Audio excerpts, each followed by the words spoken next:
Noodle.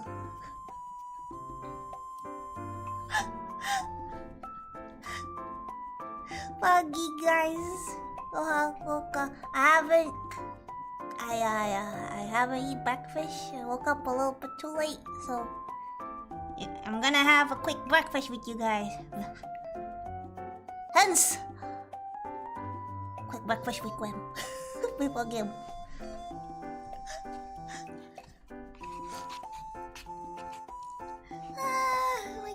Because if I have breakfast while I eat, this freaking noodle is gonna get soggy.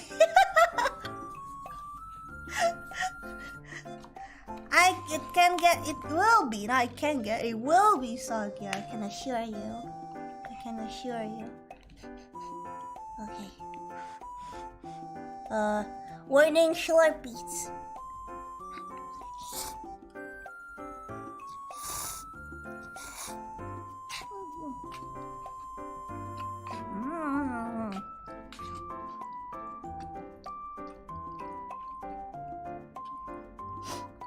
The adventure of Viewers in Great Ace Attorney. Not yet! The Gwem must eat breakfast before the adventure continues. Can't have an adventure with an empty stomach. That's a bad. Don't do that. Don't do that.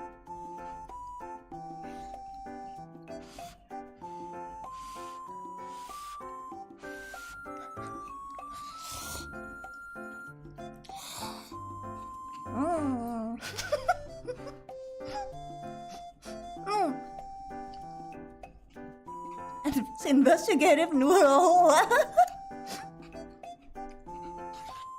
What kind of cup noodles? It's called popmy.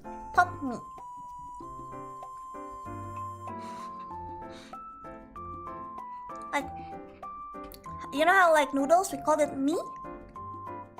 Like how mee goreng, which means fried noodles, but this is popmy. It's like Indonesian's brand of cup noodles. It's everywhere. Every store you go, there's always popmy.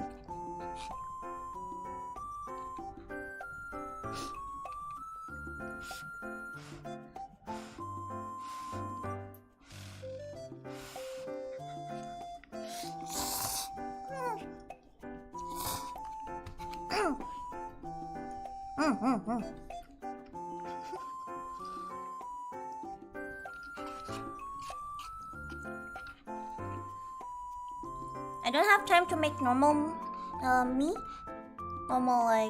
noodles, so I make cup noodle instead. Popmy, the staple food of college students everywhere. Exactly. And I think any instant noodle is a very staple.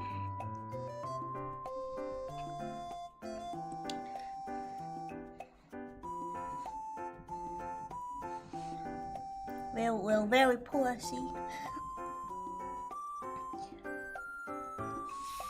So I remember back in uni, my best staple food is mee goreng, Indomie goreng, the best.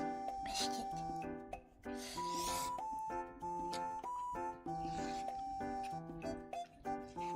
Yo, good. So unhealthy if you just eat it without anything else.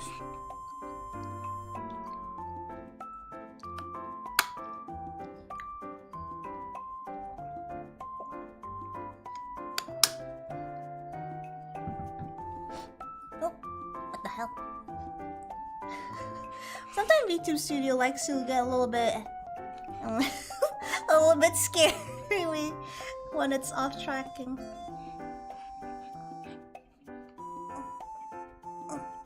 Okay.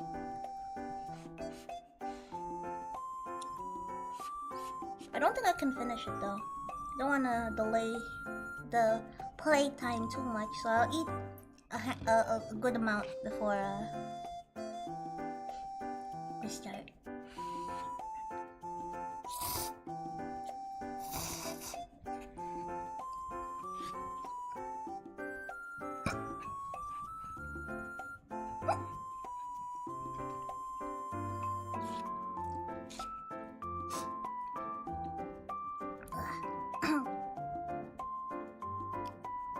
Have you guys eaten?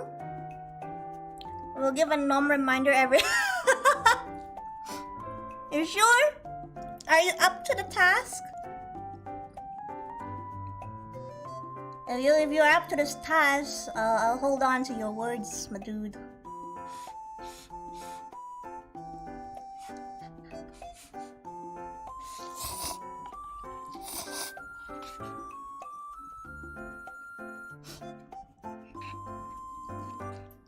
Like what's worse? With soggy noodles? Soggy or cold soggy noodles? That's even sadder. Cold and soggy.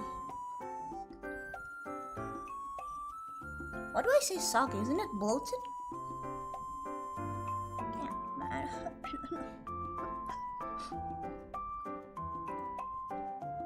Cause like soggy, they're all wet anyway. I don't know. Bloated, bloat, they fat, you go fat.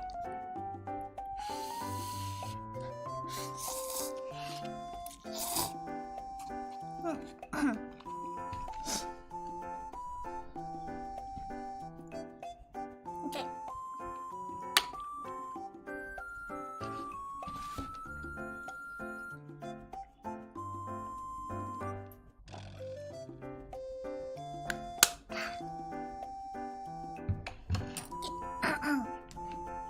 Alright, I'm ready to start. Let's go.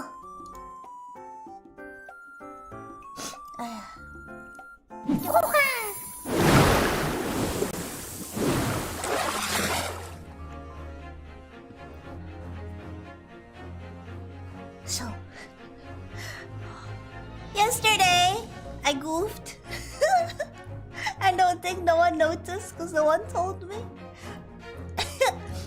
When we were disconnecting a lot, I forgot to turn back the audio back on, so you guys were watching cutscenes without any audio. I'm so sorry.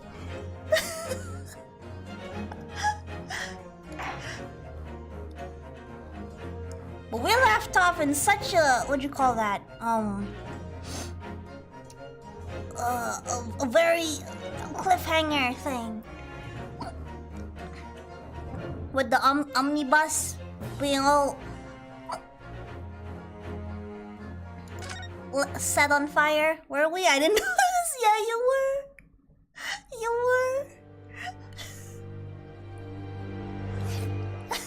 Oh, clouded in the kokoro. So I wonder, you guys want to have a guess who's inside? 僕は思うのだよ、ワトソン。ホームズは物憂げに首を振り言った。我々が目にする事件は本当にそれが全てなのだろうか。その裏側に誰も知るもののない物語が隠れているかもしれない。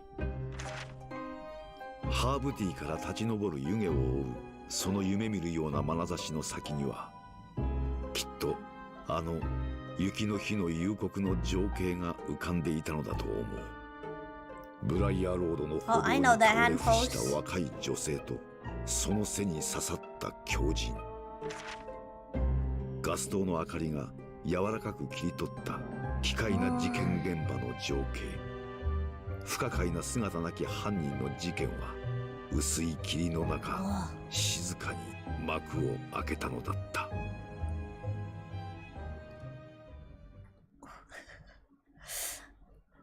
やべ。ほげ。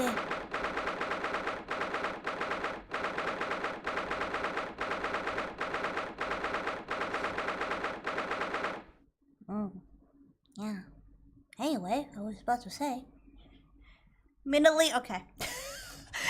Anyway, before I eat, do you guys have any guess who's inside the flaming hot omnibus?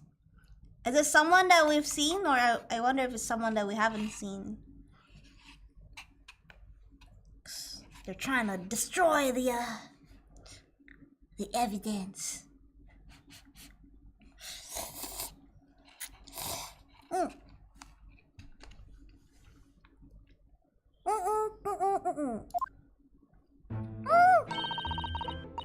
Oh wait. Bye-bye.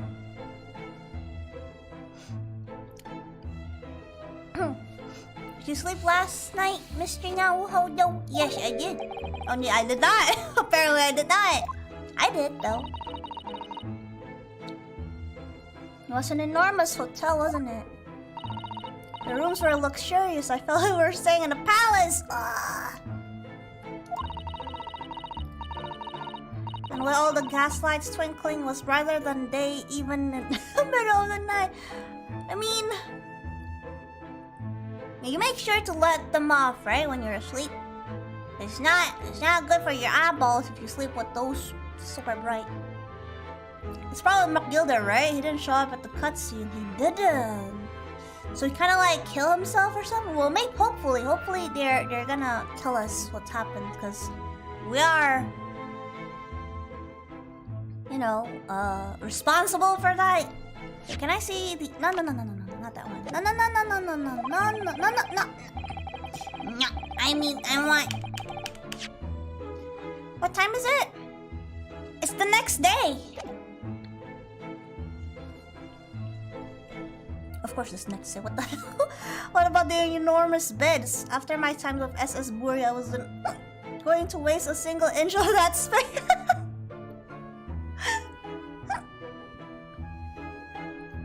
Can you imagine, like, just Yunosuke, stretches all his arms lengths and feet lengths to get all the space?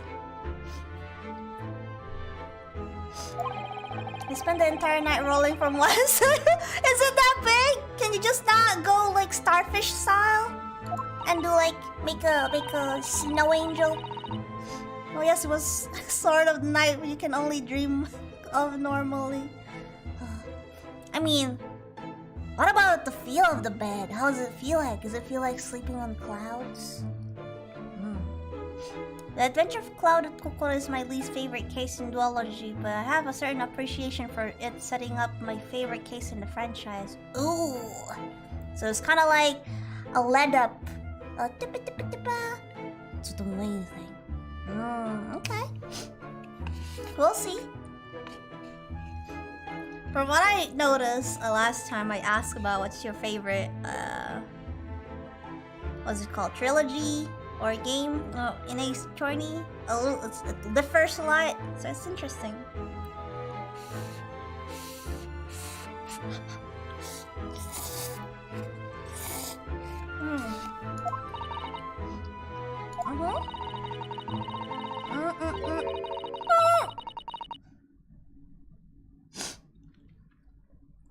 How can you not notice that?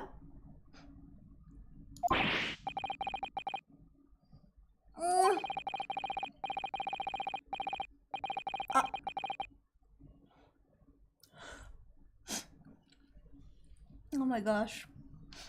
He went to a tourist trap, guys. He went to a tourist trap.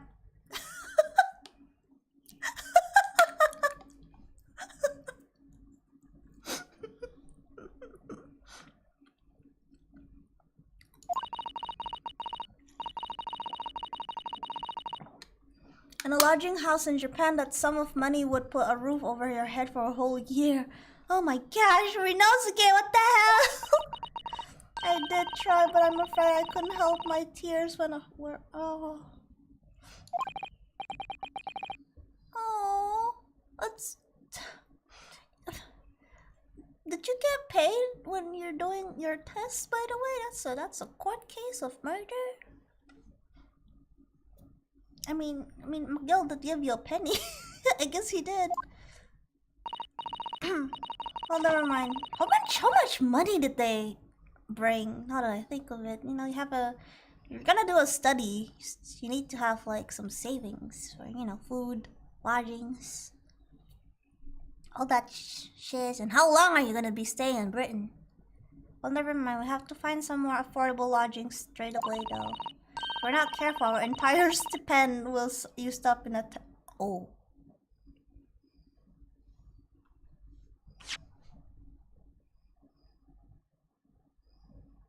Oh, yeah, that's what's that? 30 grand? How do you say it? 30 grand?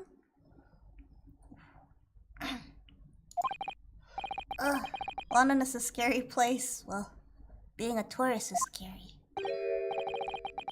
Oh, this is Mr. Strongheart. Good morning to you in this early hour. Oh, hey, you mister.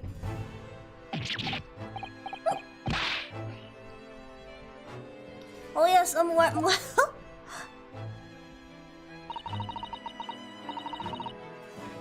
Morning to you, Mr. Lord Chief Justice. We have come to report on the outcome of the trial at the Old Bailey yesterday. Oh yeah. That is amazing. She doesn't bat an eyelid even in the presence of the imposing Lord Strongheart. Oh my god. Yes, I believe you had a very comprehensive initiation into British courtroom practices. Oh yes, it was very eye-opening. Thank you. And in accordance with your instruction, Lord Strongheart, Mr. Naruhodo performed his duty to the end. Yes, I've already been apprised of events. You conducted a remarkable defense. You may consider the test passed, but at what cost? No longer are you a student from the Empire of Japan. You may henceforth claim to be a fully fledged lawyer. Oh my gosh. My country is delighted to welcome young talent from such remote eastern land. Thank you very much. So I'm a lawyer now. You are indeed. Now, in view of your new appointment, I have a fresh case in mind for you. Hiya! Dude! I'd like you to take it on at once. I trust that that won't be a problem. Another case? Already? Exactly! Nothing trains a lawyer better than practical experiences. Well, it seems that that's the case for our boy here. I'm sure I don't sense dissatisfaction, do I? Okay, no. Please don't get angry at me. Please. It's just that yesterday's trial ended unusually. I haven't quite come to terms with it. What to come to terms with? That mine was clear.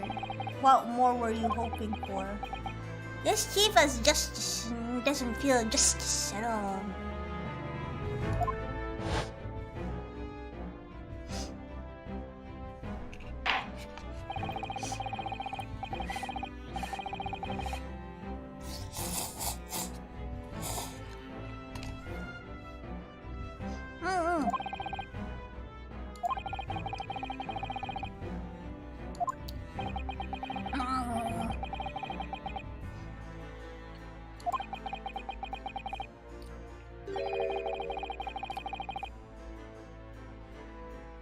I hate this guy so much.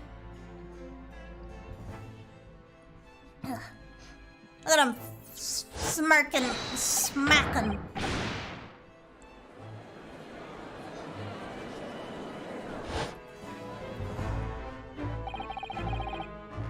I just can't help wondering if Mr. McGilder really was innocent.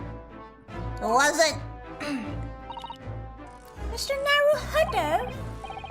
Just that I never managed to ascertain the truth. Well, we have implied that he's not really that innocent at all, isn't he?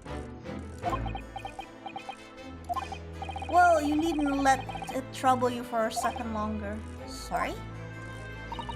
What do you mean, Lord Strongheart? Magnus mag...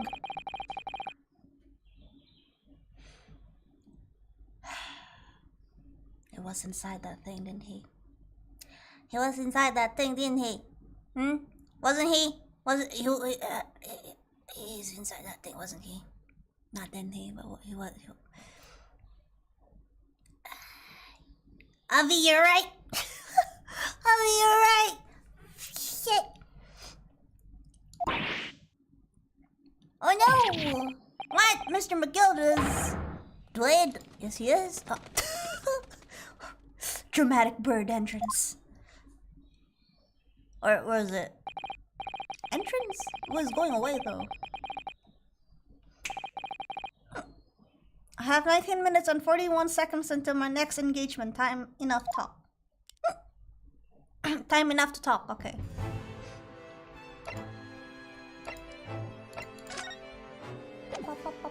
So it was him, huh? I have a sneaking suspicion that it was probably him. Roasted. I don't understand what happened. How can he be dead? After the trial concluded yesterday, there was a great commotion in the Old Bailey. As you'll presumably recall, an omnibus had been wheeled to the... Yes, of course, that was the scene of the crime which Mr. McGilda has been accused of. Precisely. Well, while the bailiff's attention was diverted by some other matter, the omnibus went up in flames. Bailiffs, do your job! No. How could such thing have happened? I don't know. That is being investigated as we speak, but already the police have identified a corpse found inside the church. There's the man. That's awful. The man must have been slipped inside whilst the bailiff's attention was elsewhere. The bailiff, I told ya, should have done his job. If there's multiple bailiffs, and why one is doing the other thing and one being distracted, you know, you gotta spread out some responsibilities. How could that happen? Exactly, how? It is also being investigated as we speak. What, is there gonna be a case about this? Gonna be the murder of Big Wilder. Thinking back now, immediately after the trial, Mr. McGilda did mention going back into the courtroom to take a look at the omnibus. Yeah, he did. Well, I must be making tracks now. It is time for inspection. What inspection? They're going to examine the omnibus again, so I'm told. I asked if I could be present for it myself. An inspection of the omnibus? Not to my knowledge, I don't believe Scotland Yard had any intention of examining the carriage. But then who was Mr. McGilda talking about? Never mind that now. This yard is making a thorough investigation. This matter is no longer any concern of yours. Leave it to the police. I won't want it. Poor Mr. McGilda. Poor Mr. McGilda! Well, kinda. But he's already kinda... So how did you find your first taste of our country's Supreme Court? Oh well, I don't know. I mean, it was... Wow! It was wow, suge! Mr. Naruhodo means that the whole experience was steeped in the solemnity of Great Britain's long history. It's really a world apart from our own judicial system in Japan, which is only a few short decades old. Oh, Sato-san has such a way with words. And you seem to have a way of failing to find the right ones. Don't read my mind like that, Susato. That's unfair. Okay,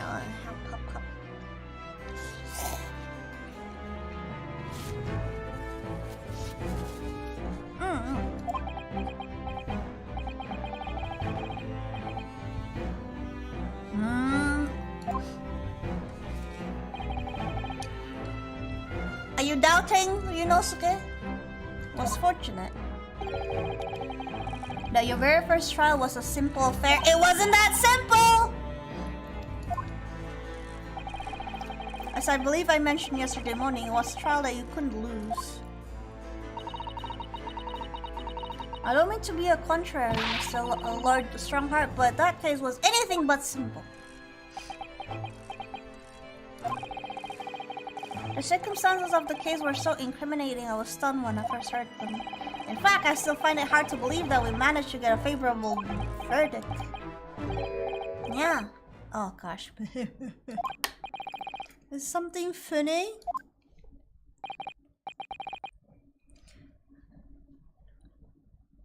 Oh no, my apologies. However, the fact that you did receive the not guilty verdict you set out to achieve. And that can only be attributed to exceptional talent. Wouldn't you agree? Well, I don't know about that.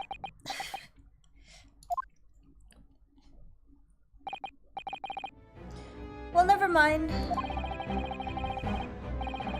You exceed my expectations, I freely admit. That much, at least, is undeniably true. Which is precisely why I have prepared the new case for you that I mentioned before. What's going now? What was he was going to say before? I have no idea. New case, tell me. Don't leave me in the dark this time. Could you perhaps give us some more details about the new case you mentioned? Yeah, please tell me. Don't tell me it's a murder trial. You're not scared. It probably will, but we'll see. Don't worry, it's nothing so alarming or quite so urgent as your last assignment. In fact, this case is completely different. Oh, I see. Did he just read my mind? That is to say, no one has died. I see it. And the trial will not be today. There's plenty of time to research the case thoroughly. Yes! Investigation time! Investigation times! 23 hours, 43 minutes, and 19 seconds to be precise. Okay, it's tomorrow.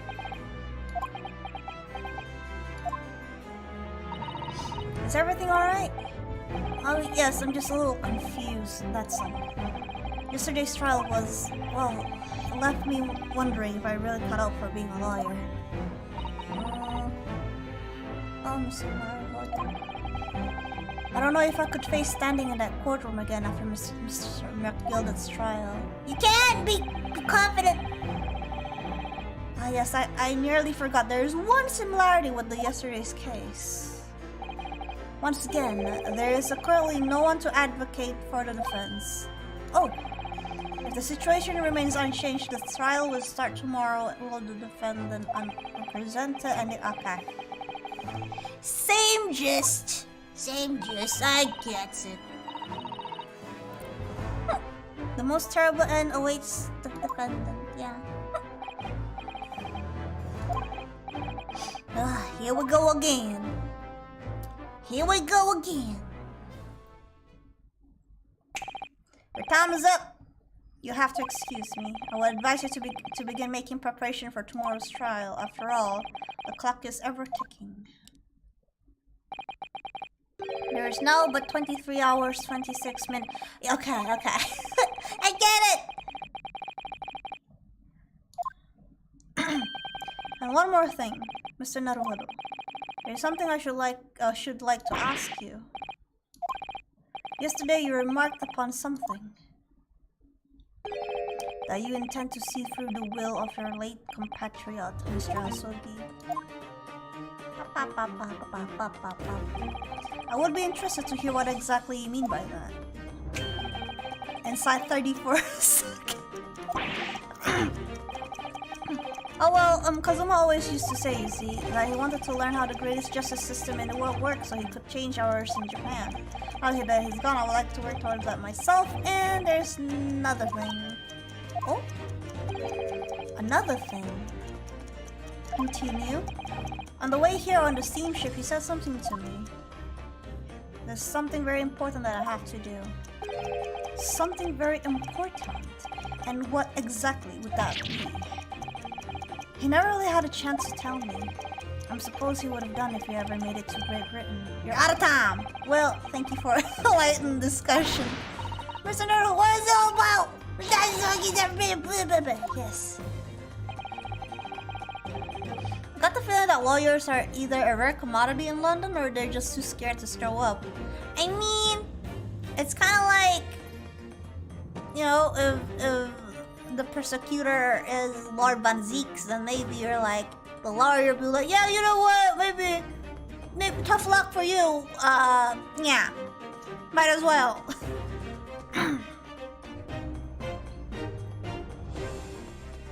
At least lawyers have a better reputation in London than they did in Korean. Oh, that's true.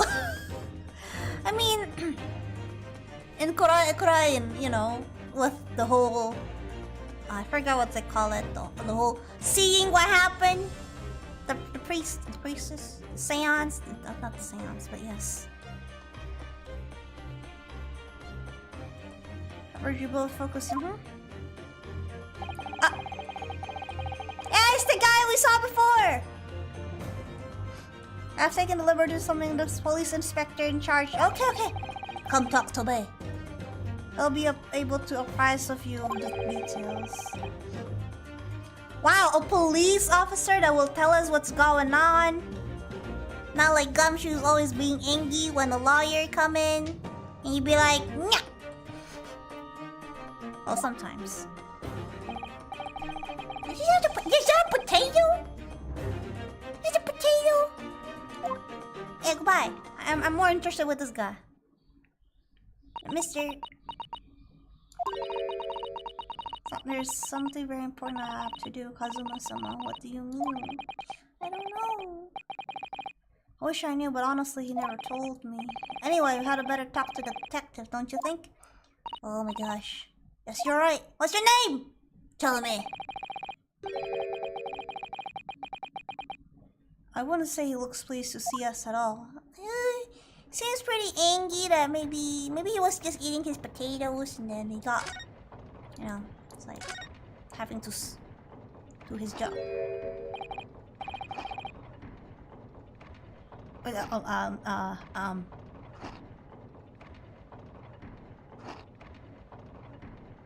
It's a never-ending potato.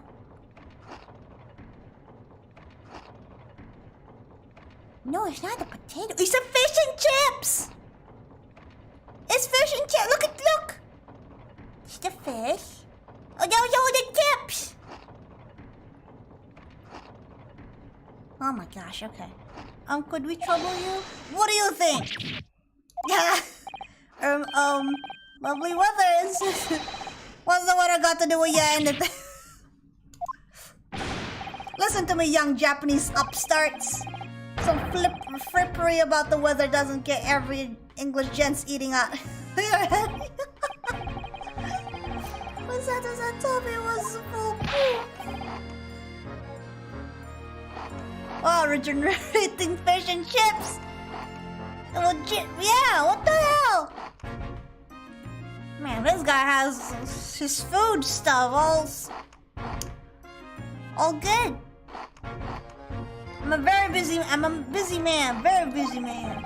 There's a crime scene to investigate, but I'm here having to give these likes of talking to. I'm ever so sorry. Can you imagine what the other officer there will be saying? Haven't seen Gregson anywhere, have you?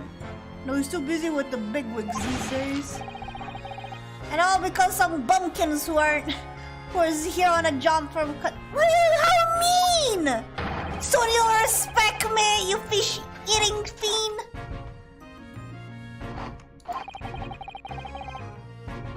I know, I don't understand if you don't like lawyers, but you don't really have to say it because I'm foreign, though.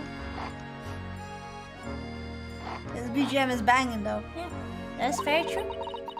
I don't believe we've been introduced. This is Mr. Yunosuke Naruhodo, a defense lawyer. Eh? It's a pleasure to make your acquaintance, I'm Mr. Naruhodo Judicial Shishosha. Eh? It's lovely weather we're having today, isn't it? Oh, Susato! Come on! It is unseasonably fire grindy. London winters don't see a lot of sunshine. Unbelievable! How did she pull that off? Oh my god, Ryunosuke, you suck! So, Lord Sarha had asked me to fill you in on the case. I like how the eyebrow just equals whenever he... Yeah. Why is there black stuff over there? What the hell happened there? The name's Tobias Gregson. Tobias? Gregson? Okay. Inspector Gregson, to you. I'm from the Scotland Yard. Gregson? Oh, Inspector Gregson? What's the matter, Susato-san? What's the matter with you? My man's really personifying hangry right now. Exactly, right? Does this detective name mean something to her? Well, for her, probably reading all this stuff, this is really something. Is this Watson? Are you perhaps the Inspector Gregson? Well, nom. Very British. Very British. You're acting like you know this man, Mr. Sato, but he's a London detective. Oh, I do know him very well, in fact. Very well? What? I knew it. Yes, he features prominently in the Adventures of Sherlock Holmes. Oh, that publication. What was it called again? Rand's magazine? That's right. Inspector Gregson and Mr. Sholmes enjoy a wonderful friendly rivalry. Rivalry! Really? You rival the great Mr. Sholmes? That's incredible. Oh, well, I don't know about that. Mr. Sholmes isn't a professional like myself, of course, but he does come up with the goods from time to time. Mr. Sholmes is equally complimentary about you, Inspector, isn't he? You've earned his highest praise. Gregson is a pick of a bad lot of all this. Those were his own words. That's his highest praise. Like, out of all this shit, you're the best.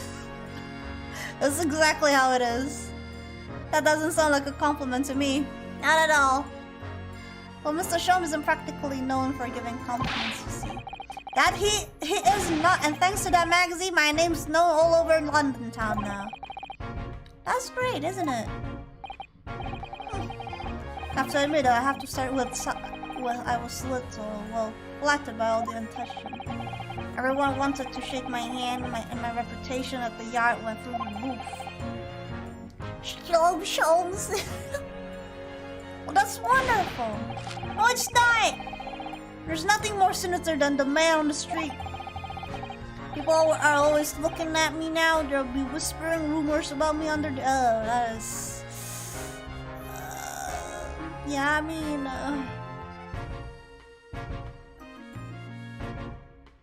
yeah, I won't want this to happen to me too, honestly. Rumors? Are you quite sure?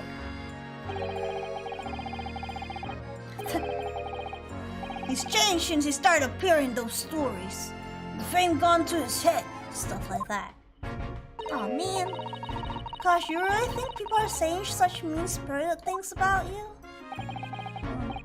Like I said, they whisper. So I can't catch exactly what they're saying, but I know what folks are like. I'm sure that's what exactly they're saying. As sure as eggs is eggs. Wow. I get the feeling this detective could be very hard work. Oh dear, perhaps the sudden rise to fame does change people. Gregson just seems paranoid. I get paranoid all the time. The price of fame. Whenever I get out and people looking at me, or maybe just like not really looking at me, but looking at direction at me, and I got really anxious about it. You know, it's like, oh shit, what if this person knows I'm a fucking gremlin becoming human? That's bad.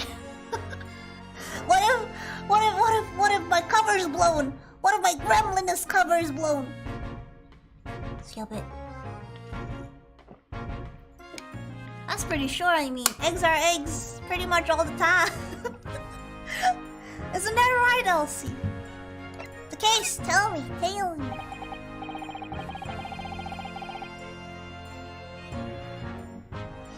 You haven't heard people talk, everyone talks smack. That's true. So, about the case that the Lord Chief Justice mentioned before. Yo, tell me, put down your chips. Nothing to tell, really.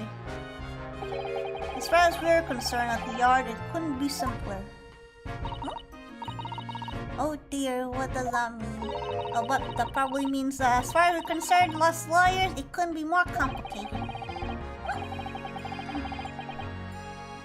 I wish you were wrong about that, but I have a nasty feeling you're right. A young woman was walking along the pavement on Briar Road when she was stabbed from behind. Fortunately, it wasn't fatal, but she's still laid up in the hospital unconscious. That's despicable! What sort of coward will attack a poor woman from behind?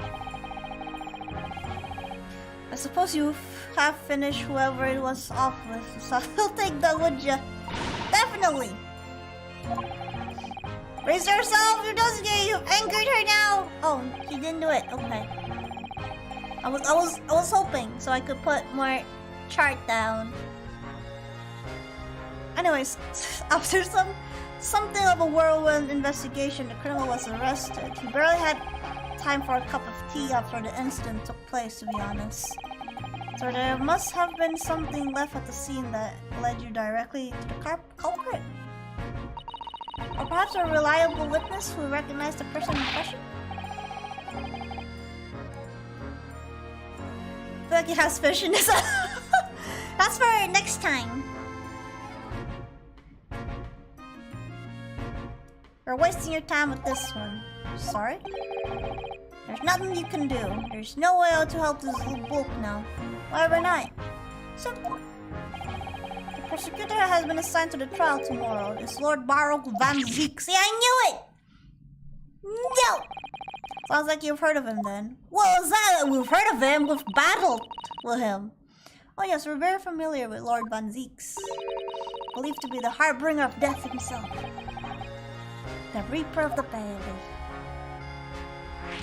Reaper of the Bailey. Mally. Lord Baruch Van Zeeks. Oh my gosh. Are you Mr. Lord Born Karma?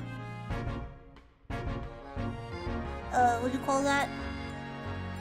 Ancestor? Manfred? Manfred, I don't remember his name. I know it's Von Karma. I know daughter though. Francisca!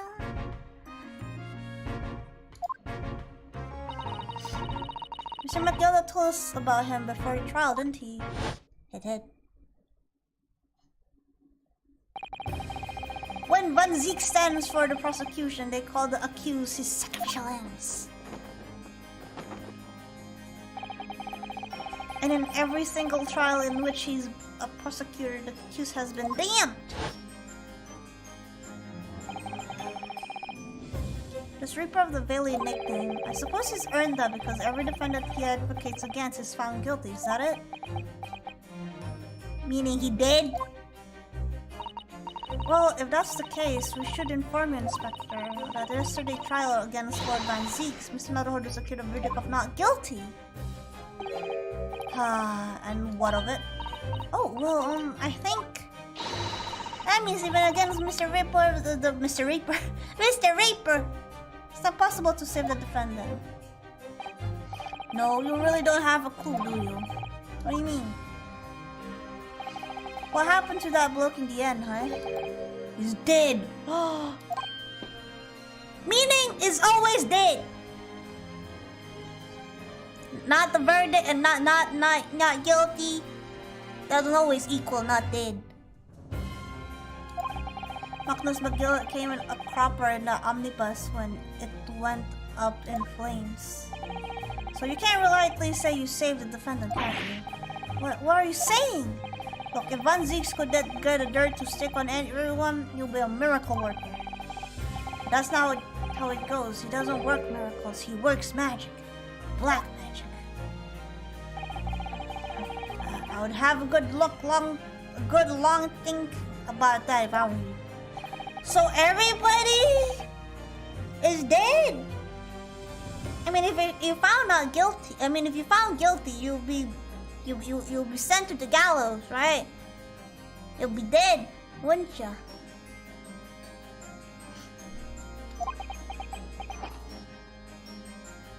Like magic, that's the darkest kind of magic, exactly. Nom noms. Right, well, I filled you in as requested and I'm very nearly out of chips. I'm pretty sure... Nearly out of chips! My dude, that chips is restoring as we speak. Look at your pockets. It's there.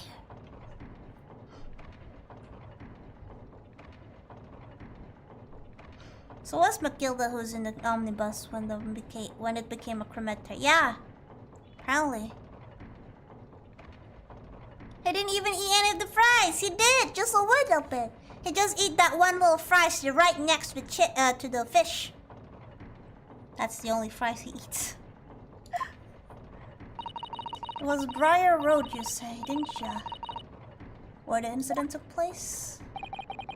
That's correct, ma'am. And if you head over to the holding cells, you can meet the criminal himself.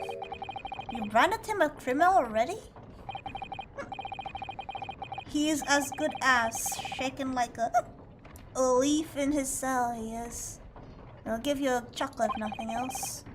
His inmate 53. Speak to the jailer and he'll show you the way. Inmate 53. Thank you.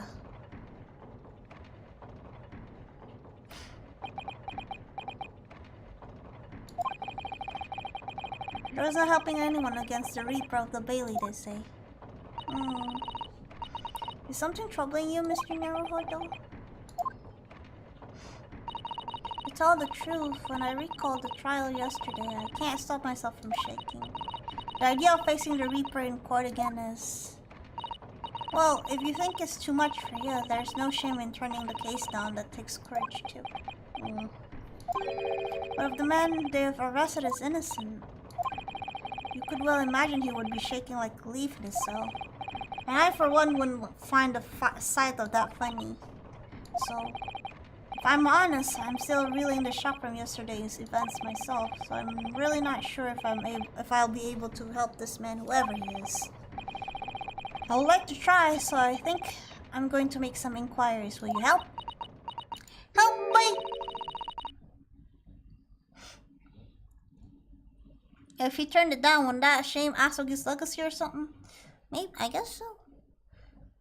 You really think you have to ask? After all, I'm your judicial assistant. Thank you then, shall we? Yes, let's go! Yes, let's go. Let's get a move on. Let's go to the prison first. Let's talkie, get a little bit more, way to go. I like that we have like 2 places to go, which is good. I like that. 19th February. Oh my gosh, this is freaking... this is a dungeon! So these are British prison cells. Where is he? Show me. Oh, they're ghastly. It feels like a Exactly! Yes, I'm having experience in Japan myself. I can assure that our wooden cell feels a lot cozier than these cold stone walls. Oh, don't, Mr. Naruhodo, you're making it worse! Where is he? Apparently our client is in the cell here. But it's so dark at the back there, I can't make him out. I wonder what he's like. Inmate 53, your legal representative is here to see you. So bite in the back cell and show your face. Am I a cat? A yet with no name? Calling me by a number is utterly, unbelievably, unjustly unreasonable. I refuse to answer. I don't know your name. It's Naruhodo what? Cold and bland, just like British food. Oh no. They're as cold as the people are. Actually, I kind of like British food. They're pretty nice. I mean, I like mean fish and chips. I like all the pies. Pie's good. Well, that's it. I don't know. Elsie's spitting birds! Oh my gosh, Elsie, I'm bitin. What do you think's going on? I don't know, when I went to London, they're pretty nice. They're really nice. Maybe because I like food, that's why I'm like, yeah. Have no idea, but I wasn't just hearing things, was I? A tirade of complaints was in Japanese! Oh! What the fuck?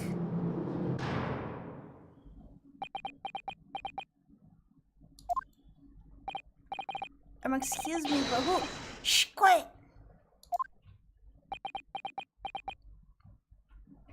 Something wrong with your eyebrow, mister? Did you just scribble something there? They're all around hiding, I know they are. They're watching, listening. Even now, I can't sense it.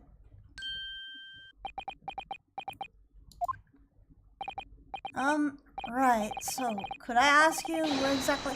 There you are, you've come to curse me, haven't you? Don't try to hide it, you're a ghost! A ghost? He's a little bit,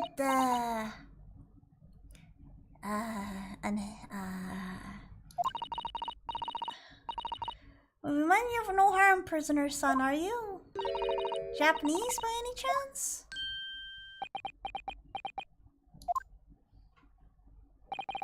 This is beyond my wildest dream. He's crying. Sounds like he wants a tinfoil. Yeah.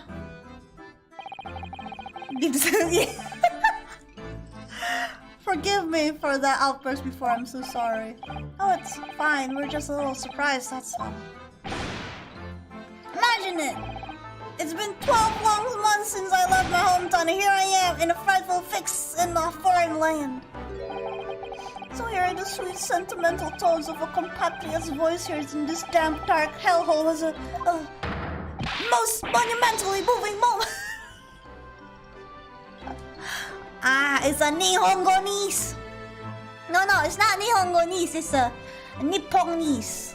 Remember that. That's what Van Zeeks calls us. Nipponese.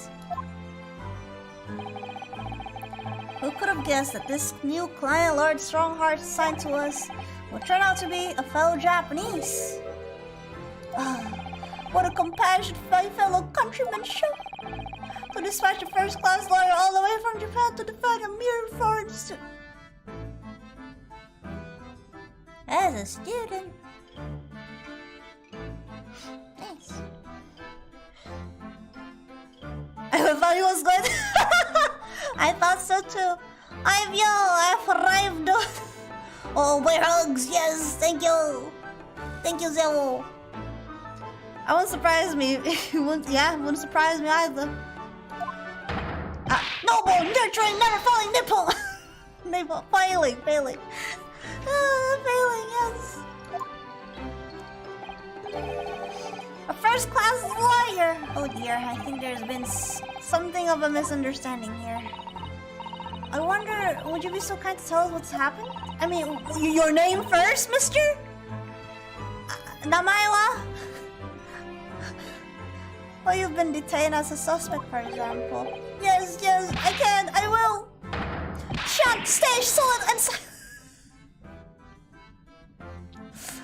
I kinda wanna see it in Japanese. I love how like SSSS and it was like MMMM and N. I'm not quite sure I understand what he means, but he seems happy. Yes, he does. I just hope he actually has a good reason to be. Thank you for your cooperation. I'm a lawyer, as you said. My name is Rinosuke Naruhodo. He's probably the funniest defendant in the game, Imo. I can tell. And I am Naruhodo-san's judicial assistant. I am a visiting student here, visiting student sent by our government. Me too! Notoriously named Natsume. Soseki. Oh my god. I'll nickname him the alliterator because of alliterations I can see. Soseki Natsume. Soseki Natsume-san? What an unusual name. Call me Soseki, please. I'm a poet, you see. Ah, haiku. No wonder. It's something of a nom de plume. A nom de plume, you say? An alias? What is he doing with his mouth? That's right, Naruto-san. No, don't be so prosaic. It's much more refined than that. And haiku? It reminds me of home. Did I hear you say that you were a visiting student sent over here by the government? Yes, that's right. A year ago, I was told to go and study English. First, I had to suffer that misery, and now this! It's beyond the pale! Suffer that misery? Did you not want to study here? No, I mean, I've had interest in Great Britain for some years, of course. Oh. But just because the government tells you to do something, does it mean you can do it? No.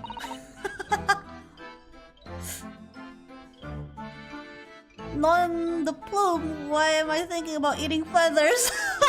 I don't know. What's a nom de plume? And I, Mr. Check. Nom de plume. Artinya. Cari artinya. Jangan pakai bahasa Indonesia, ada English deh, bingung aku. I don't know why. Oh, nom de plume is a pseudonym adopted by an author. Ah, it's a pen name. Like, plume you mean in like... You know how writing pens is like feathers? Oh, okay. So that's why. Nom de plume. So plume could be the... Okay, literatures. Language. What do you mean? They told me to study English literature that I could have understood. That's my field. But no, they told me to study the English language. Actually, unbelievably, unjustly, unreasonable. So that's why it translates to alias. Yeah. That's why he said it as alias. I see. Only the other day I was told to send a report about my first year here. I tendered a blank piece of paper. Wise words and whitewashing.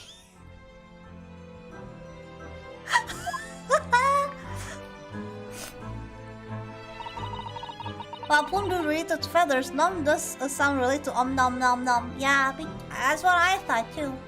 Nom nom nom. Nom nom nom nom. Nom nom nom nom nom nom nom nom. You must be a man of great standing. Oh yes, I'm often told. And often like to be told, it seems. Alright, accusation against you. Could you perhaps tell us exactly why you've been arrested, Soseki-san? I didn't do it! I didn't commit that atrocious murder! Murder? Oh, no, it's alright. The woman didn't actually die, did she? But she was stabbed with a knife! Right before my eyes! Before your eyes? You mean you saw the attacker? I didn't see anyone. What? If I would have seen the person who did it, do you think I would be locked up in here? My dude did not read the fine print before coming here. That's why you always read the fine print, guys. Oh dear, it seems the case is becoming rather complicated. Why me? Why me? Why did that silly woman have to be stabbed in front of me? It's the curse of London. It's incredibly, inexcusably, irritatingly inconvenient.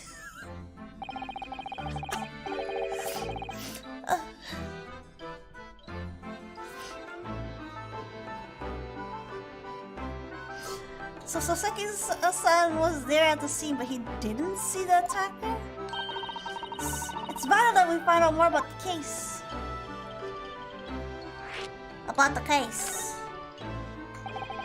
was on a cursed evening just after the snow had started to clear and heavy with fog.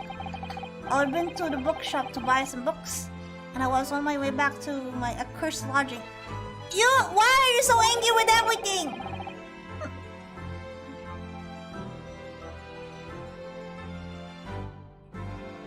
Sure, the bookshop wasn't a curse too. As I was walking along the cursed I think everything for him is cursed, isn't it, huh?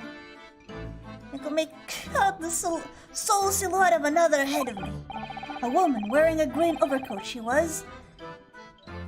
And just as I went to overtake her,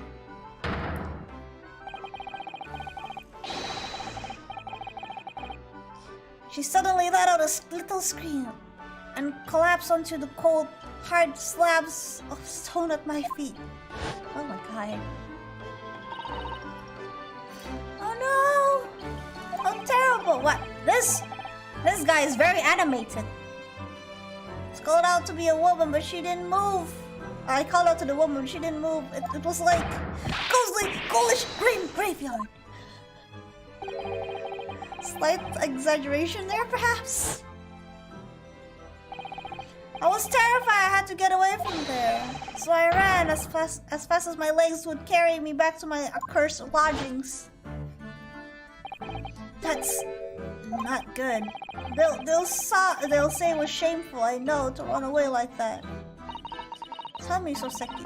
I mean, if you run away like that, you do seem pretty sussy, not gonna lie. Especially if you're not like contacting like authorities or something. I did!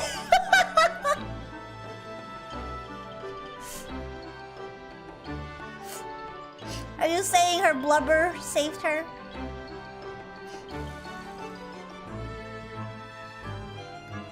So like it helps warm you up.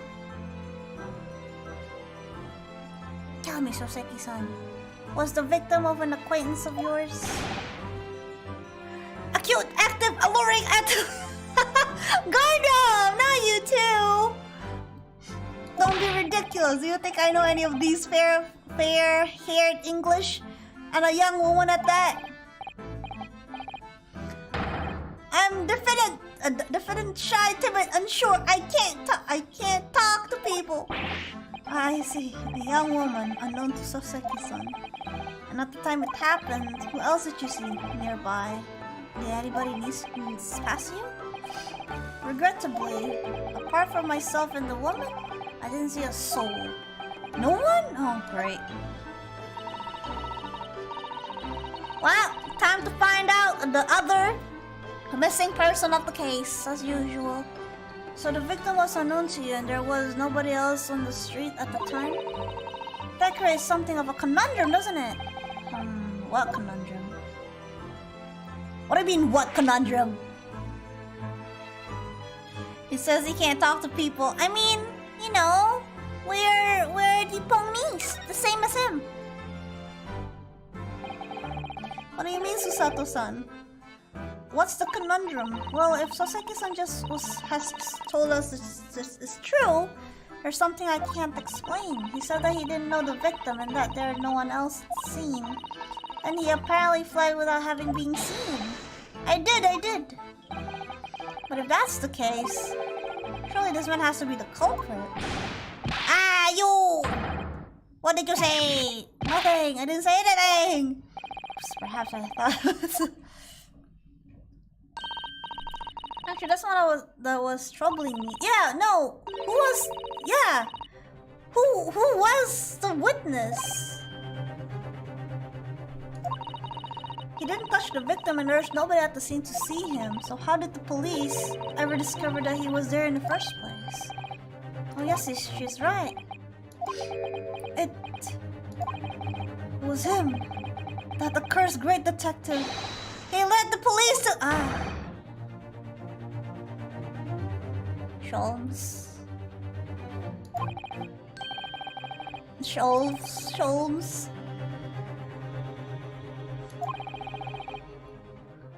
Shall never forget the man's. Yeah, of course! Sholmes! Oh my gosh! Herlock! Fresh big-headed busy man, be gone!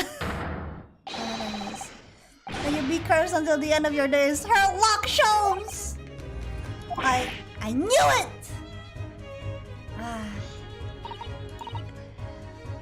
I bet it's about those things again. Herlock Sholmes. Well, I didn't expect to hear that name from this man's lips, that's for sure. It was the morning after the nightmare had unfolded on the pavement before me. I was gnawing on a sliver of hard cheese when some men suddenly bursting in through the door. They stared, shouting at me, "This is the police! Put the weapon down!" Yes, it was a thin sliver, and yes, it was hard, but I wasn't eating a weapon. Disgusting dietary discrimination, devils! You clearly had a trying morning yesterday. And there he was in the middle of all the policemen, grinning like a Cheshire cat. That's Herlock Sholmes. Isn't it? It's actually just Herlock Sholmes. His English. Since I found out that he's a famous name in the deduction here in London. Deduction.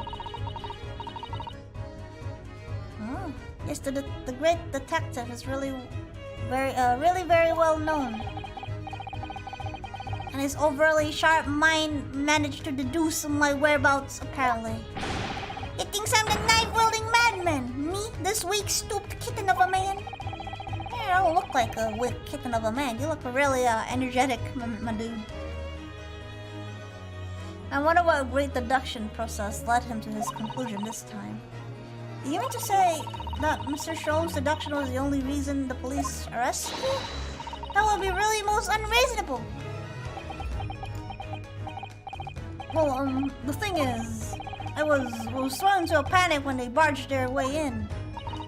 Of course you were. That's only natural. I was terrified and trembling, and they kept throwing question after question at me.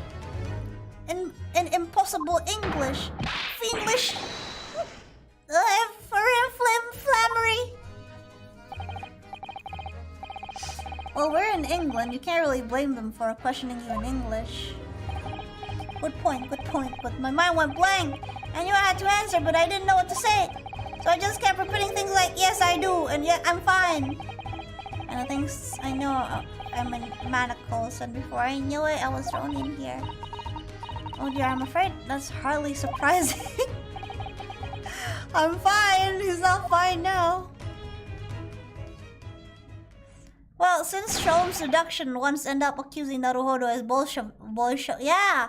But what if it's the whole shit again? You know, if you don't play the part, right? If you aren't innocent, you know, don't play as if you're guilty. Remember what he said? Remember when he accused me as a bait, and we act like we're innocent. We didn't do anything. So he's like, "Yeah, that was so farce. It was playing you." Mr. Naruhodo Esquire. Oh, you can just call me Naruhodo. And when we're speaking English, a simple Mr. is more than enough. Oh yes, alright, yes. They've really got to me. This country is poisoning my mind. But please, I beg you to defend me in the court tomorrow. You can tell them what really happened. You'll do it, won't you? Well, why is it so hard to say yes to me? Oh, the thing is, I'm just a student like yourself on a study tour. A student?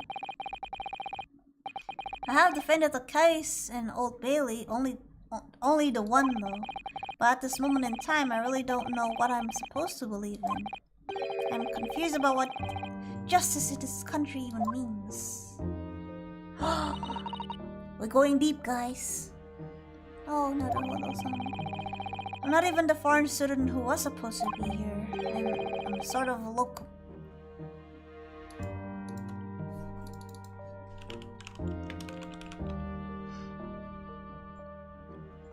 Locum. person who stands in temporarily for someone else of the same profession. Okay. Especially a cleric or doctor, but okay. I guess that can work. But that armband, that's the mark. A defense lawyer from our great empire. It's a keepsake from the man who should have been here. He was my best friend. A keepsake. I know exactly what they're saying about me. Oh, who do you mean? The lawyers, all the British defense lawyers. They won't defend me. Ah, here it comes. Oh, foreign land, oh, Nipponese, oh, dirty Nipponese. For the same reason as you noted before when it happened. There was only the victim and myself around, and I ran away from the scene of the crime. I'm not a fool, I know it looks as though I must be the culprit. It must be very hard for you, Soseki-san. Oh yeah, apparently Naruhodo is supposed to be an English major. Yeah, that's why his English really good. Anyway, I'm a student from overseas. I'm just a foreign nobody to them, someone not to be trusted. I heard them openly laughing about me before in my earshot without any compunction at all. Any trial for this man would be a waste of time, they said, and of course the foreigner did it! This even had the gall to say, the man doesn't understand half what is being said anyway. That's awful! They're wrong, I've studied more English than the half of the policemen out there on the street. I've traveled halfway around the world to learn about these people's country and its great history. But no one here wants to listen to a man with a strange accent. You'll hate me. So at the very least, I'd like to entrust my fate to someone who can listen to me in my native tongue. Shit, that sucks. You could do it, couldn't you? When I look into your eyes, I can see it. I can see what you've been through. Soseki-san, it's just that...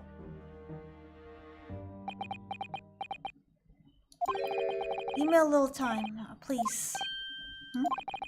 I'll do what I can for the time being. What do you mean? We shall investigate the case thoroughly as possible. If we can find some clues, it will give us much better chance, I'm sure.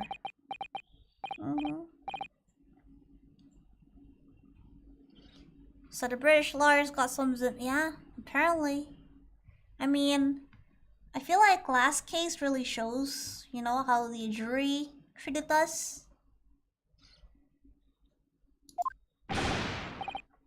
I'll be here all alone waiting for you, locum student Mr. Naruto's.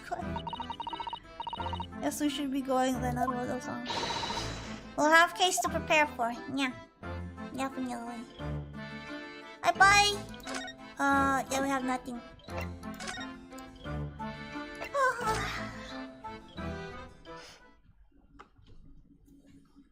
Oh my god, what the hell? What the hell happened to the bike?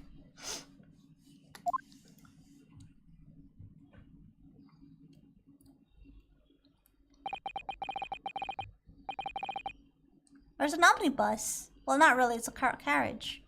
So this is where it happened. Oh look, Mr. Naruto! With that regulation metal helmet, it's unmistakable. The men of Scotland Yard is here. They're investigating as we speak. That's their job, you know. But Mr. Naruto, to see one with my own eyes. They're often depicted in the adventures of Sherlock Holmes, but I never dreamt ever to come close, to come this close to the real Bobby's helmet. The helmet? Of course, I'd like to... Don't put it on! You'll ruin your hairstyle. Well, I hope you have happy dreams come true. Alright. Ah! There he is. What's the Japanese delegation doing here? We're doing some investigation. Inspector Gregson! This isn't the tourist trails, as I'm fairly sure you're well aware. Yes, of course. We're here to investigate. So you've been to the holding cells then? What do you make of the criminal? He's not a criminal as you put it, Inspector. He's a suspect. We'll see about that. The Japanese like to stick together, I suppose. Yeah, because you're freaking, you know, pushing us in the corner. Of course we're gonna fucking stick together like a fucking glue. Well, what do what you will, doesn't bother me. The bloke's in the court tomorrow, whatever happens, and the verdict's foregone conclusion. Have to go in a few minutes, so bye. Alright, see you, Alex. Bye. Take heart, London at this time is your beautiful stone cold air. That makes it worse somehow. I wanna even talk to you, mister. Do I talk to you? I'll talk to you. Scotland Yard. Tell me about Scotland Yard, Inspector. Ever since I read about it, the adventures of Sherlock Holmes have been fascinated by the place. Ah, yeah, that's true. But what? Sorry. The Yard is the most sophisticated policing organization you'll find anywhere in the world, madam.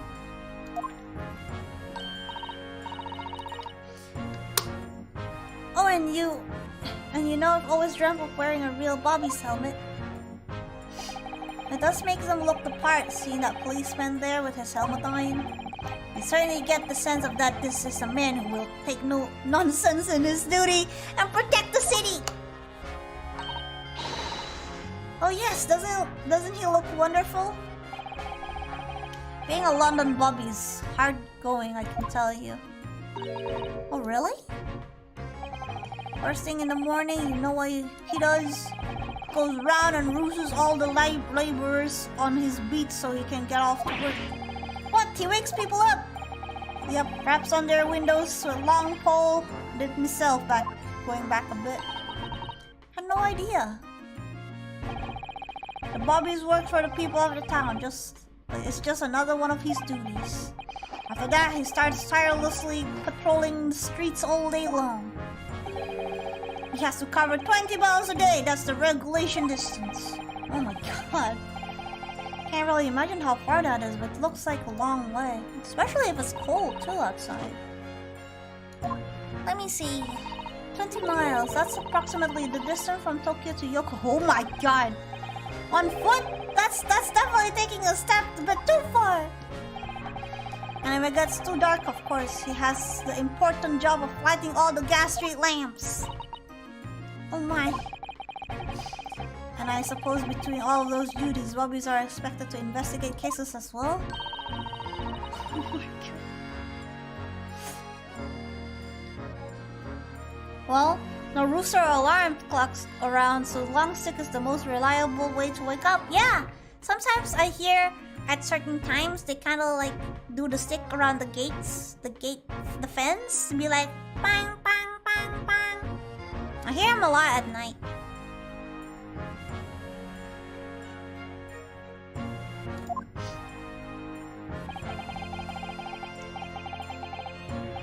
I wonder if they bikes it. They do! I saw a bike right there!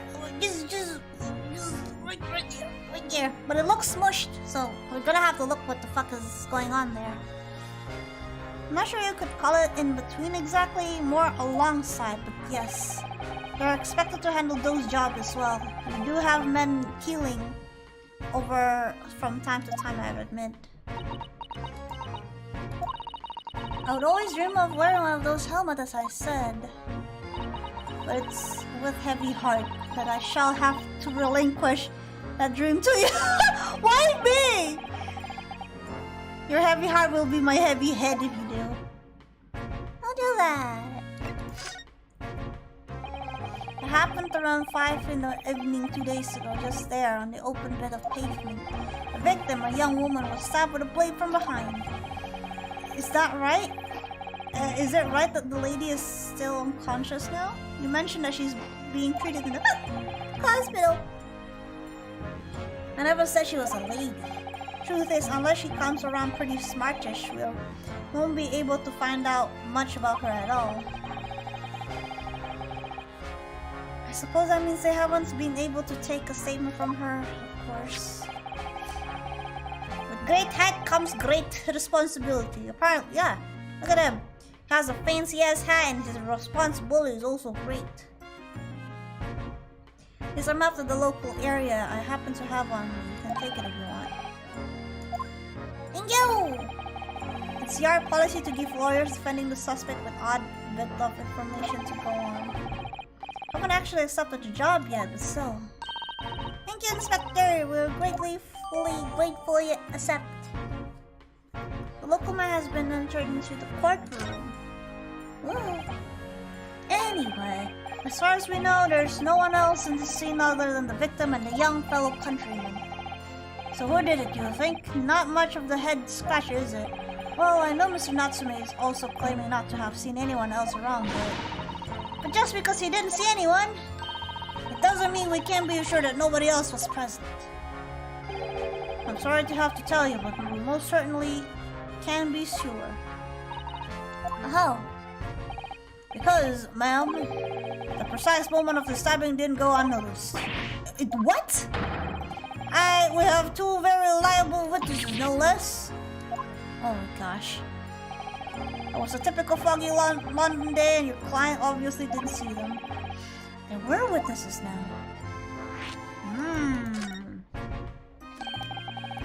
Who are these witnesses, Inspector? A fellow and his wife. And the man is one of the most reliable and respected citizens of all London. He's a copper from Scotland Yard. Oh! A policeman? Then that might change things. This policeman just happened to be there at the exact moment the woman was attacked?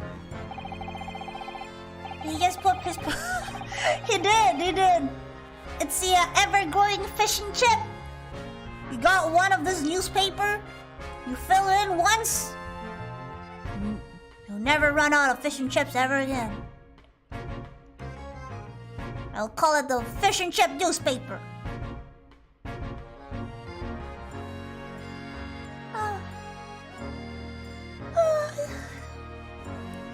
Nothing peculiar about it, ma'am. Part of the parcel being a hot bobby.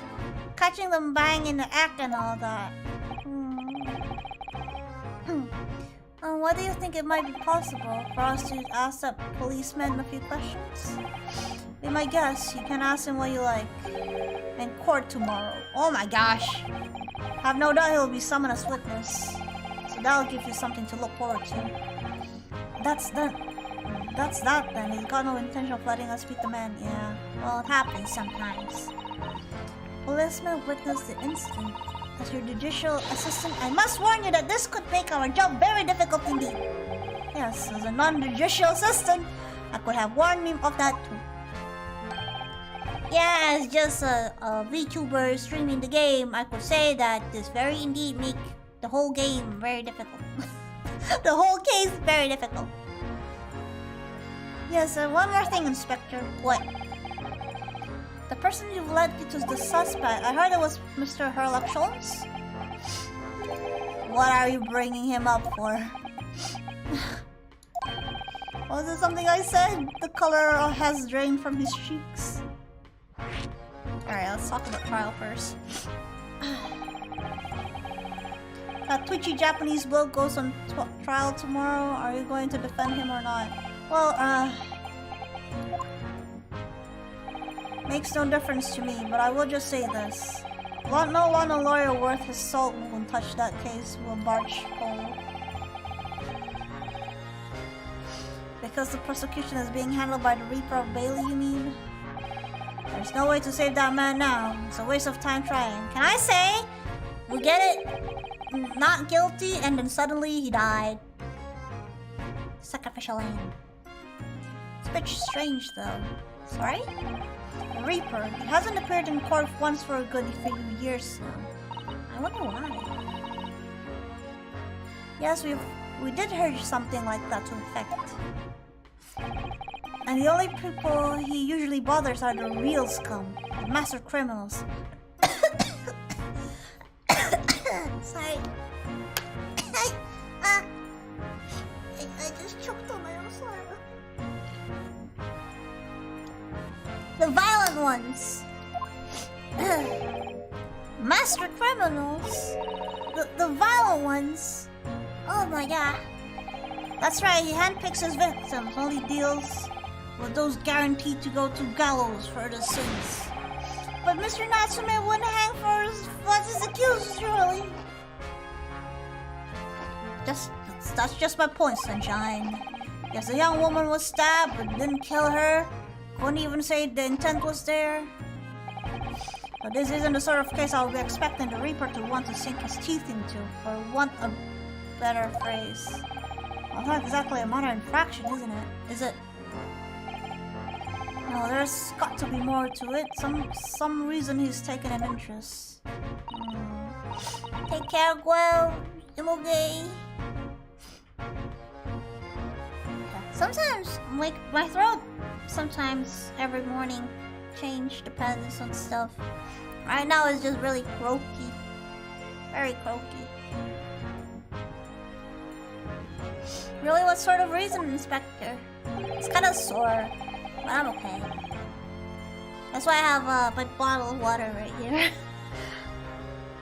You think I can tell what's going on inside the head of the Lord of Darkness? What? I have to ask him. Oh, you have to ask him yourself tomorrow at tomorrow's trial. Are we really going to have to face the Reaper again? The Lord of Darkness, as he put it? It's okay, you'll get used to it, minion. It's the shows. Who did you hear that name from? Oh, well, it was Mr. Natsume who mentioned it. He said that Mr. Shon was with the police when they entered his lodgings. I'm sure it was the result of Mr. Shom's inspirational great deduction. Fiddle faddle! Fiddle faddle!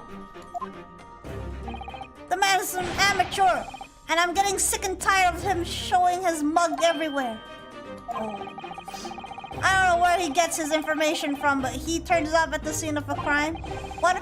Wanders around spotting incomprehensible rubbish. It'll be before you know it. He claims to have solved the case. Well, Gregson, if you have been with him for a long time, this should be a normal thing. Yes, he's quite astounding, isn't he? He is great help to Scotland Yard, though, isn't he? Gibble gabble! Ever seen this before? No, yes, that's Rand's magazine. Yeah, a bunch of hicks. The wonderful publication in which the adventure of Sherlock Holmes.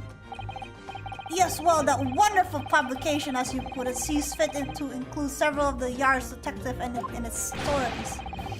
And the so-called great detective makes a mockery of all of us. If you ask anyone at the Yard, it's a misadventure to be included in any Sherlock Holmes tale at all. Well, I suppose there's an element of that. We work our socks off, every one of us, only to be frumped by the public thanks to that obnoxious detective. He's a man as dangerous to us at Scotland Yard as he is to our criminals. Well, he has first-hand experience with Sholmes' deduction, huh? Yeah, apparently, since he was featured in Sholmes' stories, even praised too. But you know, I feel like Scotland Yard did not use Mr. Sholmes' greatest weapon. I think they missed out on that. I feel like they missed out the potential of Mr. Sholmes. Cause we know how Mr. Sholmes works. He baits, he plays, he bamboozled, but he always leads you to the truth. In a way. He just needs a little nudging, if you know what I mean. Give me a bit. I need to blow my nose.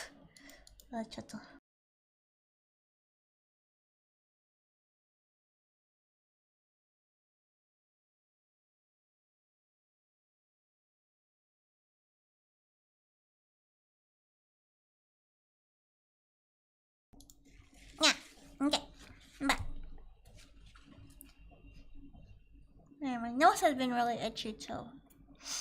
That can't really be true, can it, Inspector? Apparently the great detective and the police have a complex relationship. Yeah, apparently. Well, I don't think we're going to get any more useful information out of the detective. Alright, time to investigate. Susato? Mr. Naruto, can I make a suggestion? Yes, what is it? Well, it seems to me that we must speak with him about this. Him? Do you mean Mr. Sholmes? Yes, exactly. Look at that shining eyes. You can't wait, can you? Well, Mr. Natsume did blame Mr. Sholmes for all of this, didn't he? Yes, he did. He really did. Which makes him an involved party in the case. Are you just going to ignore that? I hope not. I assure you it's not simply my selfish desire to be... Of course you do. You're a shelf simp. Sholmes Simps. My gosh, it's so hard to call his name. Sholmes. Blah. The trouble is, I had no idea that the man's address... I was so ready. She's. It's the stories, of course. What did you call? Did you? No, I was calling Sholmes, not Sholmes. It's so hard. They all call it Sholmes. One is Sholmes, one is Sholmes. It's so hard. Blah blah blah blah. Sholmes. Susato is a Sholmes. Sholmes. No, I mean Sholmes. Oh my gosh, fuck me. Every time. I'm like, god dang it, I didn't mean to keep calling. Oh, god dang, it's silly. Sholmes. Baker Street, the most famous address in the world. Ah. I see, there's nothing to stop us from going, I suppose. So we better try to find out where there before Sato-san gets any more excited. Well, no, we gotta have to look around. No, not yet!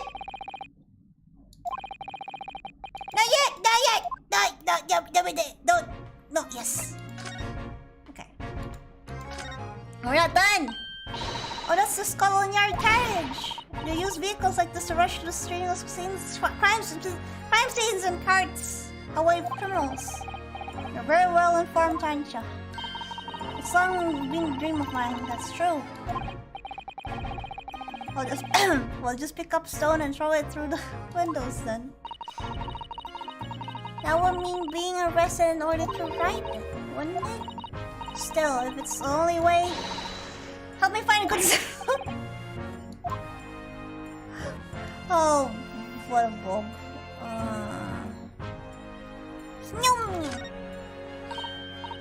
What a delightful snowman. I didn't realize that English had the tradition of making snowmen as well. It looked a little creepy though. Oh, it has a scarf, look! You need one if you're a... Yeah, you will. I'm afraid our budget is somewhat frozen at the moment too. We certainly cannot afford a scarf. Surely the snowman here would miss us.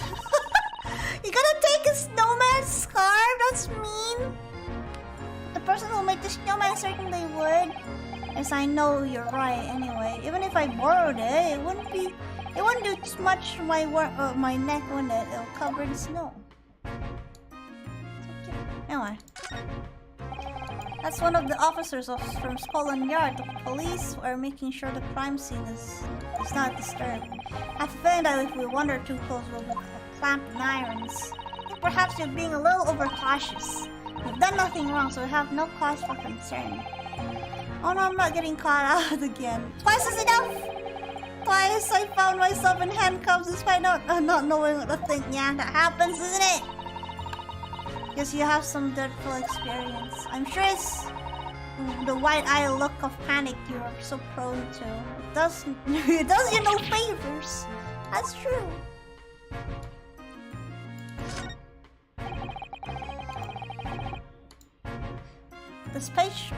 This patch of pavement must be where the incident is occurred. Yes, it's very wide and open space, isn't it? That's true. I can't see anywhere an attacker could have been hiding. Oi! Why are you foreigners doing it? Oh, we just investigating the scenes officer. Conspiring with the mustache fella from Japan, Arya. Arya! Conspiring, come here to destroy evidence, Arya. Get out of here before I give an eye and gone. God dang it. You shoot us away like rats. What a disappointing experience. Very disappointing. How about this guy? Alright, next. Wait, what's all this then? Look at this bike! Look at this bike! Oh, British bicycle, look! Although the wheel is so misshapen, I'm sure it couldn't possibly be ridden anymore. Someone must have been doing some breakneck cycling. It seems bicycles have become extremely popular in London recently. There's even a movement to change women's dress to allow them to ride as well. The bicycle fad won't last. I don't see why anyone would want to ride something like that. Goodness, do you dislike bicycles? No, not at all. I mean, it's not that I dislike them actually. It's just that any occupation that involves taking both your feet off firm ground seems reckless. If you've ever tried walking on stilts and fallen into a river, you'd agree on me. We'll have to hire a bicycle sometime so you can sit behind me while I ride you around. Oh! You mean rent a bicycle, not a hire. Strand Street. That's a rather typical old brick building, isn't it? I'm sure it has a long and interesting history. Well, time certainly seems to have taken its toll on the place. It's crooked and sagging all over. In fact, it looks like it's decidedly worse shape than other houses around here. Yeah. 21st century and the bikes are still popular, even motorized, right? I mean, have you seen Netherlands? Have you seen Amsterdam? My gosh, I heard that even in Amsterdam, there are a lot more bicycle incidents than car incidents. I think that's a you problem. Definitely. Yes, you're right. Cheap, but ideally with reasonable level floors. Another one we can poke here. Oh, look at the windows in that building there. Are you sure there are windows? Oh yeah, the windows are bricked! What the fuck? Oh, you're right. I wonder why. Perhaps it's an empty property where nobody lives at the moment? There's a...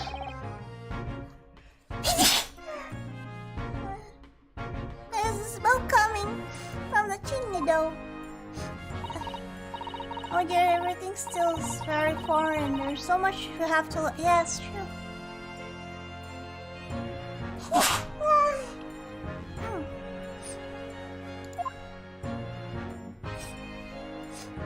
Okay. Oh, that's the chimney. The clouds look so big and heavy in the sky, don't they? And the dense fog as well. Everything looks hazy. Well, it's known as foggy London town. I can just make out some sort of spire from the fog. It looks like it's still being built though. Yeah. Whoever lives in that bricked window must be lacking air circulation. I bet. But it looks like the upper floor has some windows. So I wonder why the lower floors doesn't have any windows. Probably going to be very striking, glazed on all sides, and the symbolic centerpiece of the exhibition. Oh, there's this! This should be the largest exposition in history, isn't it? I can't even begin to imagine it. Ah, crazy. Is there anything else? The road? There are piles of snow on the pavement here and there, but the road itself is covered in carriage tracks. It seems carriage often travels down Briar Road. It's soon to disperse all the snow. I slipped over when I was walking down the pavement earlier. Seems like it would be far safer to walk on the roads instead. Oh, you'd rather... But you're rather small, Mr. Naruhojo, and dress in all black. I worry Coach might not see you and you could be flattened by horses. Well, thank you for the rather small concern. Oh my gosh. Wait a minute!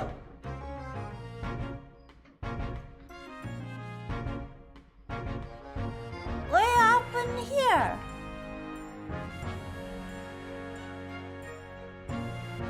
This place is all boro. Look, the window is all broken. What happened there? Looks sad. Okay. I should go move on. Let's go to Shom Suit.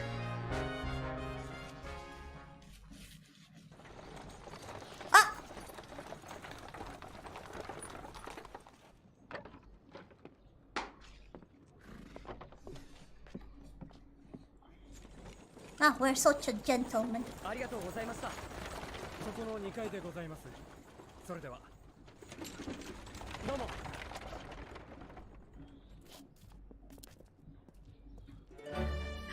The animation is so janky.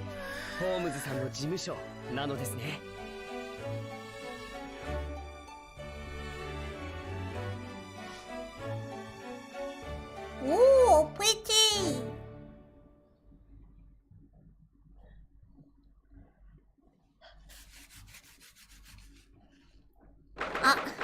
Why does this feel very Sholmes-like?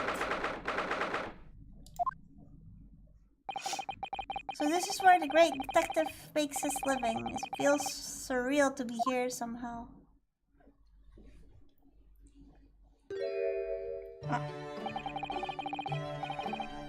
Is that described in the stories, Mrs. Sato? Oh, Mrs. Sato-san?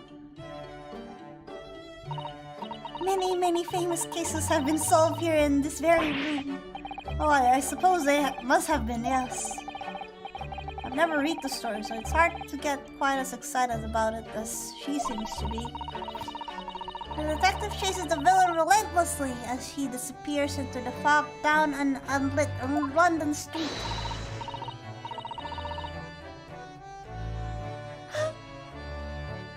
Oh my gosh. Why?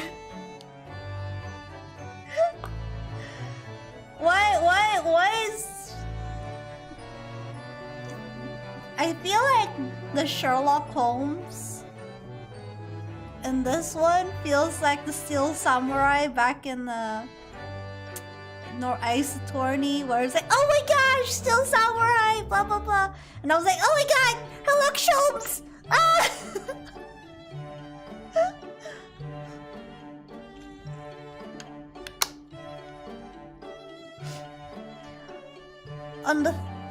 The thrill of it, the romanticism. Can you feel your heart thumping in your chest? Can't you, Mr. Naruhodo? Mr. Naruhodo. Oh, yeah, I suppose I can, yes. So if you don't mind, I'll just stand here and soak up all the atmosphere for a little while, okay? Here I can learn how her hair works. So it goes up, it goes up, and then it goes and or maybe it's like maybe it goes up here, and it's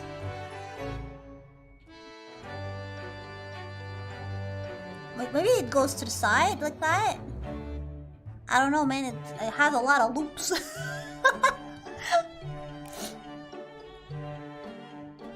I feel like they have a clockwork robot hidden somewhere with all these steampunk vibes. I can feel it too. I can feel it. It must be somewhere. Maybe a C-3PO coming.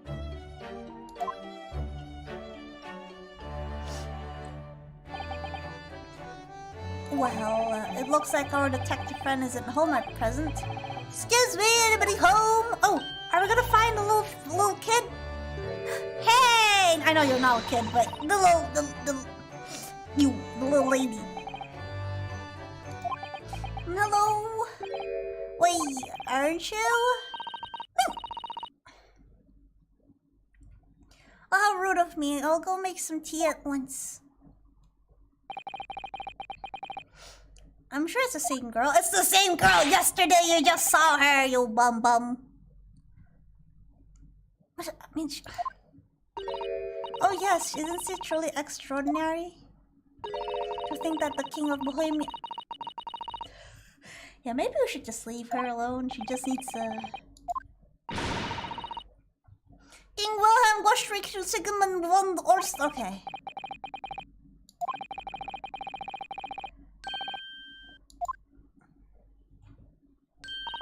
Please brewed freshly baked cake as well. Oh my gosh.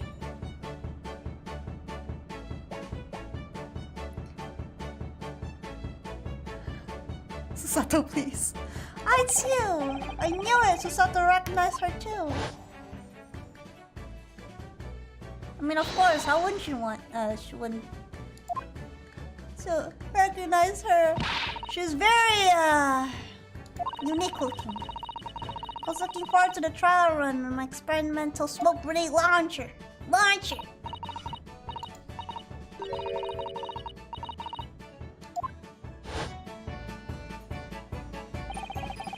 Oh, look at it! You guys see it?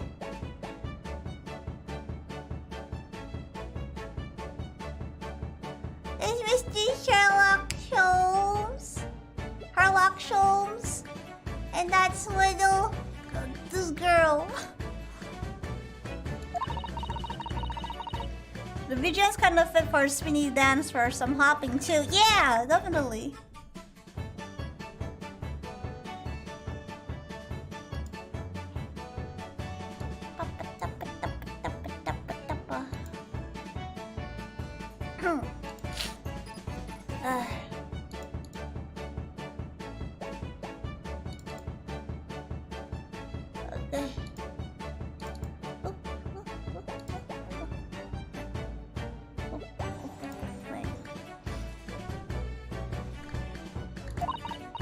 Before you having to go,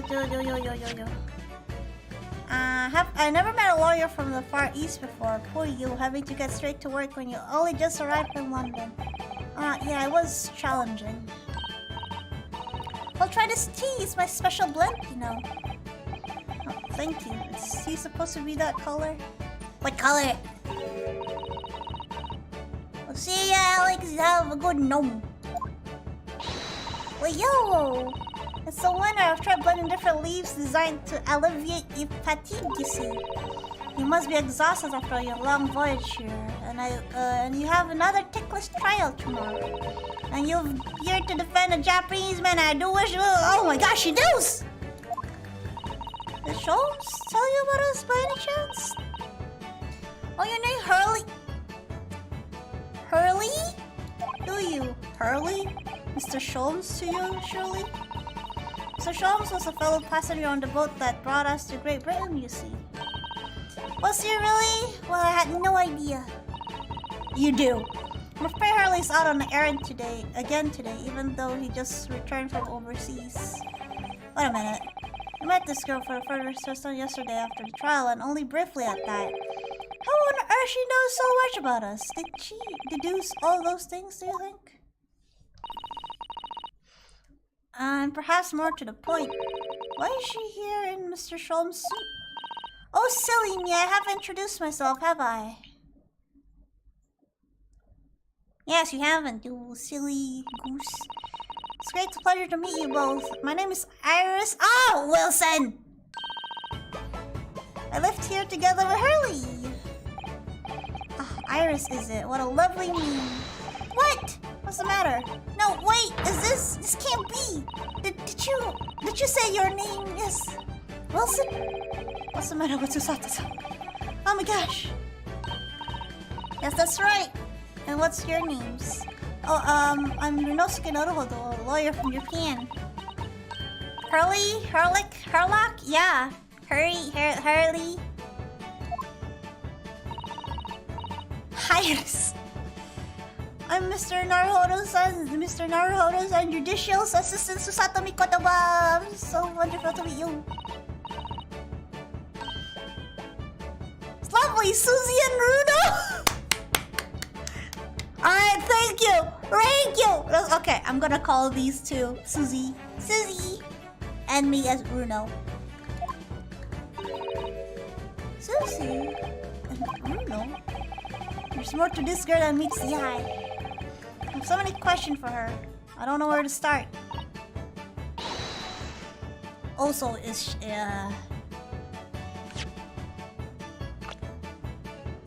Nansai.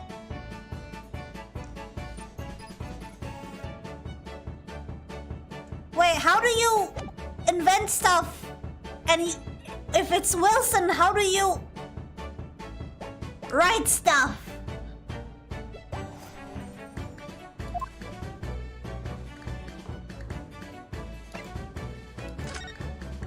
Yeah, but Iris, it was you that we ran into yesterday, wasn't it? The old Bailey.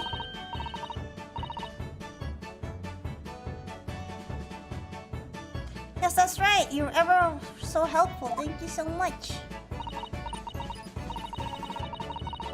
Oh, no, not at all. I'm so sorry you couldn't have been more welcoming. Though at the time, we did have a rather large gun pointed at us. Like this? Oh. And thinking back now, you left with Miss Lestrade and Tall, didn't you? Oh yes, that's that awkward witness, Gina Lestrade. A degree in medicine and you're only 10. I swear. Kids back then. Oh, Guinea? Yeah, she's a professional pickpocket. So we found out. It was very naughty of her to pinch my invention like that. Am I referring to that child-disrupting gun-like contraption? Exactly, so I followed her, you see, to get it back. Perhaps I should think about fitting a self-destruct mechanism in my inventions. This girl's dangerous. Anyway, I brought Guinea back here after that, so she could apologize to my trusted technician. Sorry, your technician? Hurley, of course, silly. Hurley? Yes, Herlock Sholmes. We live here together. Had no idea the great detective has such an interesting young daughter. Daughter? Not likely. What? I wouldn't call him Hurley if he was my father, would it? Well then, what is your relationship with Mr. Sholmes? Well, I expect you found out that lodgings of any kind in London are very expensive. So the solution is to share a cost with a partner, a roommate. But 10? Where's your mom and dad? I hope you don't mind me asking, Iris, but how old are you? 10 at last this year. Well, what of your mother and... Wait a minute. Can I... How long has the Rance magazine been featuring the adventures of Herlock Sholmes? Can you imagine how young she would be if it started years ago?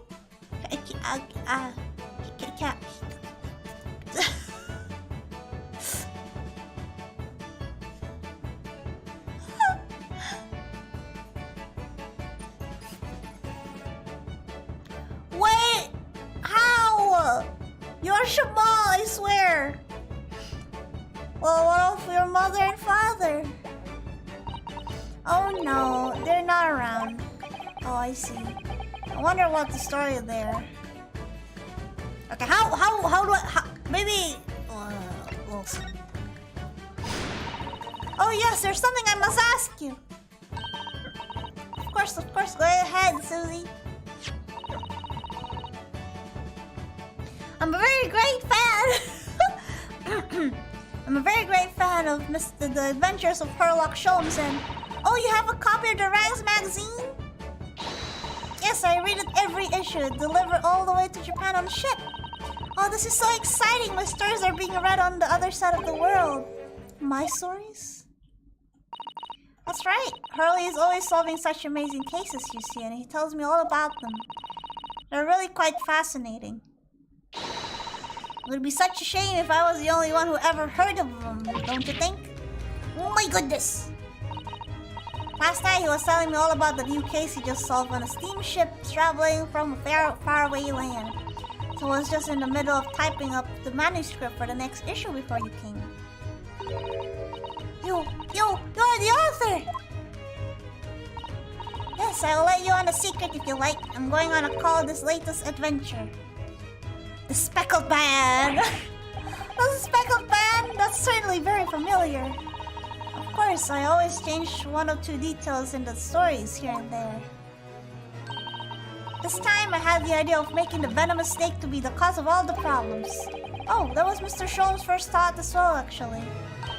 Yes, and of course I know that the snake might not be a credible fit for the facts of the case exactly, but it's a story. Some poetic license is justified to make it more thrilling, I think, don't you?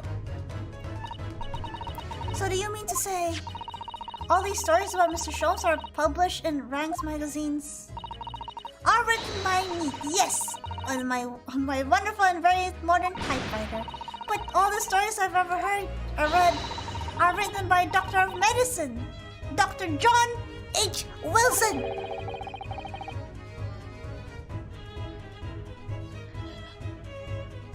So she's writing the story based on what Sholmes is telling her. Yeah. Sato-san's getting more and more worked up. Oh yes, that's me. I mean, my name really is Wilson. But what about the Doctor of Medicine part? That's all true too. I am a Doctor of Medicine. No, at 10 years old? At 10 years old. Well, that's quite incredible. But! Dr. Wilson in the English gentleman! Ah, yes. I did alter the setting slightly for the stories to become more compelling. Oh? Well, it sounds like a little strange, doesn't it? The great detective with a 10-year-old girl in tow? I suppose it does, yeah. Poor Susato-san. She looks like her whole world just fallen apart. Welcome to Stories, Susato. Your deduction does now. About before. Yes, what's on your mind, Runo? Don't tell me. How did you know that I was a lawyer and would just arrive in London? Well, Mr. Runosuke. What Phoenix always telling me, you can always give this to people and they would understand back then. You know how the joke is back in Ace Attorney where you can present stuff on investigation, you present your lawyer badge, like shoving on their face. Look at it! Look at how shiny it is! Look at it! You know what this is? Because in every start of investigation, whenever there was witness around or gumshoe, I would just like shove my lawyer's badge to him, like, look at it! Look at it! Never meet your heroes. Susato's learning it the hard way. Yeah. And Susato realized her heroes. Oh. Well, you know, maybe Hurley just adopted her. Just like, well, you're just like little daughters. So I'll put you here. Yes. Oh, and now we have a difficult trial tomorrow. How did you know all about that? Oh, that's what you mean? Please tell us how you did it. Explain every detail. Of course, I'll be delighted, although there's really no mystery. Now, let's begin. Iris Wilson is proud to present her logic reasoning spectacular. First of all, I already knew that you're a lawyer, Bruno. After all, I met you yesterday at the Old Bailey in the defendant's antechamber. You also said you only just arrived in London. How did you know that? I observed a passport and travel ticket protruding from your breast pocket. Breast pocket. Oh. So I was reasonably confident that you must have only just arrived in the country. And on top of that, you accepted the case against a particular prosecutor, telling me you were unaware about London court's affair. The Reaper of Belly, I walked into right in Taiwan, didn't I? And I noticed a red ink stem on the back of Susie's hand. You were given that when you visit the local prison to meet the suspect, weren't you, earlier today? You used those stamps to keep a close eye on coming and goings, you see. Oh, I didn't realize. And a red stamp is only used for people visiting foreign inmates. So, that told me that even though you had only yesterday completed time, Mr. Will, the two of you had already cussed to visit a foreign inmate at the local prison. However, neither of you were wearing a particularly sad expression on your face. So I conclude that the prisoner was unlikely to be a friend or a relative. That led me to believe that you must have accepted a new case. My gosh, she's smarter than Sholmes! But how could you have known that the trial is tomorrow? Well, having barely seen home, I've been home a few hours yesterday, Hurley solved yet another case. It's obviously amused him. He told me that he caught a Japanese man who was bawling and trembling. A Japanese man? Well, clearly that must have been Mr. Natsume! Now, Runa has a fancy Japanese sword. And I think your outfit is called the kimono, isn't it, Susie? Well, anyway, it's clear to me that you both come from Japan yourself. So I put two and two together and decide that you must be defending the Japanese man Hurley caught. It's sad that a 10-year-old girl is smarter than the 34. Exactly! Isn't it? She's better detected than Sholmes. She's only thing stopping her is her age, probably. Yeah. And that, like, she actually wrote a very, like, what do you call that? Fascinating and inspiring and fun story about what Sholmes does. Just, you know, make it small, bit changes right in there. Now that's just amazing. Iris, my gosh.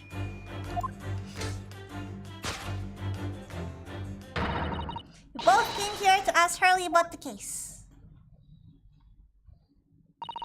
There's a note on the mantelpiece that says the man's trial will be tomorrow. Hurley is always stabbing his nose with a knife. You know, he's silly.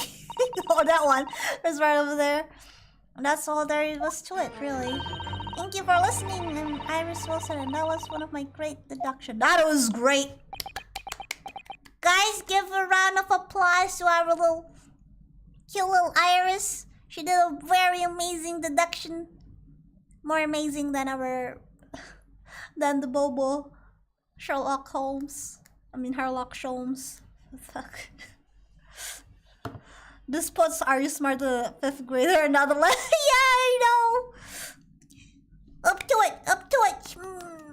Clammy claps are all welcome. Oh.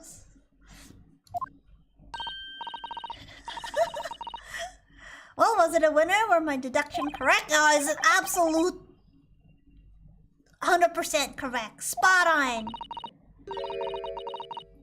What's amazing, Iris? Truly a great deduction. You've even managed to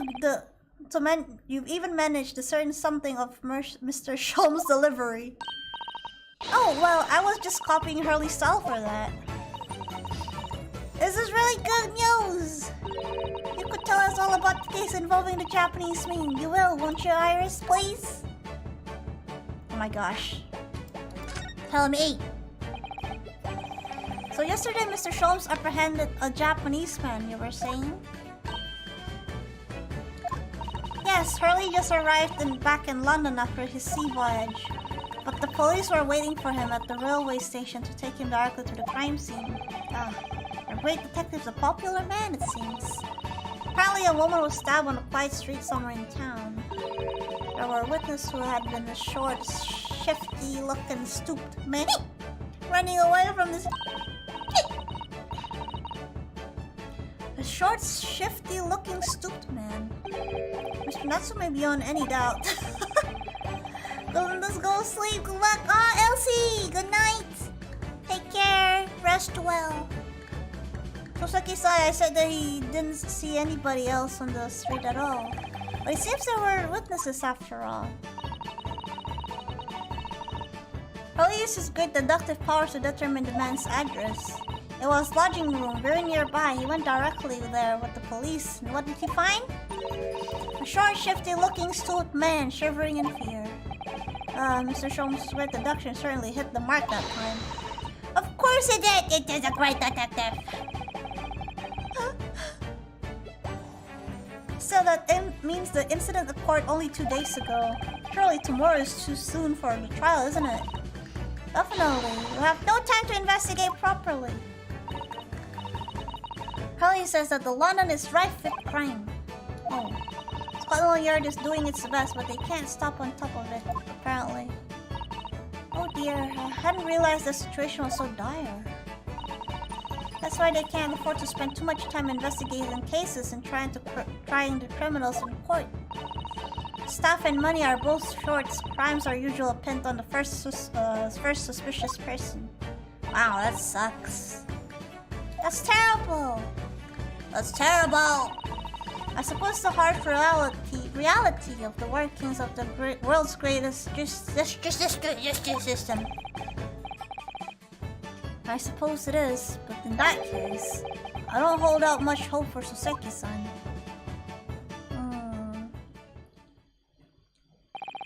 Thank you for answering so many of our questionnaires. This has been very informative. Oh, you're the most welcome. Had so much hope. Oh, she's so cute. Do you happen to know where Mr. Sholmes is at the moment? As you guess, I'd like to ask him some question about this case as well. Well, I expect Harley is still investigating the scene of the case involving Mr. Natsume, you mean? Yes, Mr. Natsume. Harley said he was going to the man's lodgings. If you leave now, you'll probably catch him there. Interesting, you know where it was? Well, I imagine the police are still investigating the scene of the crime themselves, aren't they? Did you happen to come across a detective by the name of Gregson while you were there? Yes, we know Inspector Gregson. Oh, goody! In that case, give Gregsy this for me, would you? If you do that, I'm sure he'll tell you what you want to know. What is this? A 5 shillings piece and a postcard, it seems.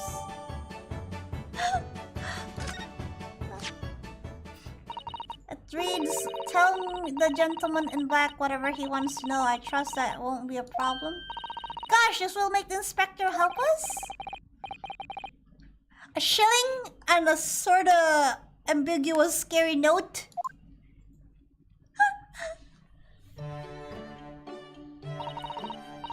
Good luck, then. I'm going to return to writing my manuscript, The Speckled Banyan.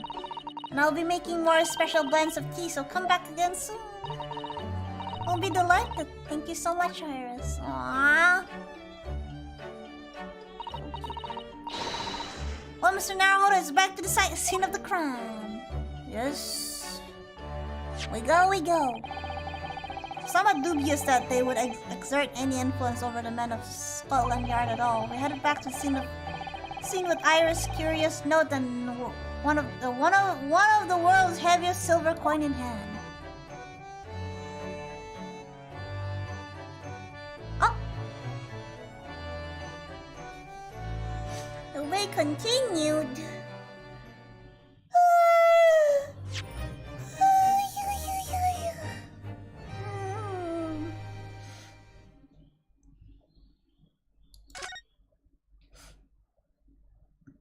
Oh, we're still investigating, so...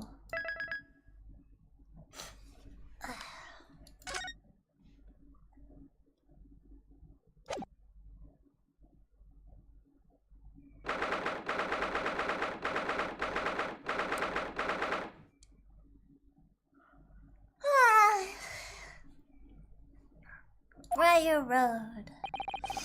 Looks as though the police are still here, carrying on with their investigation. Perfect, so let's find Inspector Gregson. Yes, so let's see if he'll take a break from his chips to look at his silver tip. There is game of... Oh my god, that... Ah, there he is. Hey, old mister. Look what I got. I'm gonna bribe you. I'm Inspector Gregson, do you have a moment? Sorry to say I don't, I'm a very busy man. Much too busy to talk to a pair of foreign guttabouts, that's for sure. We have these for you. A present from Miss Iris Wilson. What? For me? From her lady...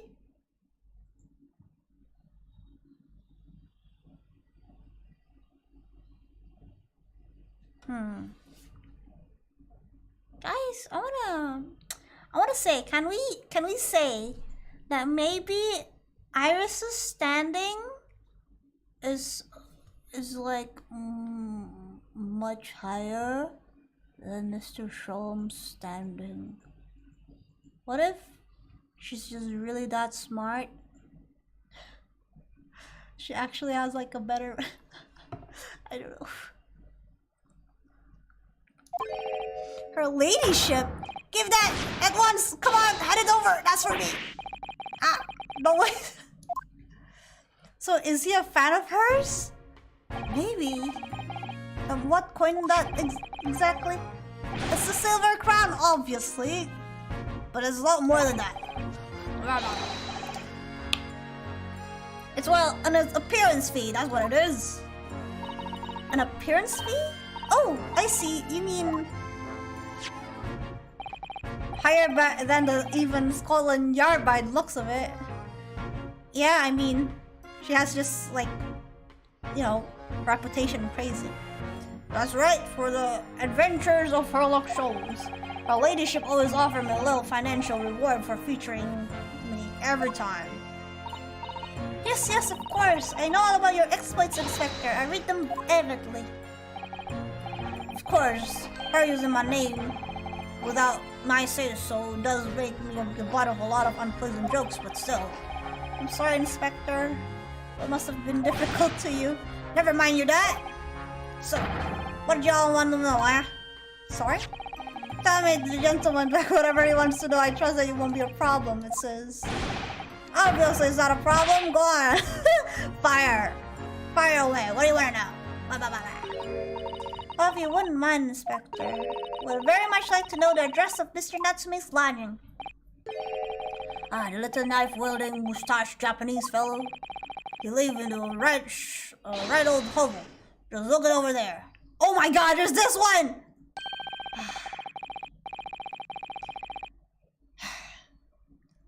On the first floor of the house, corner... Oh, on the first floor of the house, corner, where that wreck of the bicycle propped up. So, can I say that Sholmes? Can I say, can I say that Sholmes?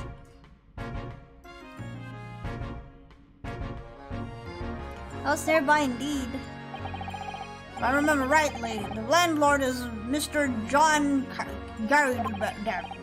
Right, well, if you see her again, make sure you give her ladyship my regards, you hear? I mean it, you tell her that Gregson sends his very best wishes. I wonder if he's trying to be cool and nice here, so he's like, at least... What if like he doesn't want Iris to kind of like make him more the butt of the joke, so he's trying to cooperate as best as he can. Maybe, I don't know. Maybe. Goodbye for now then, long live her ladyship.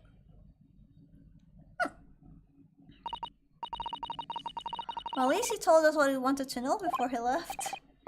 Yes, so then we shall go and see what we can find in Mr. Natsume's lodging. Definitely! Let's go!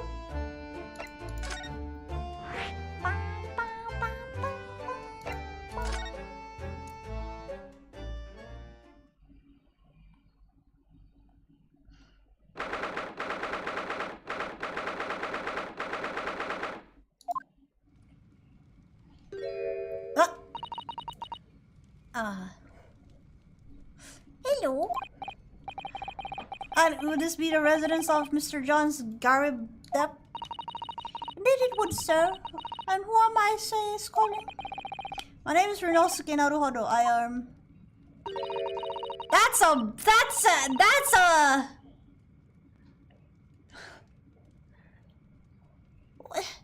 What is this doing here?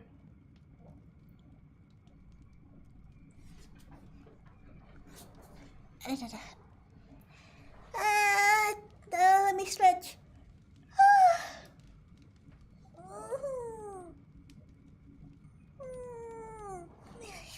Okay. Mr. Naruhodo is representing Mr. Soseki Natsume. I believe he takes lodgings here? What the hell does that mean?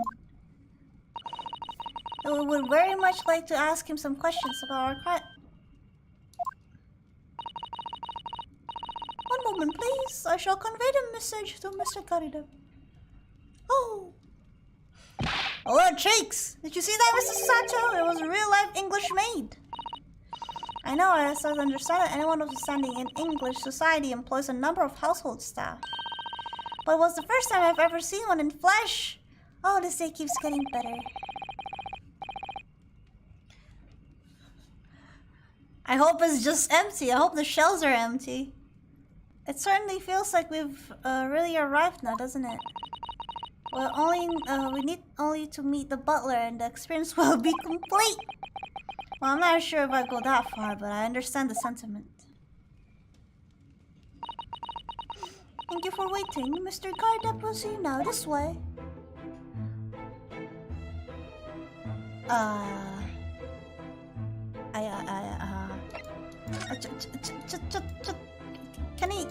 Can I look around? Are those mortar shells? They're enormous! I prefer Drew too from the case than the hamster cheeks. It's so ugly, don't be mean. Yeah, the major and last case was really cute. She's really cute. I hadn't noticed. What are they doing here? Those old things. A couple of little rounds I accidentally fired into the barracks during training, you know?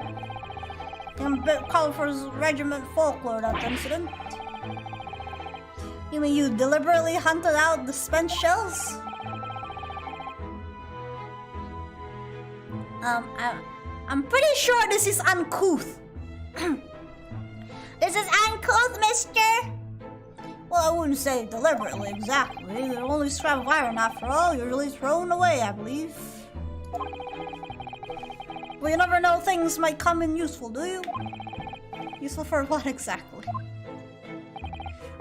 Yeah, well... Joan here, they managed to knock one of the bally things on my foot the other day while she's dusting. Oh no! Ew, bro, don't put your pipe in your drink, yeah! Mr. Gardeb looks... Gardeb. Looks like a crescent moon with a fancy boomerang. Yeah! That's right! That's why he's sitting sideways! Because he looks weird front side view. Here to show you the profile. I can't hear. Hadn't shed a tear since 1969. Before then, you know. Okay. Maybe we consider throwing them away? Yeah, I don't know if you put them sideways like this. I think it's prone to fall down. Can I look around? Oh my god, what the fuck happened here? Look at this crockery on this display here. It's rather unusual, isn't it? Oh my, a genuine London dresser. Isn't it delightful? Although the shelf seems to be broken and the crockery is, oh dear, it's in pieces. So the maid looks like... You sure does she? Maybe.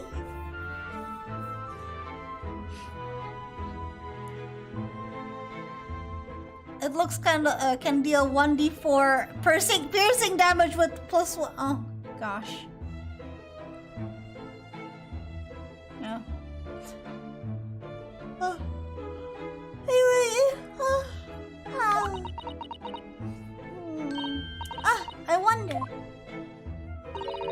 Perhaps the cannon was fired at...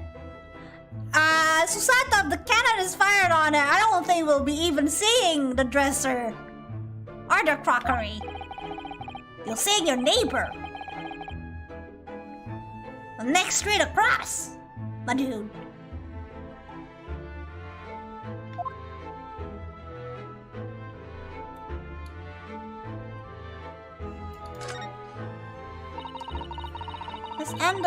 This old candle holder looks a little out of place here, don't you think? Yeah, you're right. It's supposed to be gold, but it's almost completely black for some reason. The old thing, yeah, cheap piece of ironmongery, gimcrack, really.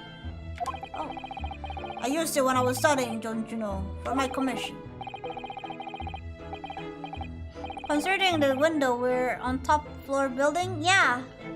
The lift-in place. I know it's old, hardly worth hanging on to really, but well, still has issues. Of course, does everything in this room have an elaborate story behind it? There are memories, Mr. Naruhodo, memories. Look at this, oh, this thing from there. Oh! A plate full of food. Oh, look, a wonderful collection of cakes lined up in a gleaming silver cake stand. And that looks like someone had demolished, yeah. Afternoon tea is time for indulgence, you know? It is quite the English way. Mr. Garibed prepared customers to take 2 cakes with his tea. That sounds delightful. Wait a minute though. There are at least 10 cakes on this stand. Well, naturally. We're never to do waste of leftover. So whatever Mr. Garibed doesn't eat, I say to myself, John, you shall have to tidy up. How magnet. Guys, we found a reason why she's a little bit tubby on I mean, if you have to have afternoon tea every day and she have to eat all the cakes, the remaining 8 cakes every day, then doesn't sound too healthy, yeah. That doesn't sound too healthy.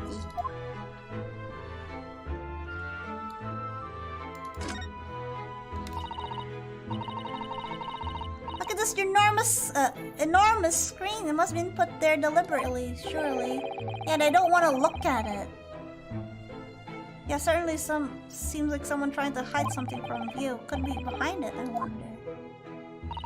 I'm going to have a very quick look. Just a little peek. Maybe let's not, Mrs. Sato. I think the maid is going to head us off. Yeah. No, for some place to have a freaking maid, this place is pretty disheveled.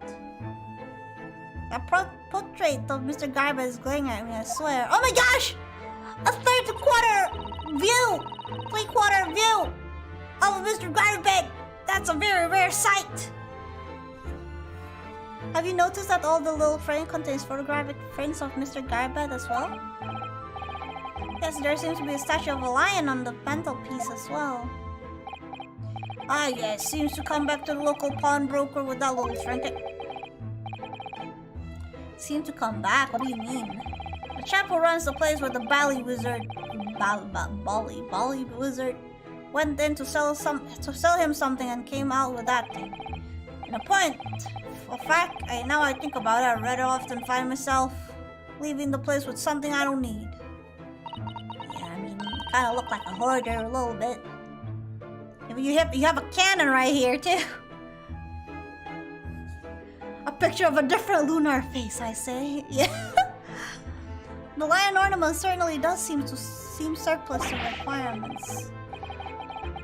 Susato doesn't pull punches, apparently. Medallion. That looks like the Medal of Honor, and it's showcased on a very grand banner. Yes, it's displayed with some pride, I would say, although it bothers me that's not straight.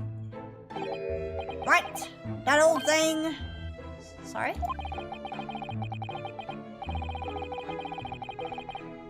I should be glad that thing is back of it. But the general would turn it into his grave and dispose of it. The water makes the base place over it.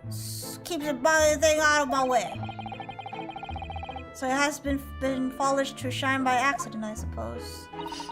There appears to be an inscription on the metal itself. Look. Let me see. It says, for distinguished participation. Sounds like kind of honors that honors even I could be in line for. Well, one doesn't like to blow one's own trumpet. But I was given that for my time in the army.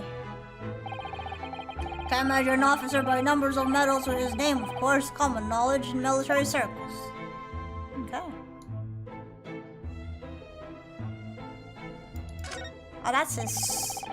The uniform looks fairly ancient, doesn't it? It's clear been well looked after, though. That old thing? Pah! Not much better than rags, really. Oh, wear that ceremonial garb at my retirement bash, you know? But I'm not one for dwelling on the past, me. Would have gladly thrown it out, but you know how it is. Anyway, it doesn't have to have an odd piece of memorabilia lying around, does it? Oh, I see. Perhaps you should leave the past in the past. Well, yes. Oh, you have a sword! Cannon. What the hell happened here? That's a full-size cannon. What is it doing here? Oh my, it's real. So I thought it might be a replica. Would it be too heavy to be on the top floor? How does one even wield it in? Did you put... Is there any crane? How did you put it in? How did you get this shit in? That old thing? Bah, that's little more than a toy. Sorry? The army was selling it off when I retired, so I decided to give it a new home. Plot hole! Never know when the enemy might attack next. Jolly useful to have cannon about in the house. Really, it isn't overkill? Get prepared, I say. You never know what it is. Just good, well. You call me boy. You think there may be trouble brewing, Mr. Garbed? Deb? Always is. Take Joe in here. Never fails to have a clean apron in reserve. Reserve. Drives them over the barrel, you see. They drive very well in the cannon there, Joan tells me, which rather proves my point, I feel. It's been reduced to a drying rack. No wonder the huge cannon looks like it's hanging its head in shame. Interesting. Books! I don't trust anyone who smokes a pipe next to a cannon. That might be dangerous. They put a mortar shell above fireplace, and then he stir his tea with his pipe. Those guys sus, man.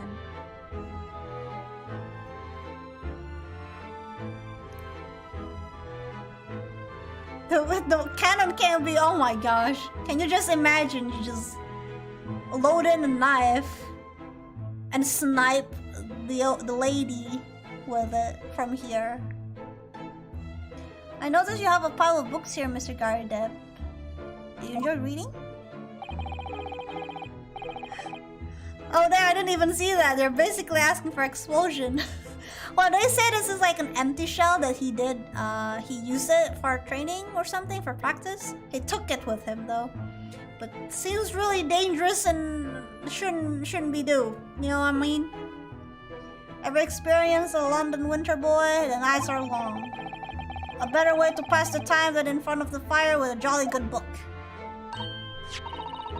Oh, there's a copy of Ranked magazine here, I see. No doubt Mr. Garda enjoys the...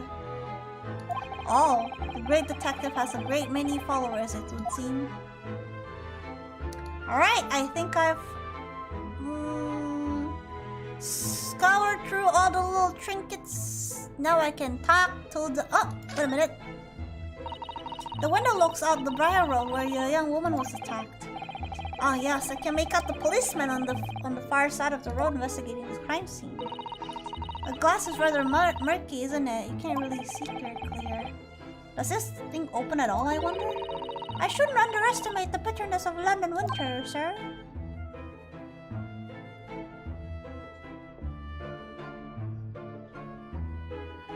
Sorry? As soon as you open that window, the tea will freeze in the pot.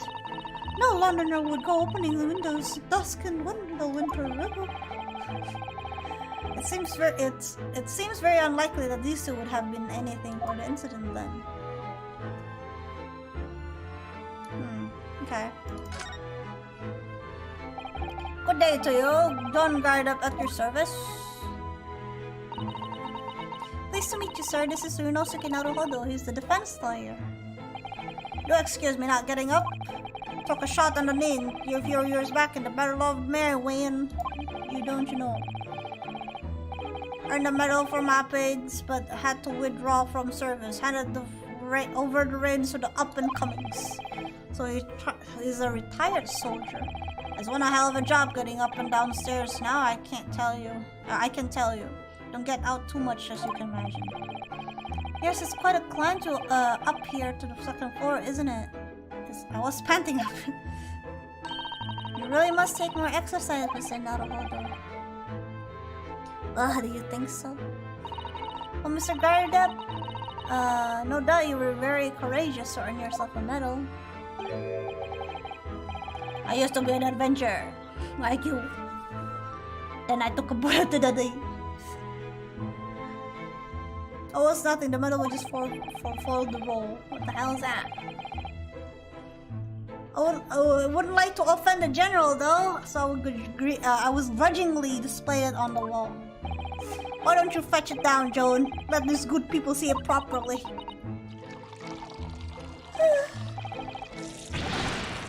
Oh my god, what the fuck? Dash it, woman, be careful! Oh dear Evie, I do beg your pardon, sir. You jolly nearly took the skin off my hands. I shan't be more careful, sir.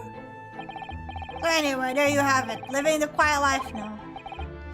She doesn't want to take it down? What's wrong with you? He's your master. What? Why? Now then, I hear you want to know about the chap lodging downstairs, is that right? He was lodging downstairs and there's no freaking window? Okay, maid very sussy. Yes, we would be very grateful if you could answer some questions for us. Only to please, naturally, especially if it helps to keep peace in Blightly. We forged an alliance with the Empire of Japan recently, and I'm sure you're aware.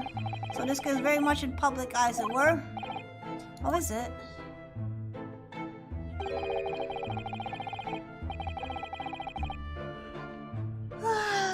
Even had some famous detective poking around, you know, in this whole house, would you believe?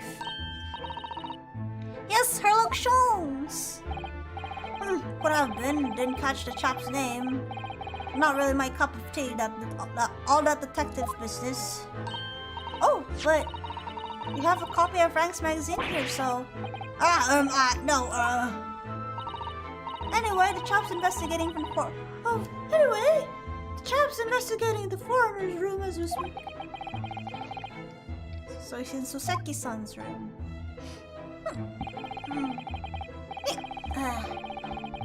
I feel a bit gassy suddenly. Well, I have been, actually.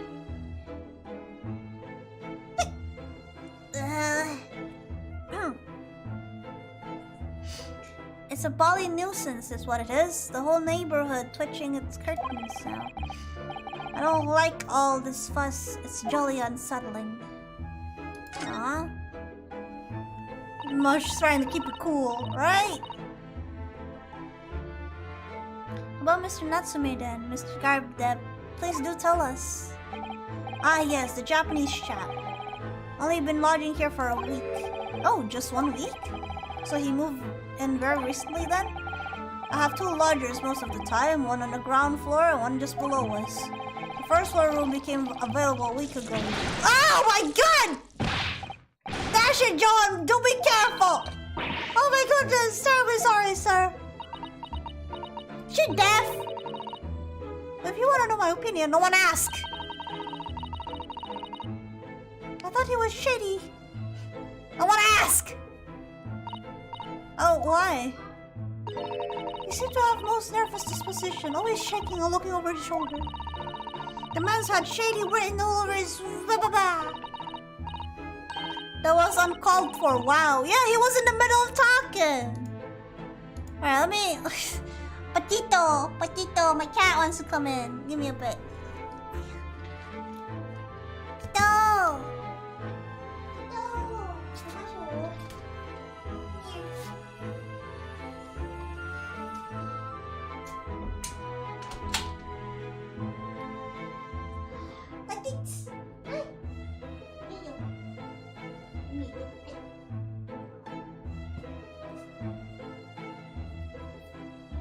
Alright.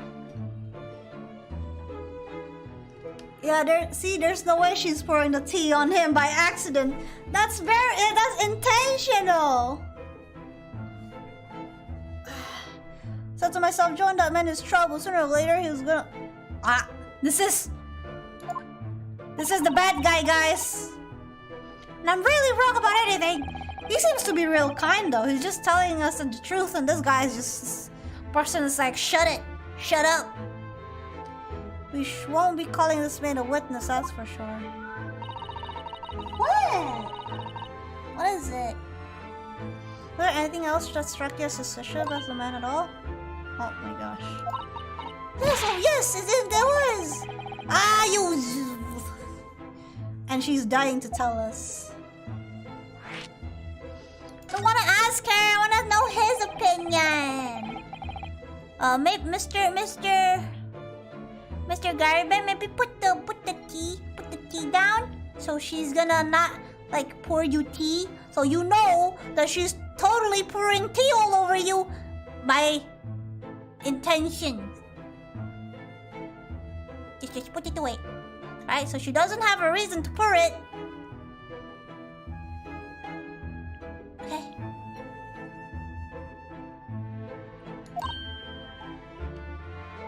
Dying to tell us. Yeah. Oh my word, yes, the man is chillier than the orchard. Will you elaborate? What takes the man's room absolutely stuffed full of books it is, more than anyone could ever read. And he never so much as passes the time of day with another living soul. I haven't seen a single visitor call. Just trots off in that old book. It's not shady, it's just it just wants to be alone. Have you ever heard of an introvert? It just likes to sit by itself. You know, reading books, playing games. You know, or maybe being a foreigner in a foreign country. You know? That's how I feel when I went to New Gremlin. I'm just a new foreigner, a new student, a foreign student, a new gremlin, and I don't know anyone. Bruh, eat this lady. I take this to offense. I'm triggered. I'm heckin' triggered.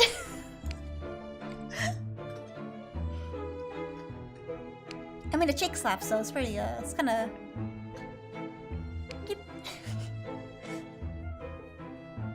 When you have a lot of... Okay, look, I'm not gonna make jokes. That's a... Let's just say that's a nice physics, alright? Let's just say it that way. Yeah. The funny little man in the up long past of the time everyone else in the hours has gone to bed too. Oh, I see. A gentleman on the ground floor goes to bed around 9 at each night, but I never known that Japanese fellow to retire any earlier than 2 in the morning. Yeah, what is he doing in the middle of the night though?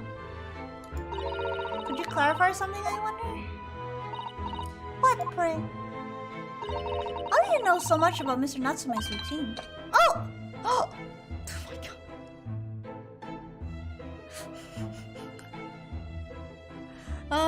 The feeling when the boings are not... I can't stop looking at the cheeks! I understood that either the lodger lives on this floor end of the house. Is that correct? That's right. Yes, they're both below us on the first floor.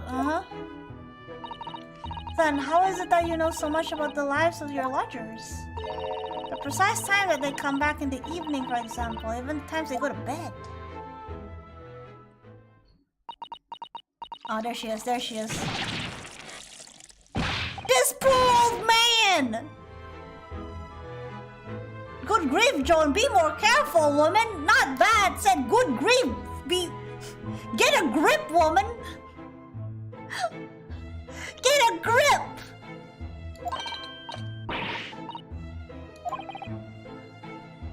The maid's secret admirer? Oh my gosh.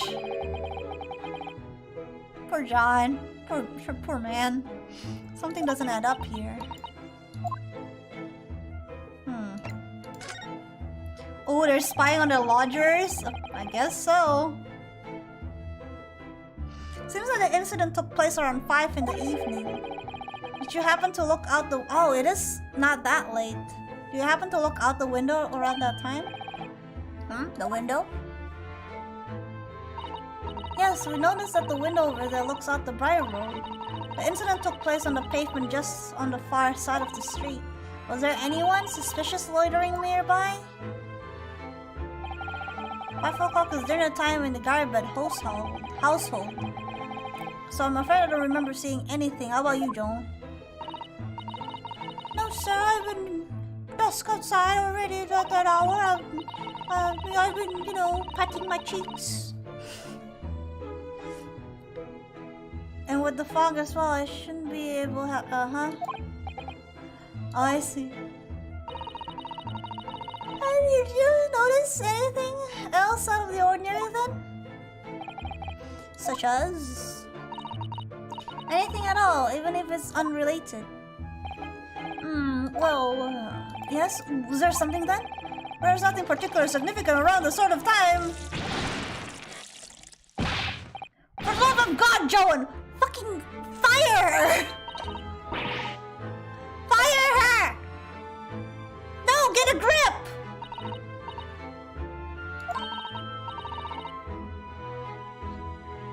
Fire me, Mr. Naruholo!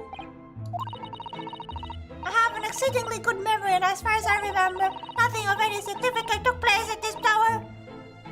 Nothing at all. Really, Mr. Gardep? The way you were talking before sounded rather like there might have been. Oh well, as I was saying, it was just a trifling matter, really. Nothing on... John, dash it! What's the matter with your woman? Begging your pardon, sir? Nothing happened. Yes, quiet. Nothing happened. We sat down to a quiet, uneventful meal. Joan. Every time I see this case, my hatred for Joan grows. Yeah, I hate her so much. I hate everything of her except her cheeks. Everything except her cheeks. I want to pepper.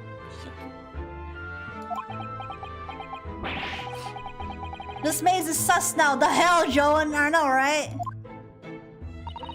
It sounds like something happened in this room on the evening of the incident, but what? Wish I knew.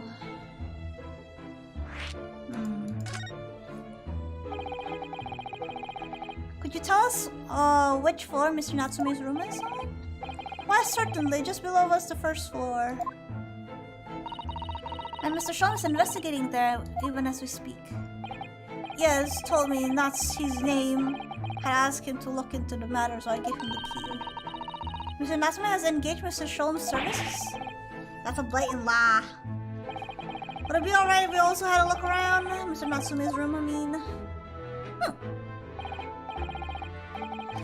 I don't see why not. It's just a one flight of stairs. Who knows if we'll find anything that could help us with the case. We'll have to try. When all the clues we can lay on our hands on, shall we? Yes, and while we're there, we can speak with Sholmes again. Yay, Sholmes! Goodbye! I feel like there's something behind this that might tell us about what the hell's going on.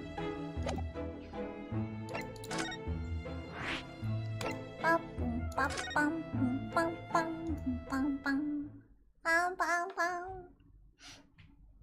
It's a cat! It's boarded. How could anyone live here in 1 week? Dude, you'll get free. I would be insane to be living in this isolation with no windows on. I get being introverted, but you want to see the outside world just a little bit, just a peek. What? Look at this place. And smell it so musty. Maybe behind the screen shows, maybe. I suppose the mountains of old books that are responsible for that. Yeah, he hated this place, alright. Yeah, accursed, he said. Accursed! I don't think I've ever seen so many books in all my life. No, me either. It's so dark in here, too. Yeah, that's why, like, if you have to live in this place, I would be freaking stooped, shifty, dark-eyed, terrified. Is that the window? Well, it was the window, I think, yes, once upon a time. But for that, some reason, it goes up with bricks and mortar. So this is where Mr. Natsume lives. By the way, haven't spotted Mr. Sholmes anywhere, have you? It's okay, he'll be there somewhere. He's a ninja. Our great detective should be around here somewhere investigating. I don't know where. But we'll look around, shall we? Maybe on this side. No, I'll just look at the cat, maybe. Ow. Oh, I had the same old bow tie. Oh my, what an adorable cat! Perhaps he's looking after all the books while his master is away. I don't know about that. He disappeared into that pile of book. The tricolored Mickey, wasn't it? Do they even have a sort of cat like this in Britain? Yeah, it's a calico.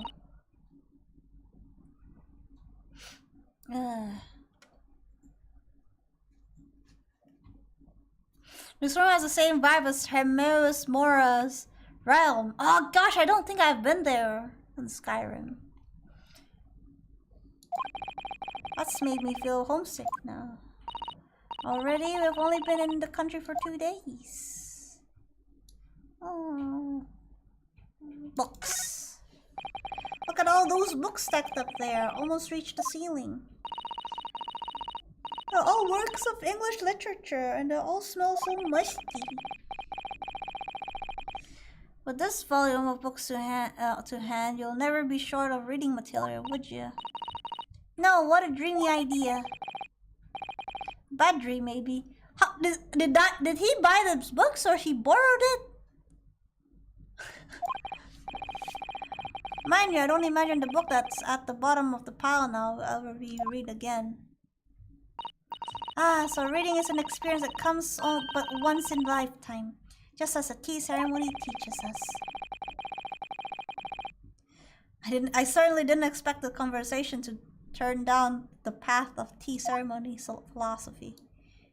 Piles of books, piles of books. Dun dun dun dun dun, piles of books. Pile of trash, pile of trash. Look at all of these piles of paper. They're not scrawled over in English. It looks like those waste paper basket is full, so they're just falling out. I think Mr. Natsume has been deeply immersed in his research, don't you? Or deeply averse to studying his mess. But I had to bet best of luck solving this case. Go and check it. Thank you, Manny. Thank you. Man, I don't want to get a nap too after I'm done with this a little bit.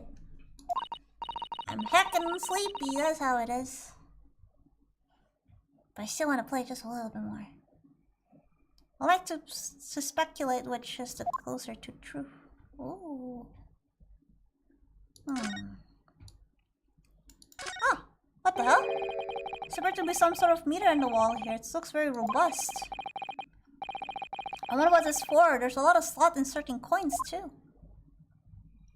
Oh, there she is! Ah, I believe it's a gas meter, Mr. Naruto. Gas meter?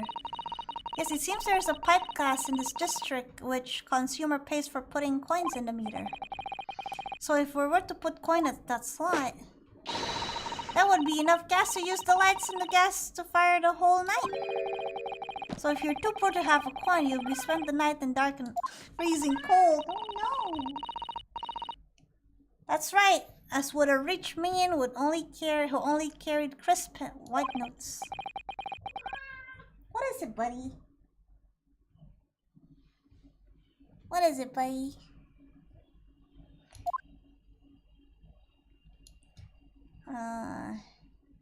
See notes, windows. Would you even call this a window? No! I think so. It was a window at one time. Although all that remains is a frame around some bricks now. So it's really just a wall then, is it? But why would anyone deliberately break it up like that? I have no afraid I have no idea. Perhaps Mr. Natsume painted the brick design on the fit of whimsy. Oh, that's alarming feasible. Anyway, whatever the reason, the lack of ventilation here makes the place very oppressive. Yeah. It does. Imagine being cooped up in a room like this. It would be extremely trying. Exactly. I don't understand. Why would you do that? Okay. Oh look, it's a big cunning cat from home. It's a bit big and bulky, isn't it? I'm sure Mr. Natsume didn't bring that Maneki Meko all the way from Japan with him. I hardly think you're in a position to comment, Mr. Naruto. You're forgetting the enormous Daruma doll that you brought into your luggage. Well, it can be dangerous traveling abroad. I wanted the charm. Well, imagine Mr. Natsume wanted the same. So this cat is your... Aww. No. I didn't say a word. She just reads my mind. I want more Susato take down, but she hasn't been taking me down. Huh. Wonder what else can I... Oh yeah, the stuff. But that seems to be wedged into the crevice between... Is that crevasse or I think crevice is the other word spelling. Maybe? I don't know. Crevasse.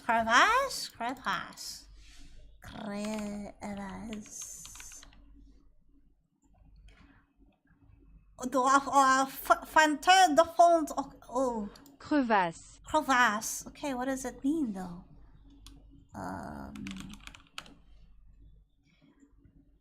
Can you give me maybe not in France? English? Crevasse refers to a deep hole or features in glaciers or in the... It is crevice! It is crevice! So it was talking from fissure from glacier on the earth. That's Old French crevice. Ah. We learn, people. We learn.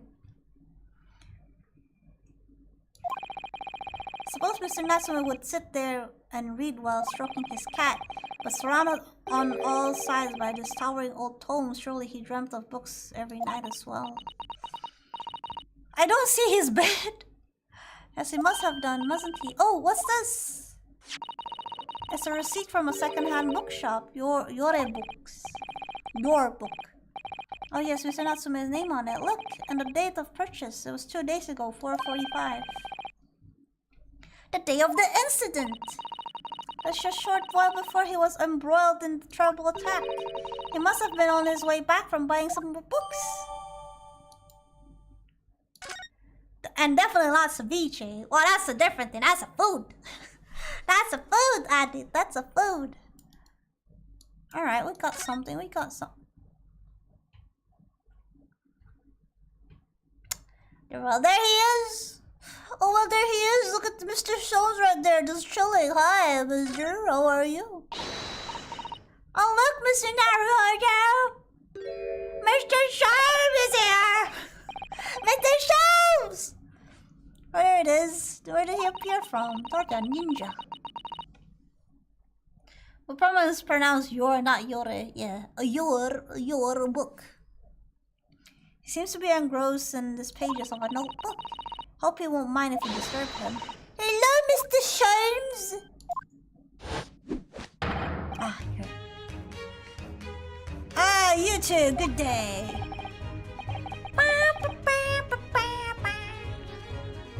Now let me see. Where was it that we met? Mr. Shows were together in SS Buria, literally like 2 days ago. Yes, of course, the Buria. Let me see what happened on that voyage. It was Kazuma Asogi. He died tragically, but you were a great help to us. Ah, yes, but of course, the case of Mr. Asogi. It was the one with the snake, wasn't it? Well, you seem to remember something of it, at least.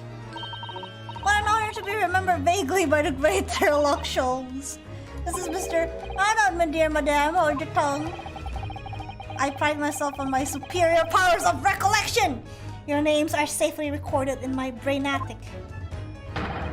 Miss Naruhodo and Mr. you got that little bit mixed. Try the other way around, Mr. Holmes. Oh my god.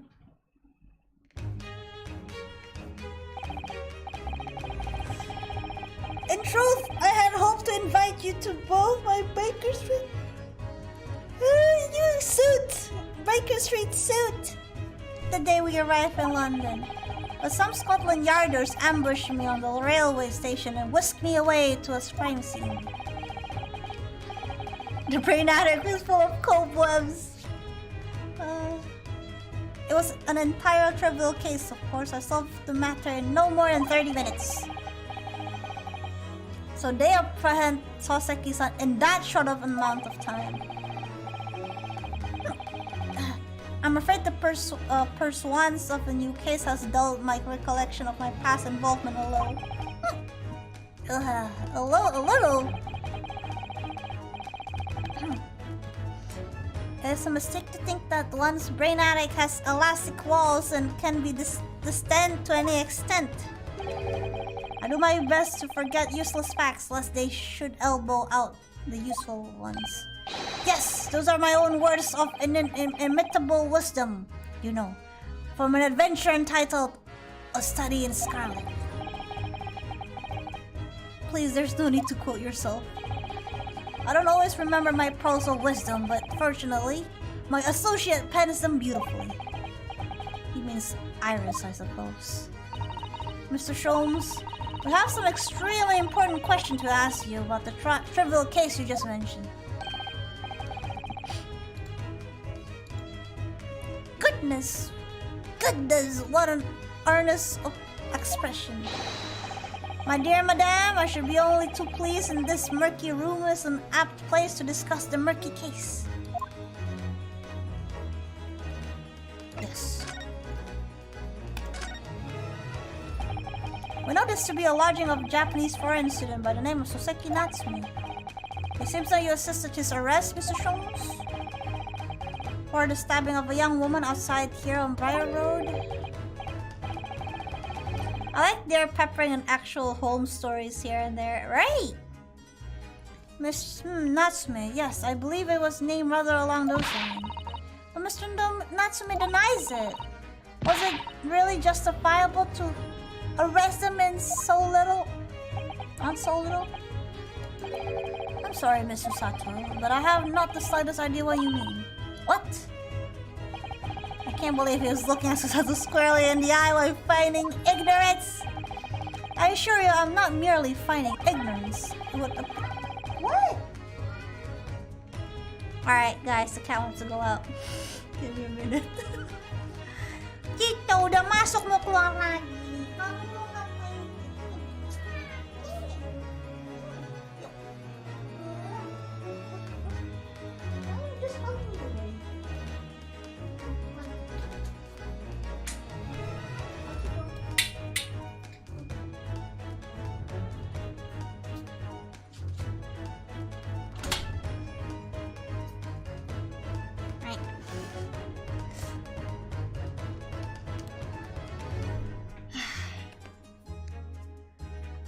I'm pretty sure the home stories is the way they had to wait so long to localize it. Yeah, I bet.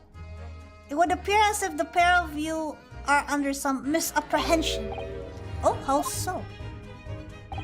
I assure you I have no recollection of accusing your stooped compatriot of the crime. But that doesn't make sense. The good detective Scotland Yard made the following request of me, and I quote verbatim. We need you to ascertain the identity and the whereabouts of a man seen fleeing the crime scene. Ah, a man seen fleeing. There were a number of books scattered on the pavement at the scene. From the book place, I was quickly able to determine the bookshop from which they had been purchased. On speaking with the proprietor, I was immediately led to this address. Elementary, wouldn't you say? I believe there is a receipt around here somewhere from the establishment in question. So you don't think Mr. Natsume is the culprit then? That I could not tell you, but it was aggravating my faculties, hence why I returned here. However, this place is such a trove of fascinating books, I found myself quite lost in bibliophilia. Do not be deceived into believing that I am a man of leisure. No, no, no. Oh dear.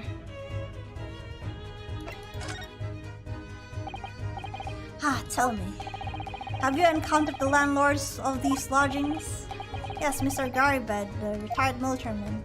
It was the first time I've ever met a soldier from the Great British Institution that is the Surface. Surface?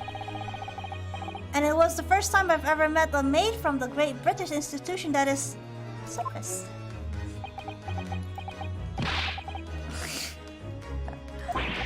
I didn't think it was that funny. I do apologize. As you might as well be aware, many households in London employ a maid. Yes, I read as much in my Great Britain primer. I see. Primer. And so conversely, whether or not a household employs a maid has come to betoken the social standing of those dwelling therein. Betoken their social standing, sorry? Put it simply, my dear fellow, those who employ at least a single maid are considered middle class. Those who do not are beneath that. In upper echelons of society, of course, household employ enough staff to constitute a large family. Goodness, how extraordinary! As you can appreciate, for those who are in precarious boundaries between the middle and lower class, being able to afford just one maid is of the first importance. I had no idea. And it is for precisely that reason that I find great stimulation in this situation upstairs. Specifically in the retired army veteran, Mr. John Garb. Oh? Affable as he is, the fellow is hiding something. Whether or not it imposes on the circumstances of this case, I am as yet unable to ascertain. Well, what he meant, Runo, what he meant is they're upstairs, very sussy, but I can't pinpoint what makes it sussy. That's what it is. It's what he's saying. It's what he's saying. The dingy room. This room is thoroughly suffocating for the soul, my dear fellow. I assure you, any man whose lot is dwell in this place, such as this, will stab somebody sooner or later. Mr. Natsume stabbed no one. But sooner or later, I say. I don't believe that's the issue here. But this dark little room, Mr. Sholmes. Why is there no longer a window? Do you have any idea? I don't get it. I don't understand why no window. No window? Well, I mean, I can clearly see there's a window of sorts. It's right there. But is it completely blocked with bricks? Ah, I see. The answer to that question is quite simple. Window tax. Window tax, is that it? Surely, not a tax on windows. Precisely that. I feel like I've heard of this before. I feel like I've heard of this tax window. I don't know why. Oh my goodness! Until relatively recently, a tax has been levied on households in this country by a number of their windows. Oh god, I thought of window tax too. Those of lesser means, having inherited a sizable and costly family home, certainly rapidly close windows up, while the rich open windows here and there and everywhere, in an effort to curry favor in those in power by furnishing them with large sum of how awful and unjust, forcing people to live in rooms devoid of light.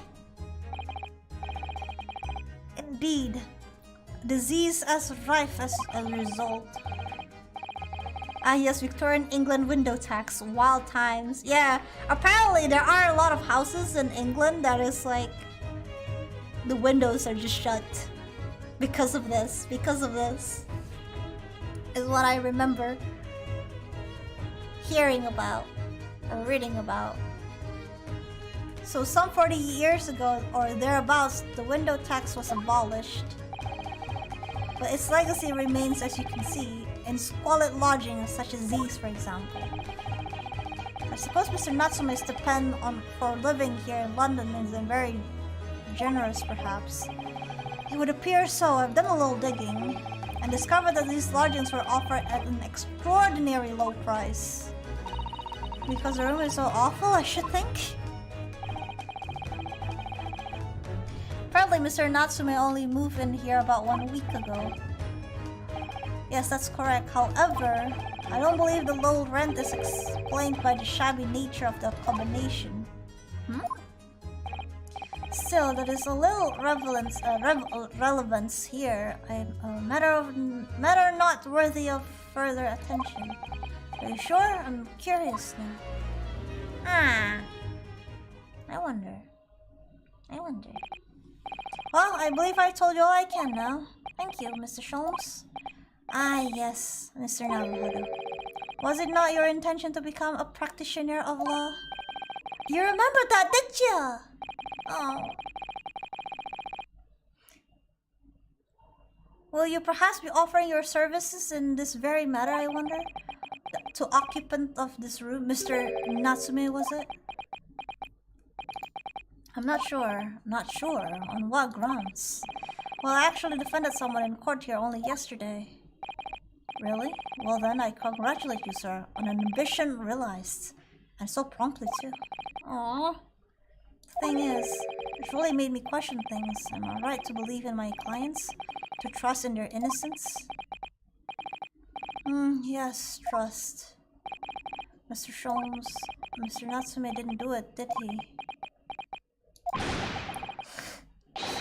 My dear fellow, I haven't the first idea. Oh, but I thought that's why you were here. Didn't you come back to investigate? Ah, yes, that was indeed my initial intention, but there were simply too many fascinating books here. I couldn't possibly ignore them. Oh, I see. Nevertheless, there are two facts that I can state quite unequivocally. The man who fled the scene of the crime 2 days ago was the Japanese occupant of this room, and there are witnesses who swear to have seen the same man commit the crime. That is all I can say. And one more thing. One more? What is it, Mr. Jones? Tell us! I can't say with any certainty whether or not it is of relevance to this case, but I'm quite sure that the retired army man who owns this property is hiding something. Mr. Garbett says.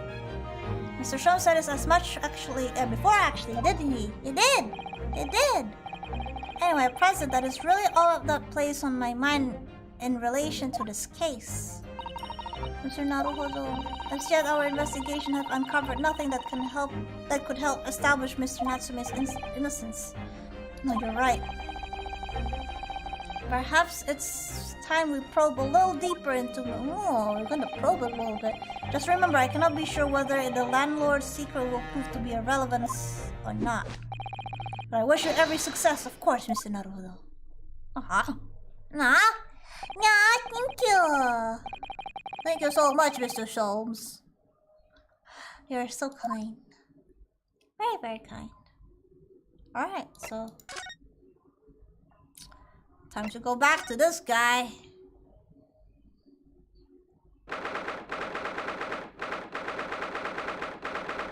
Mr. Garbabed.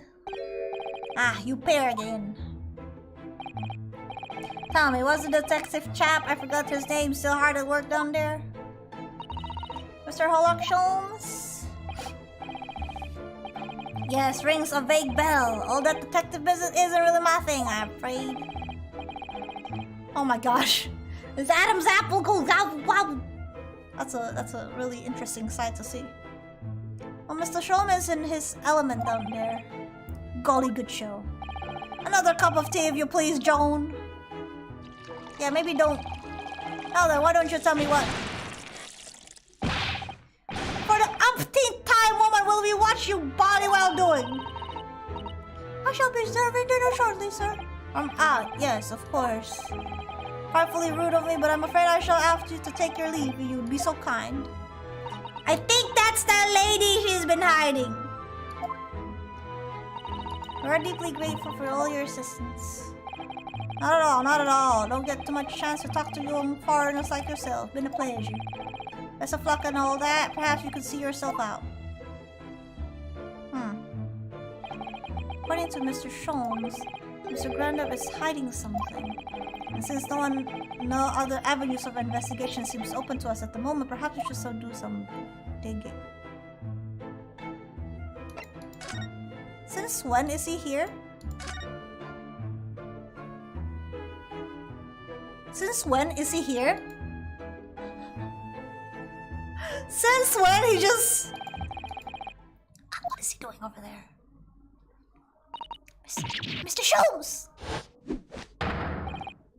We meet again, my dear fellows. Good gracious! When did you sneak in here? Hollock Sholmes, sir, at your service. What are you doing over the window? I'm given to watching this evening sky as the sun sets, madame. Yet silently cheerful as the room downstairs undoubtedly is, it lacks an aperture for such observation. So I took the liberty of borrowing a small corner of space by the window up here. Well, I think it's over this one. Keeping an eye to one's window at dusk is prudent thing to do in London, I'm gathering. And one other thing, Mr. Naruto. Me? I thought perhaps you might be in need of a certain great detective's great mind. Oh gosh! Wait, he's not talking about... Is he? I didn't expect to be going through that again so soon. Are we doing a little dance? Are we doing a little dance? Oh my gosh. Maybe we could... We're gonna dance in justice. We're gonna be dancing in justice. There is mighty secret in this modest room. My eyes see even the most trivial of trifles. What the Sholmes doing for the Sholmes doing? You know, Sholmes is such a hard thing to say. Sholmes.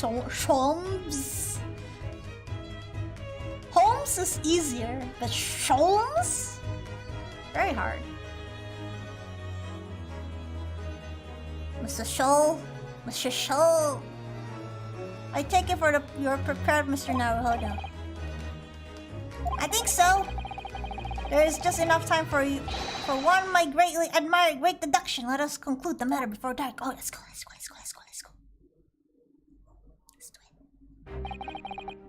Sir Guy, though it seems you seem to wear a military man of considerably distinguished surface. Your standing as a landlord is most certainly not what you might call first-rate. I'm afraid, sir, that is all too clear to me. There are two conclusions I've been able to draw by careful observation from your living arrangements. I beg your pardon. The first is that even as we speak, you are concealing the presence of a ferocious beast in your camp. And second is that the result of the beast's violence rampage, you have lost something very dear to you. Not who to look. The old man's broken out cold sweat. Unbelievable. It seems Mr. Sholmes' conclusions are both spot on. How could you possibly? How could I possibly know? You mean to inquire? An answer couldn't be simpler, sir. For in the defense of jungle, of logic, of reasoning, I am the king of beasts. I mean, there was a cat, that is true, and the cat poofed. And I know too well that wild beasts are not easily tamed. So, shall we begin? Once again, Sherlock Sholmes is proud to present his logic and reasoning. Spectacular! The game is afoot! Alright, let's do this.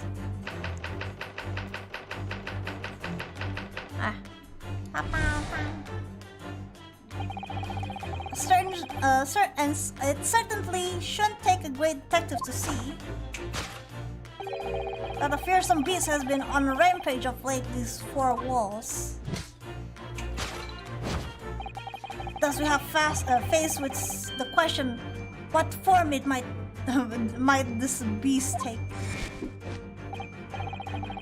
For a man with a military breeding, your eyes are commonly candid. Your furtive glance, Mr. Garibet, leads us directly toward the answer. The nature of the beast. Yes, though an army man, you appear unimposing at best. A fact that has been fueled your admiration for the mighty lion, the king of beasts. What is this piffle, I ask you? In the end, your admiration has become so great, in fact. You had a living, breathing specimen shipped from India, which...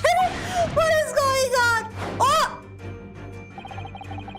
You guys saw that?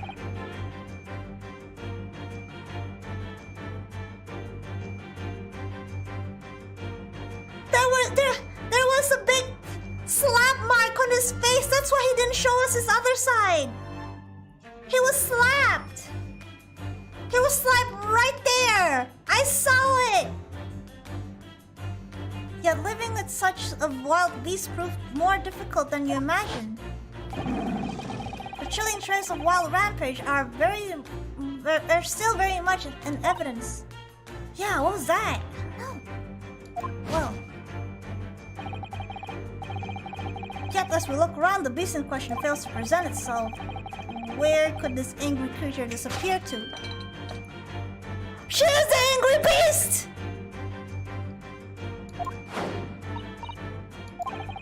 I pray you don't consider me uncivilized, but this is plain to me with one glance in your direction. Is it? Your dress pocket gives us a handsome clue to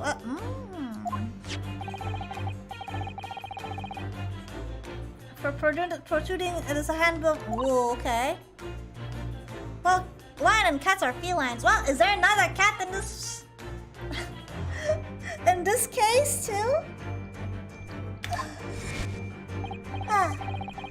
Yes, you sought to dispose this terrifying lion, Mr. Garbett, at Betty's Circus. A traveling show currently sojourning in the nearby park. I have reserved the tent. You sold the savage lion, sir, to the circus troupe. I most certainly did not. I believe I have made my point. Fearsome beast which rank amok in this room was an Indian lion. And a simple visit to the circus town will reveal the lion prancing jubilantly.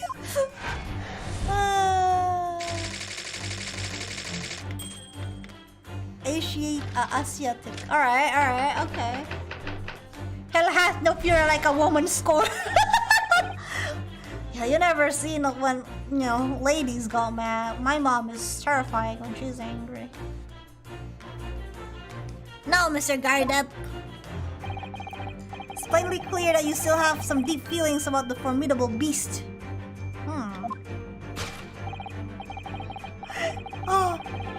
Oh, look at that. Touching his poorly smacked face. Indeed, in that blithe pose, the distress of this loss caused you veritable tangible. Your head weighs heavy on the pain supporting arm. And mid fits of tear, you let your beloved beast go. The strain of losing something so dear to you is clearly no.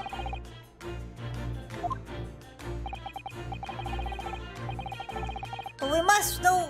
Oh. We will not follow the direction of your gaze to find the answer. Yes, this pile of bills I have given the. Oh shit! They're just angry because they don't have money.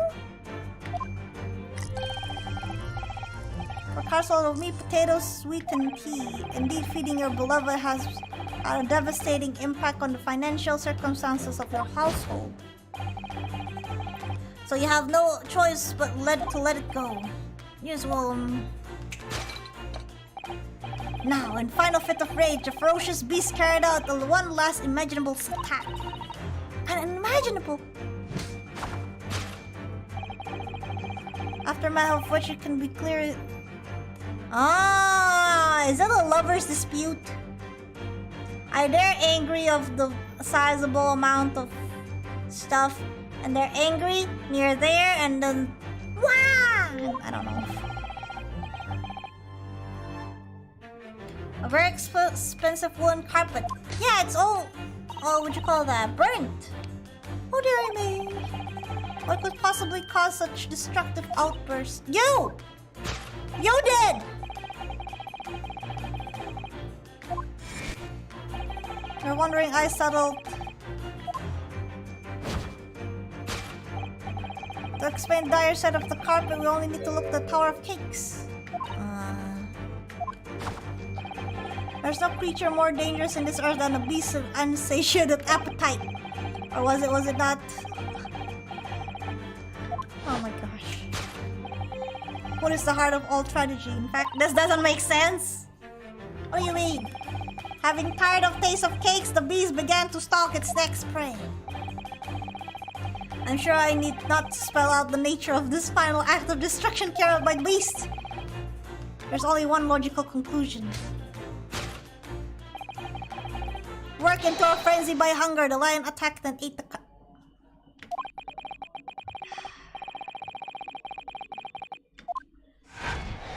Sasuga.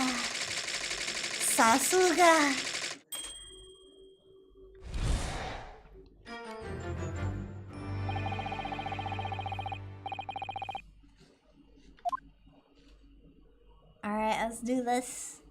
Let's do this shit. Yeah, I would be shook too, my dude.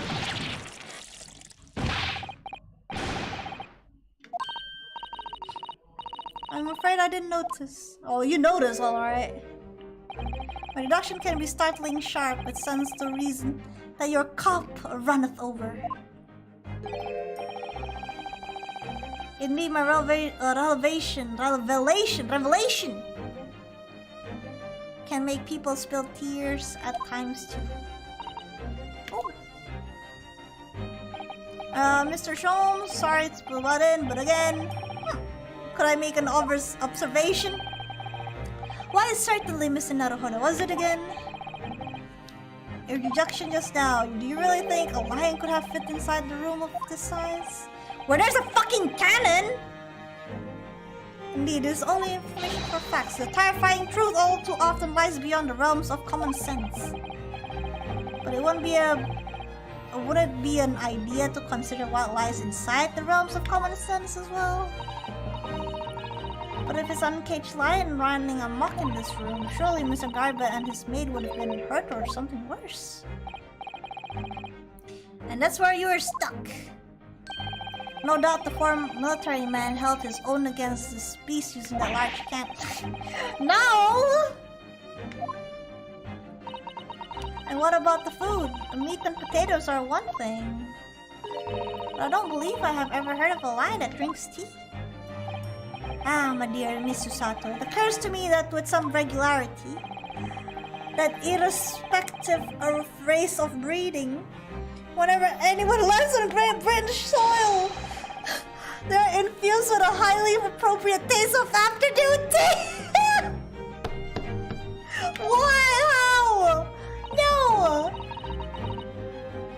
Won't there be a hole in the wall? Exactly. If the cannon was used, there's gonna be a hole in the wall. Exactly. Well then, Mr. Naruhodo, it's turn. Yep. Let's go. Let's dance. A slight massage. That's all Mr. Show's seduction needs. You can do it. Excellent. I've been waiting for my trusty partner in deduction to step forward. Mr. Naruhodo, let's go. I don't even know yet whether or not this is going to help. It will help. Don't worry. Let's go. At least that's what I want to believe. Aww. Let us start again. From the beginning.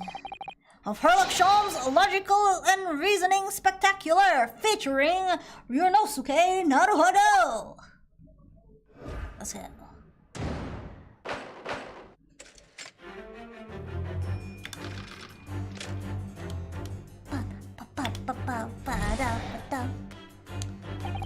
It certainly shouldn't take a great detective to see that the fearsome beast has been, very angry.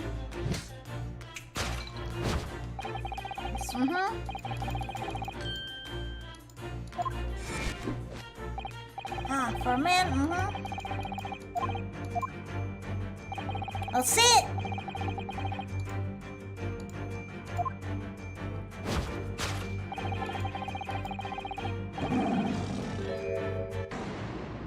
Alright. I really didn't see the lion thing coming.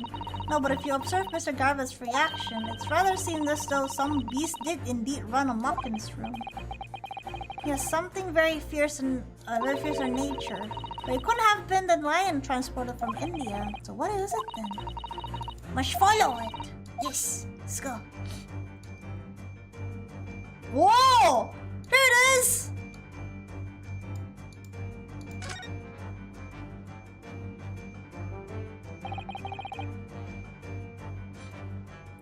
It's a little girl! No, it's her!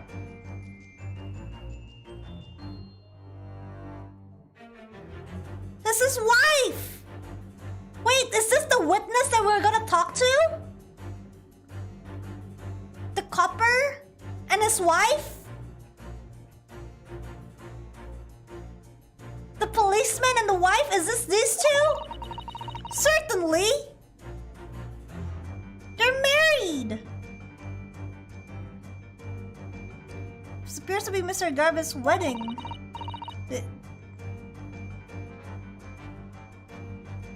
He looks really happy, doesn't he? He does, but you can't make out his bride. How unfortunate, something must have struck the glass indirectly over the woman's face. No, this is definitely Joan. She have a little pigtail and she's just a little tad chubby.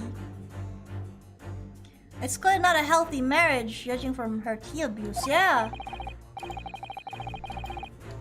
It definitely is the reason why, though.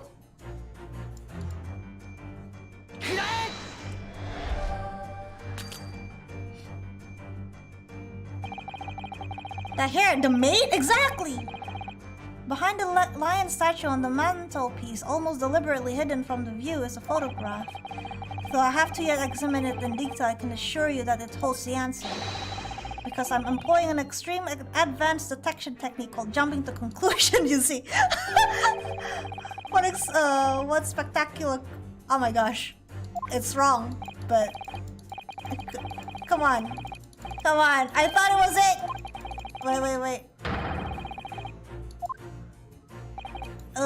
Sorry. But it was it though! Is it the lion? What else? It's not the lion? Well, we'll do know some certainty is that the destructive creature has been at work in this room. I could have sworn I examined. I did!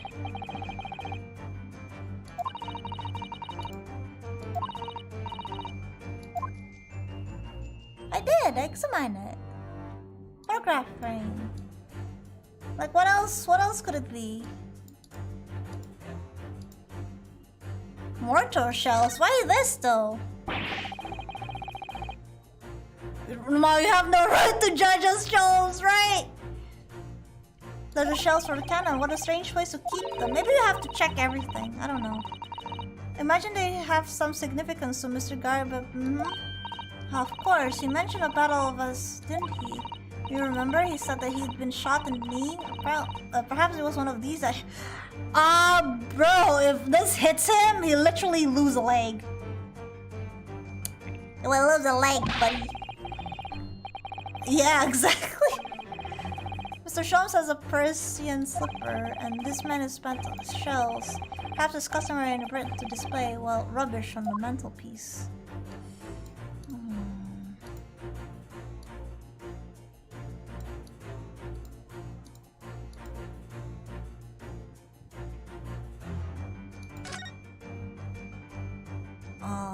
Yeah, I feel like yeah.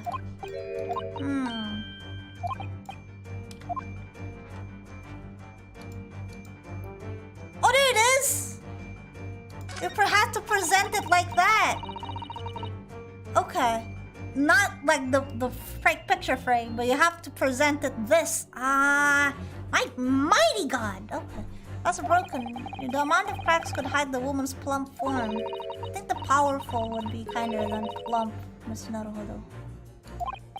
Yeah, she certainly looks like that. A lot of horsepower there.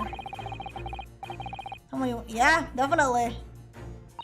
Oh look, have you noticed her wedding ring? It's very large, isn't it? Yes, it's an unusual ring design. It looks like some sort of embellished sunflower. Does she has to be the son for him? Oh my god, here we go. There we go.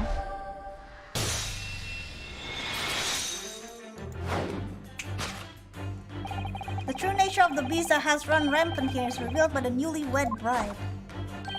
Precisely, Mr. Naruhodo. No other explanation could possibly fit. Yes, this frame print picture of your wife, Mr. Garbett. And while we lament on the fact that her face is obscured, we can still make out of her mighty arms and note the considerable horsepower that they must contain.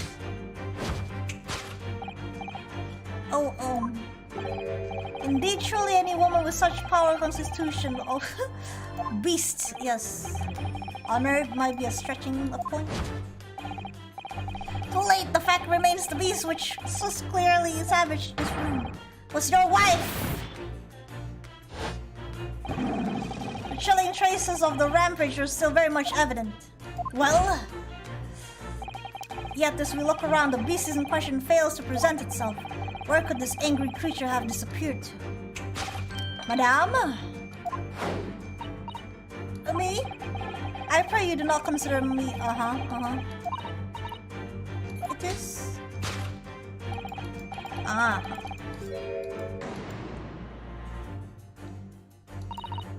Poor fragile, defenseless woman is beside herself. Well, I don't know about fragile. Oh dear. Anyway, Mr. Sholmes is quite right. There's no sign of Mrs. Guide anywhere. Maybe a clue. Yes, we will see. We will look at down here. We look at the little waiting thing right over here. We look at that first and then we present it. She's wearing a very large look. Oh, hey, look! Oh yes, a sunflower design with some rather nice embellishments. Some ring finger, which means it's surely a wedding ring! Yes.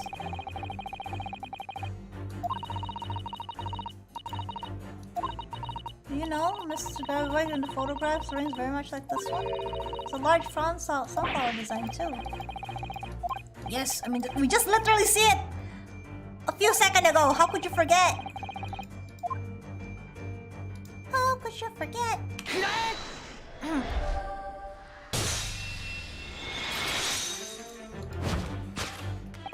Your wedding ring gives us a handsome clue to... Yes. Indeed it does. A flowery band gleaming on your fingers gives you away. Oh my god, wait. Has she been trying to stop Mr. John to say anything because they're gonna testify anyway in the court? Wait, so he had his wife to become his maid? Is it to try to display his social status? Exactly. I feel like it is. Why would he live in this kind of place with not a lot of window? But that's like even back then too. No, I don't know actually. I don't get it. I mean, the whole window tax is abolished already, so I don't know. For it identical, yeah. In other words, you are no ordinary household maid. No. You are Mr. Garba's lucky bride. You are Miss Garba herself. My word!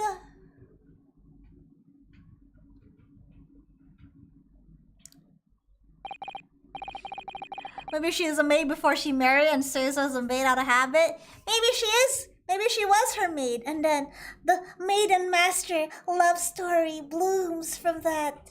And then there they are. What if they're just role-playing, guys? You don't know. Well, jolly fine detecting, sir. As you rightly surmise, this is the wife. Yes, my Joan. Rather let herself go, you might say, but she's really bally poker back. It would appear that you don't live in the most comfortable of circumstances. After all, you're a retired army man, yet you are in the business of renting out rooms. I would assume, therefore, you have insufficient means to employ a maid. Would that be correct? It's not right, I tell you. I was second lieutenant of the 3rd Regiment. A man has his pride, don't you know?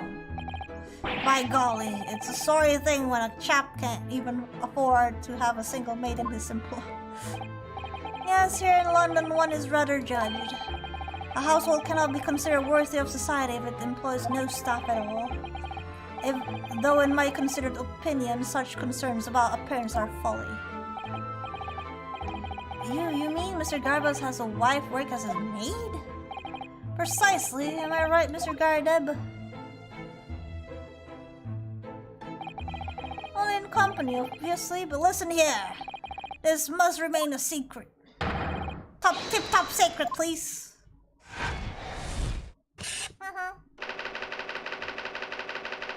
The raging wife of Mr. Gard. Alright.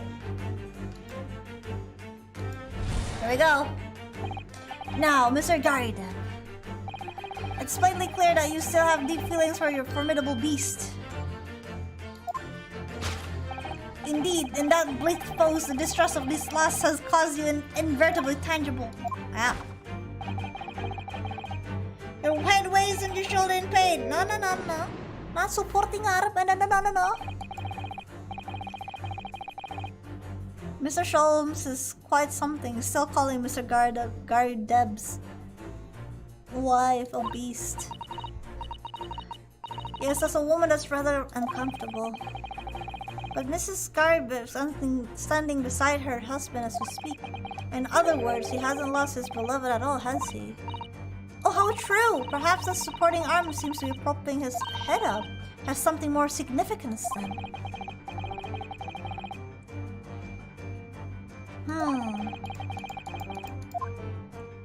Just got slapped! Look at that!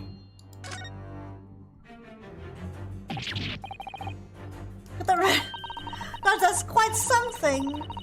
And clearly made by someone's hand.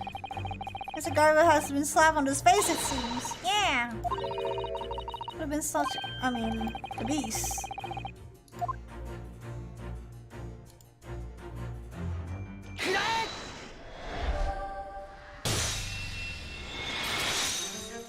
Yep.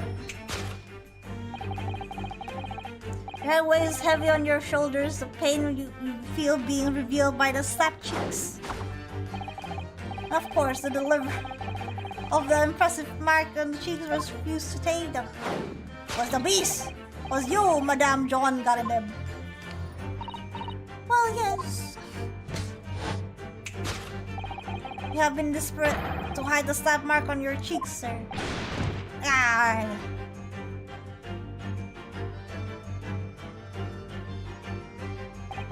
How the blazes. Oh my gosh, she looked forward!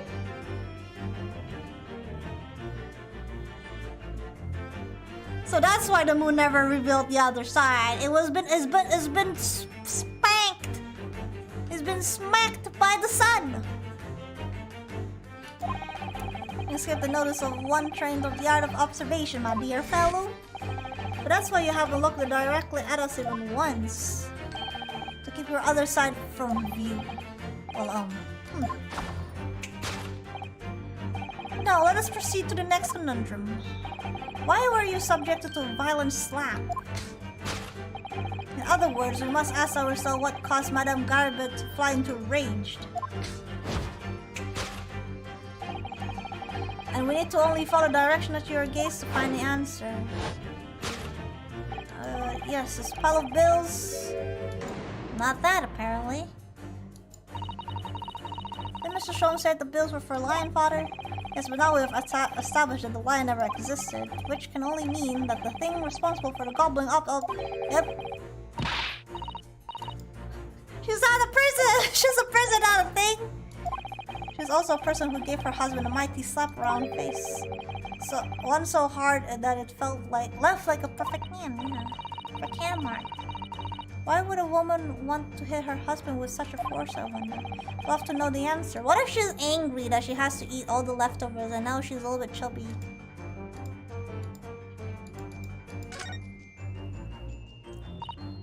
Someone must be reading this book at the moment. There's a bookmark here, look.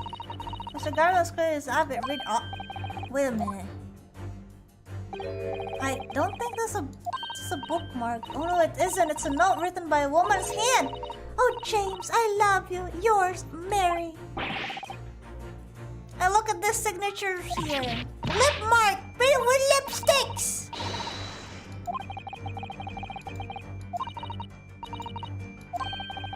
This is actually a love note then. Oh yeah. Is there anything else? Oh, there's a broken plate. Or...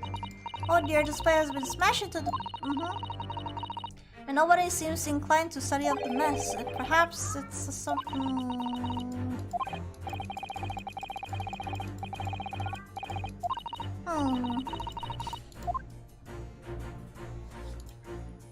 Pile of bills, books. I think it's the lady.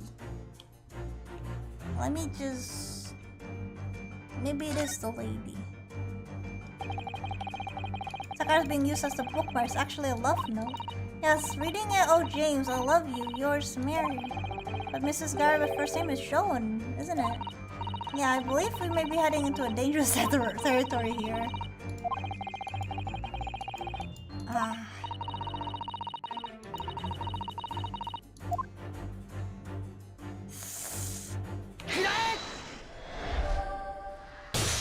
Uh-oh. Yes, it's love note that has given rise to the pain you suffer. Oh, James, I love you. Yours, Mary. Passionate indeed. Perhaps the sender of this note, a certain Miss Mary, is the fly of the ointment here. Oh my God! Whoa! Well, I didn't expect to see one.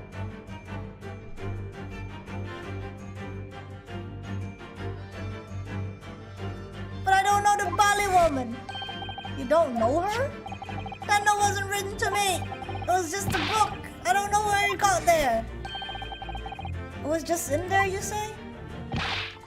That's what I've been saying!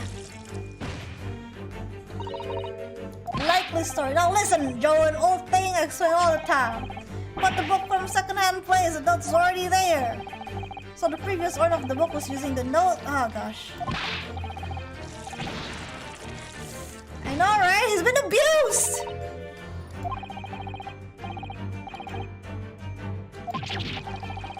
Forgotten is John! Oh my god. A likely story. Are you questioning my name now? Oh my god, there we have it.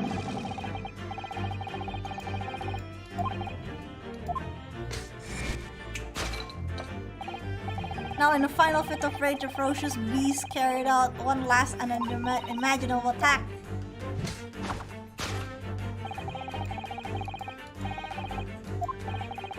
Oh, she just gnawed on it! He gnawed on it!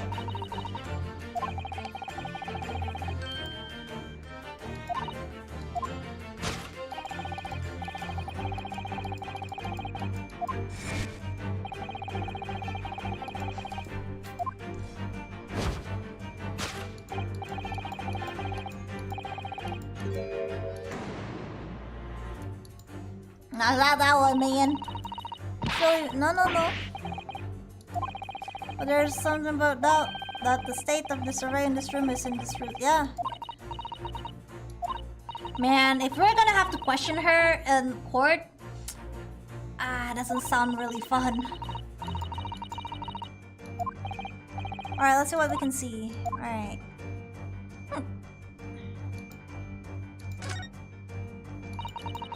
It's like a very old candlestick, doesn't it? The base it's not stable. Yeah, what would that be dangerous? Wait, we'll take a closer look at this. There's one candle missing! Yeah.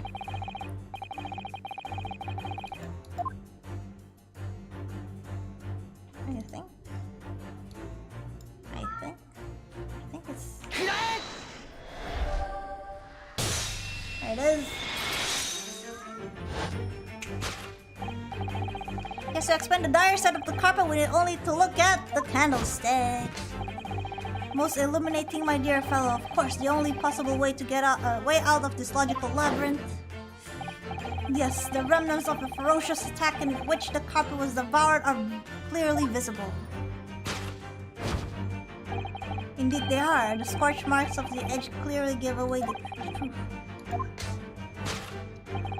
It would appear that this room was the scene of a little marital altercation. Mrs. Garved's mighty arm muscle left an impression not only in her husband's face, but an entire room.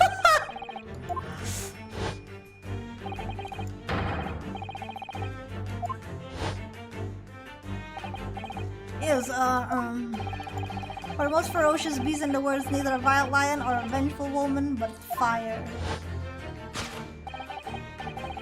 In this room, the ferocious beast bared its claw and ran amok. Only put, my dear fellow, you see, there is one but conclusion here.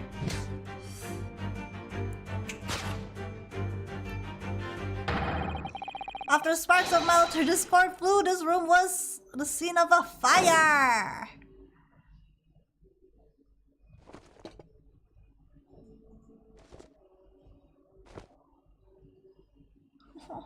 He's so scrawny now. Mr. Sholmes, sir. I salute to you!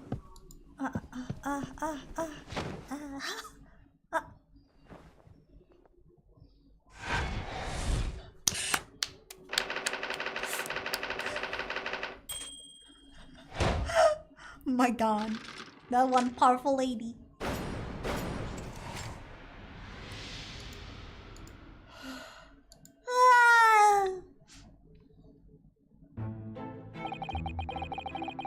It's dash long winter nights, you know. Nothing to do but read in front of the fire. Luckily, there's a jolly good second-hand bookshop just around the corner. Buy all my old novels there. And in the pages of the one particular novel, you discover rather illicit material, for which your wife admonished you harshly, it seems. Yeah, I don't know about admonish. Demolish might be rather. And beast is most certainly up.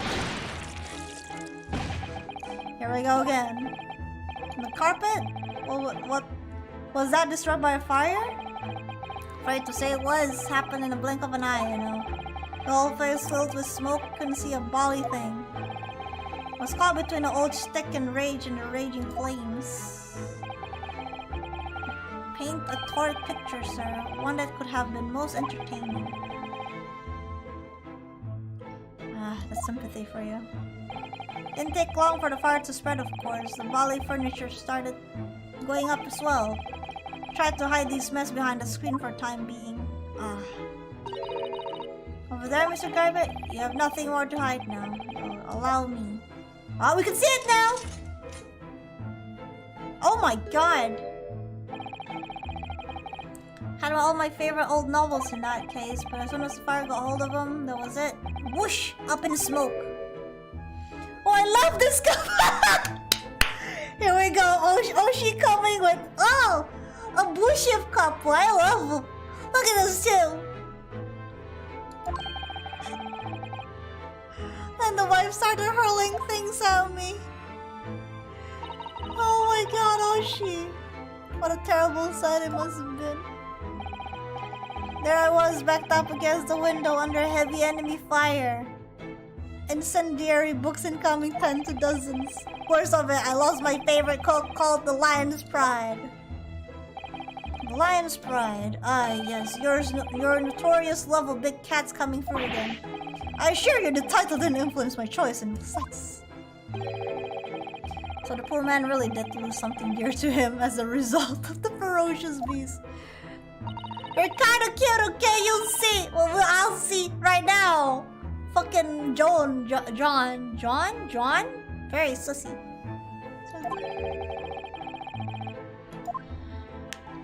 Thank goodness the cannon isn't involved. Thank goodness. I hope there's no gunpowder or anything. I tell you, it was a total carnage. Flames everywhere and the old stick in full fettle.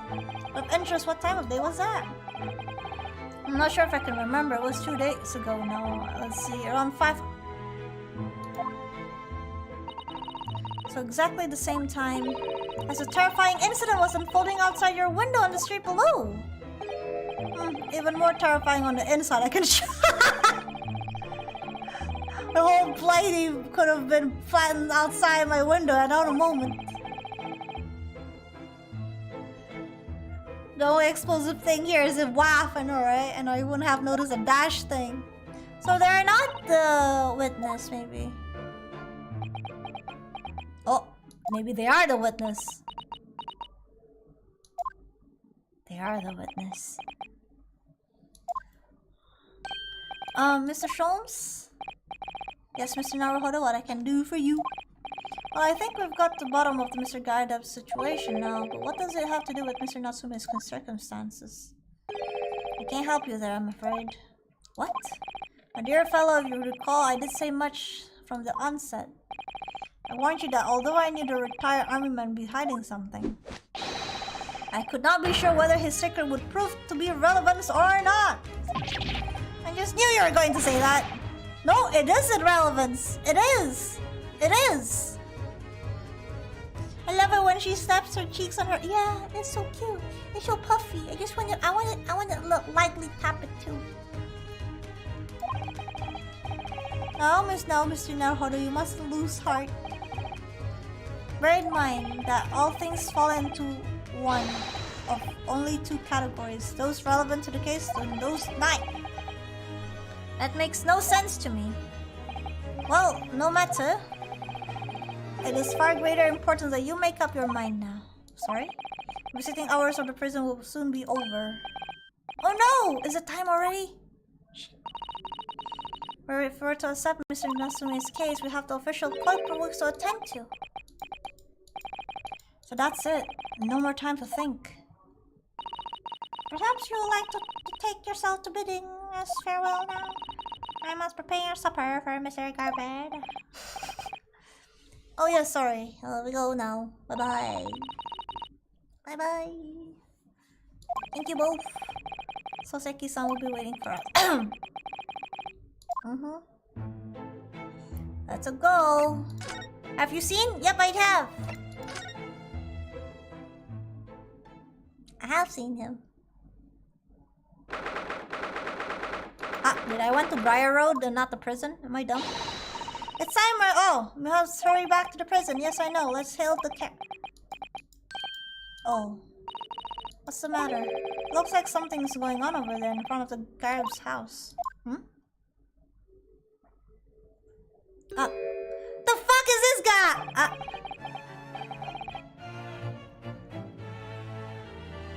I know thee not, old man, fall to thy prayers. Why are you calling an old man, you rum-looking ninny-pinny?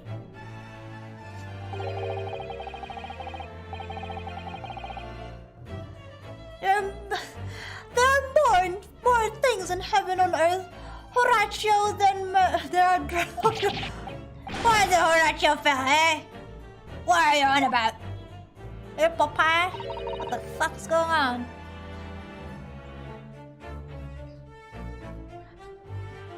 Oh, you wait, Banzai!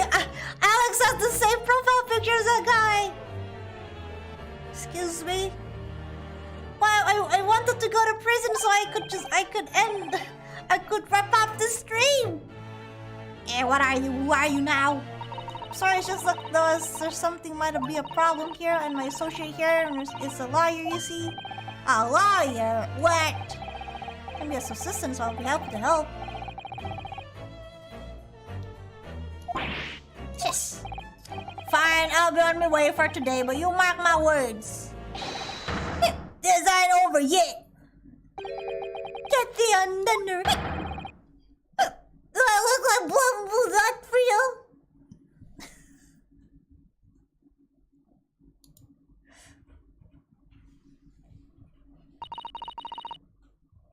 I do hope you're not injured. Oh, fair Eastern maiden, thou art so gentle, thank you. What was that all about? There are more things in heaven and earth, Horatio. Oh my gosh. Why? I'm not Horatio either. Forgive the inquiry, sir, but are you a lodger here? Yeah, I feel like you might be a lodger in the floor below. Oh, fair Eastern maiden, thou art so right. Oh my gosh, she's speaking Shakespearean. He does have the hair of one. He just needs a skull.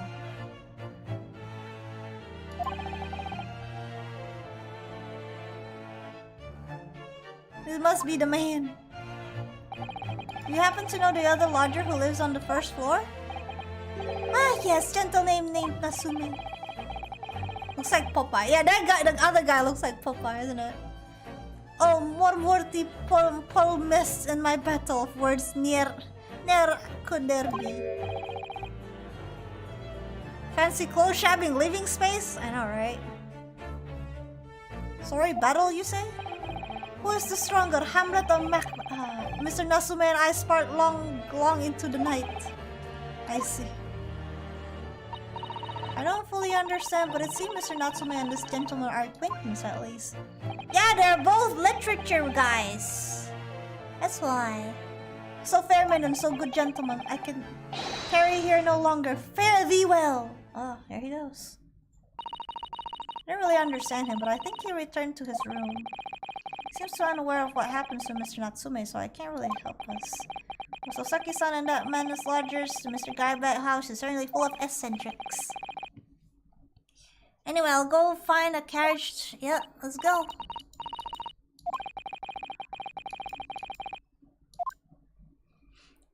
Alright, let's say that we're in the job. He's a funny fella. I can see.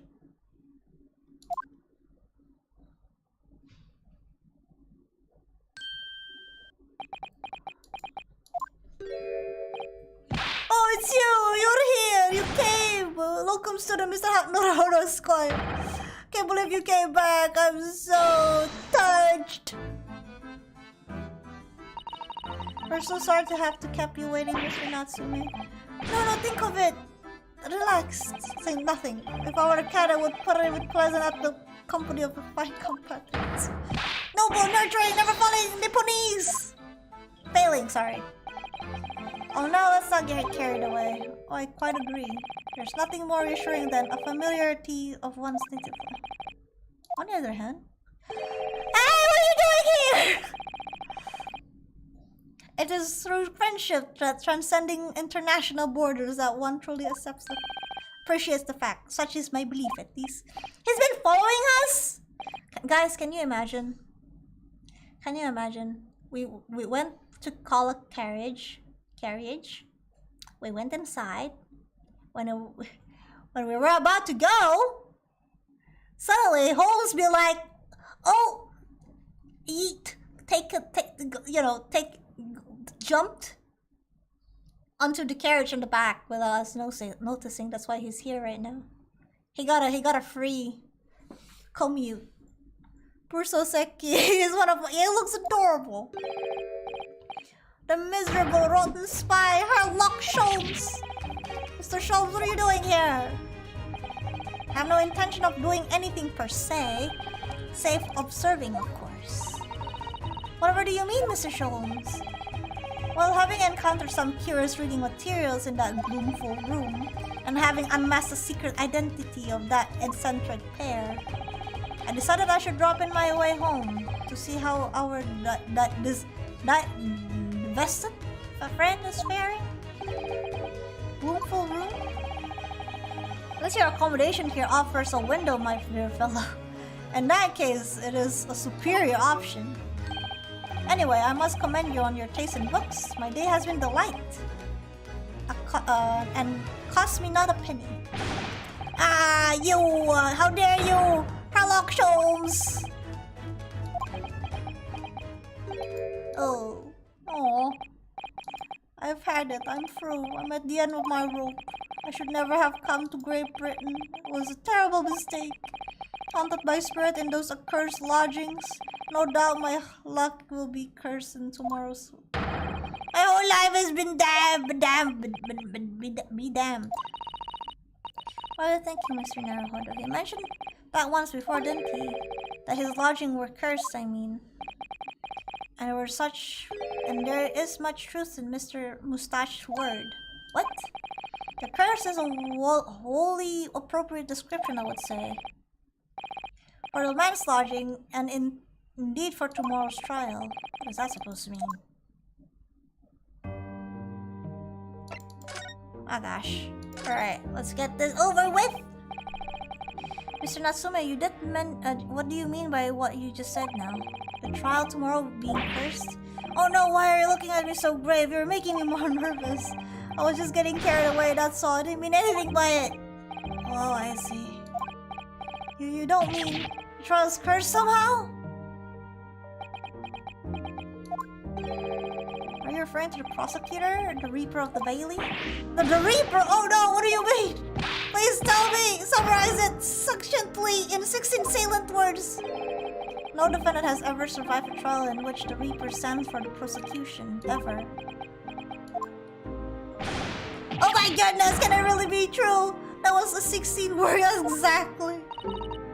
Yesterday, Mr. Naruhodo successfully defended someone against the Reaper, but then after the trial was over, the defendant passed away in unusual circumstances.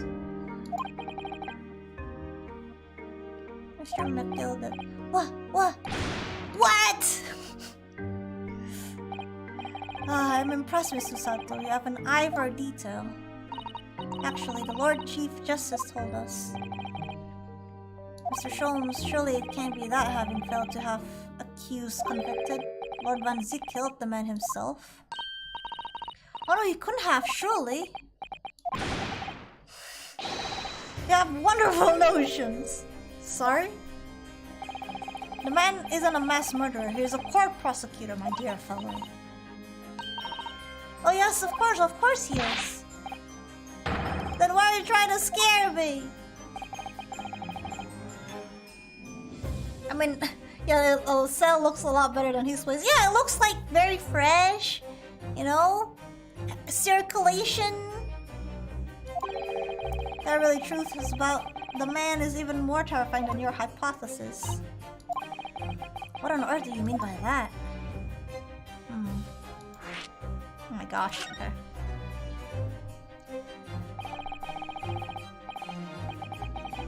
Van Zieks is quite exceptional man. However, in London courts of law, exceptional does not equate to winning every cases without exception.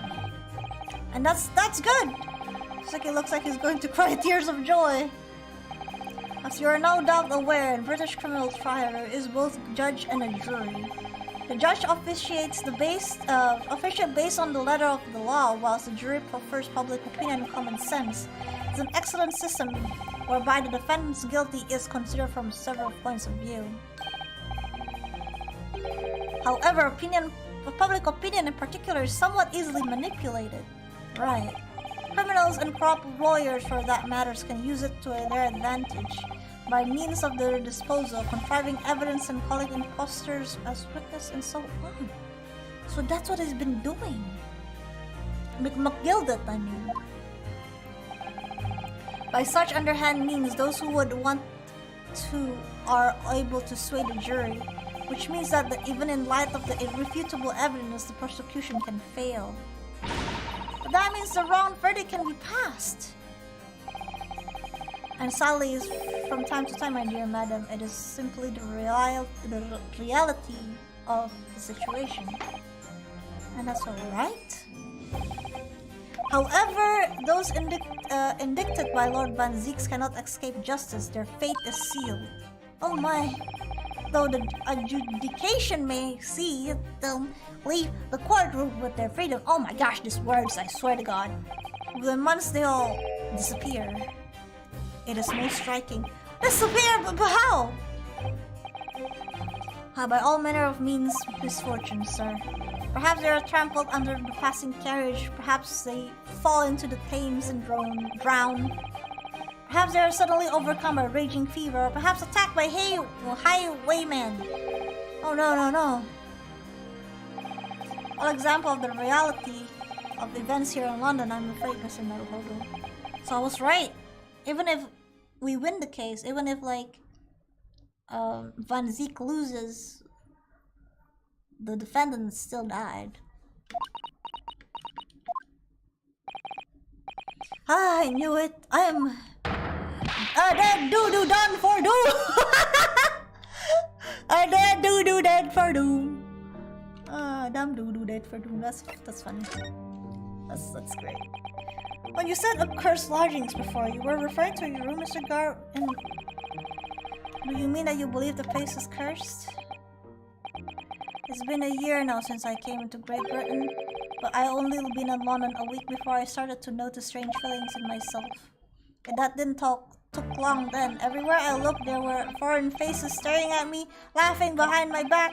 I was sure people were talking about me. I started to become nervous about going outside. They were all staring at me all the time, from dawn to dusk. I know that feeling, Mr. Soseki. I know that feeling. His social anxiety is crazy, isn't it?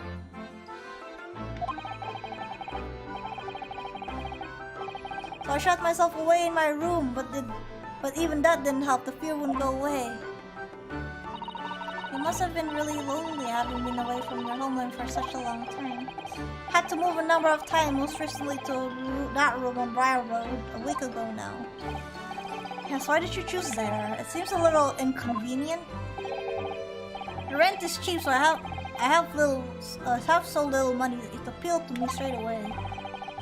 Of course, I was asked why it was affordable. The landlord just simpered and said, "The room is cursed." Oops.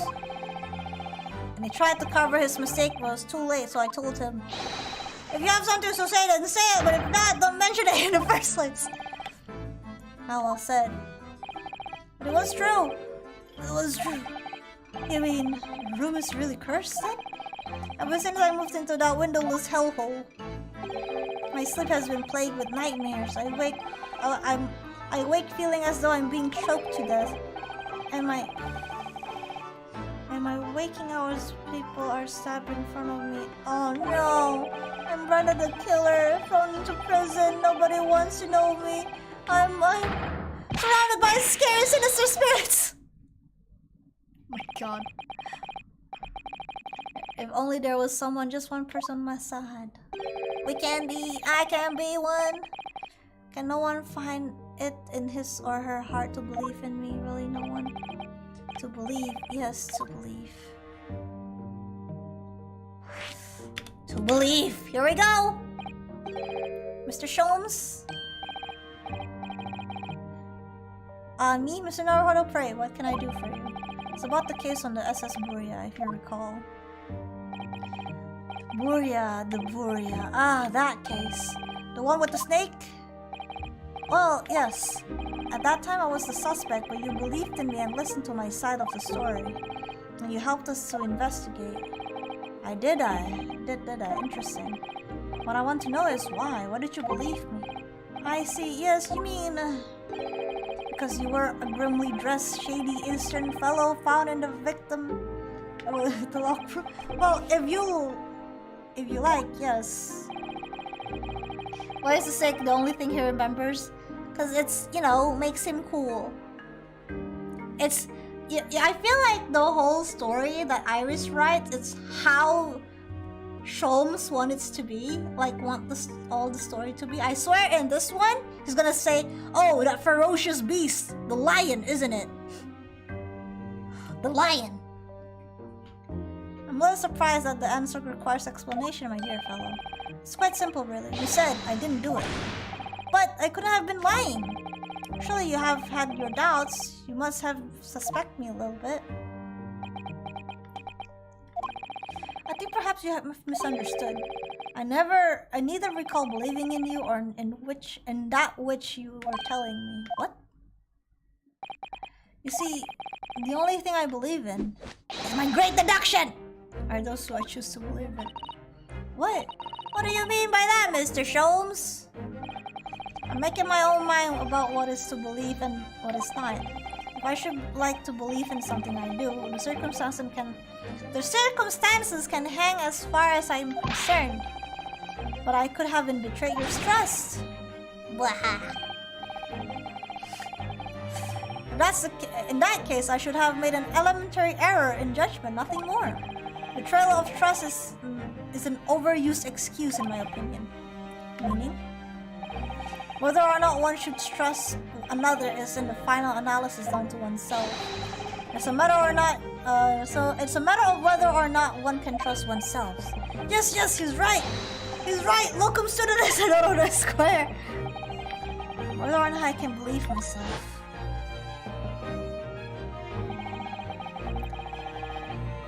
A defense lawyer is only as good as his faith in his client. And that comes down to how much faith he has in himself. Aw, Kazuma! You were so right, Kazuma.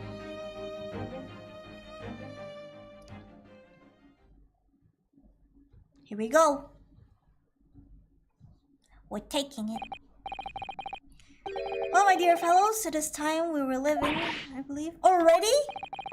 Missing hours is over. The guard will be here shortly to escort us out. There's a restaurant near here that serves excellent trout. Would you like to care to join me? Oh dear, there's never enough time to stare. Let's get straight to the point. Defend him! Mr. Natsume?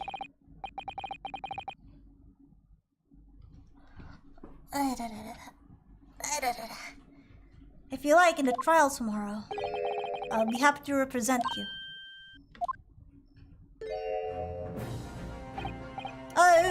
Locum student, Mr. Naruhodo, Squire. As I said, I only experienced a British courtroom for the first time yesterday. And although the man I was representing was not found guilty, I lost sight of something crucial. Something crucial? What to believe in, the defendant, justice, or the truth? How to believe even. But I think I finally worked it out. I've decided that I must believe in myself above all else, to trust my instincts. Naruhodo. And my instincts are telling me that you, Mr. Natsume, are innocent of this crime. And it's imperative that we prove that in court. No comes to that. We will fight for your innocence until the bitter end, with every weapon available to me. So I hope you will permit me to represent you tomorrow. As I said when we first met, I would like to entrust my fate to someone who will listen to me in my native tongue. Of course, Mr. Natsume.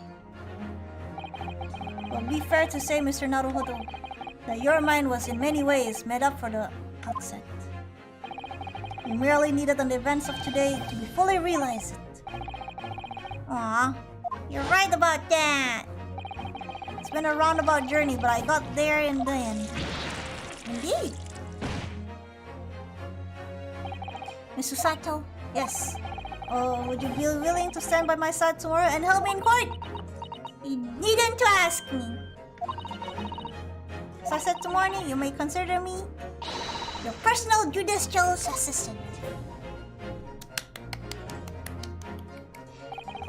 The shocking events of yesterday's trial is still weigh heavily in my mind. There's still time to look back forward. Kazuma believed in me, and Mr. Sholmes believe in me too. So it's time. Time that I learn to believe in myself. Aww. Hoseki-san has no one, he's alone, so it's my job to help him, to fight his corner. Tomorrow in the courtroom, with all my strength I can muster. Yes.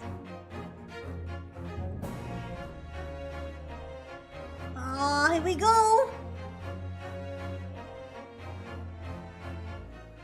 Yes.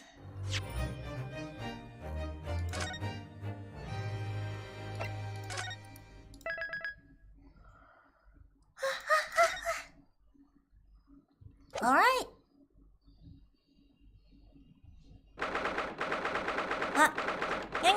We're done for today.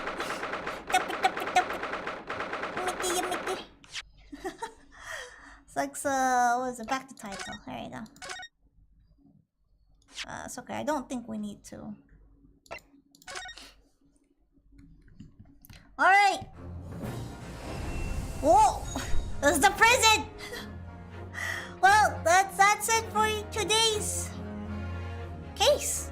We're not done yet. We're just entering trial. The investigation is really interesting. I don't think we've got too much evidence, but we get some clues at least.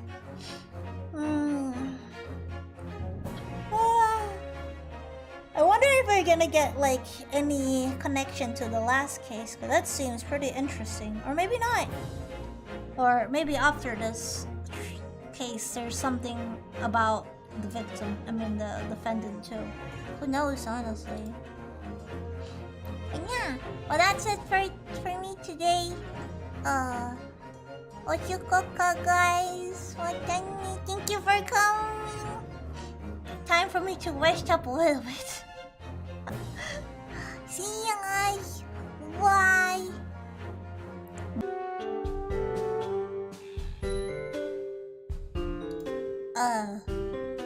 Mataji! It seems that internet worked just when I said goodbye. Goodbye! Mataji! Ochukoka!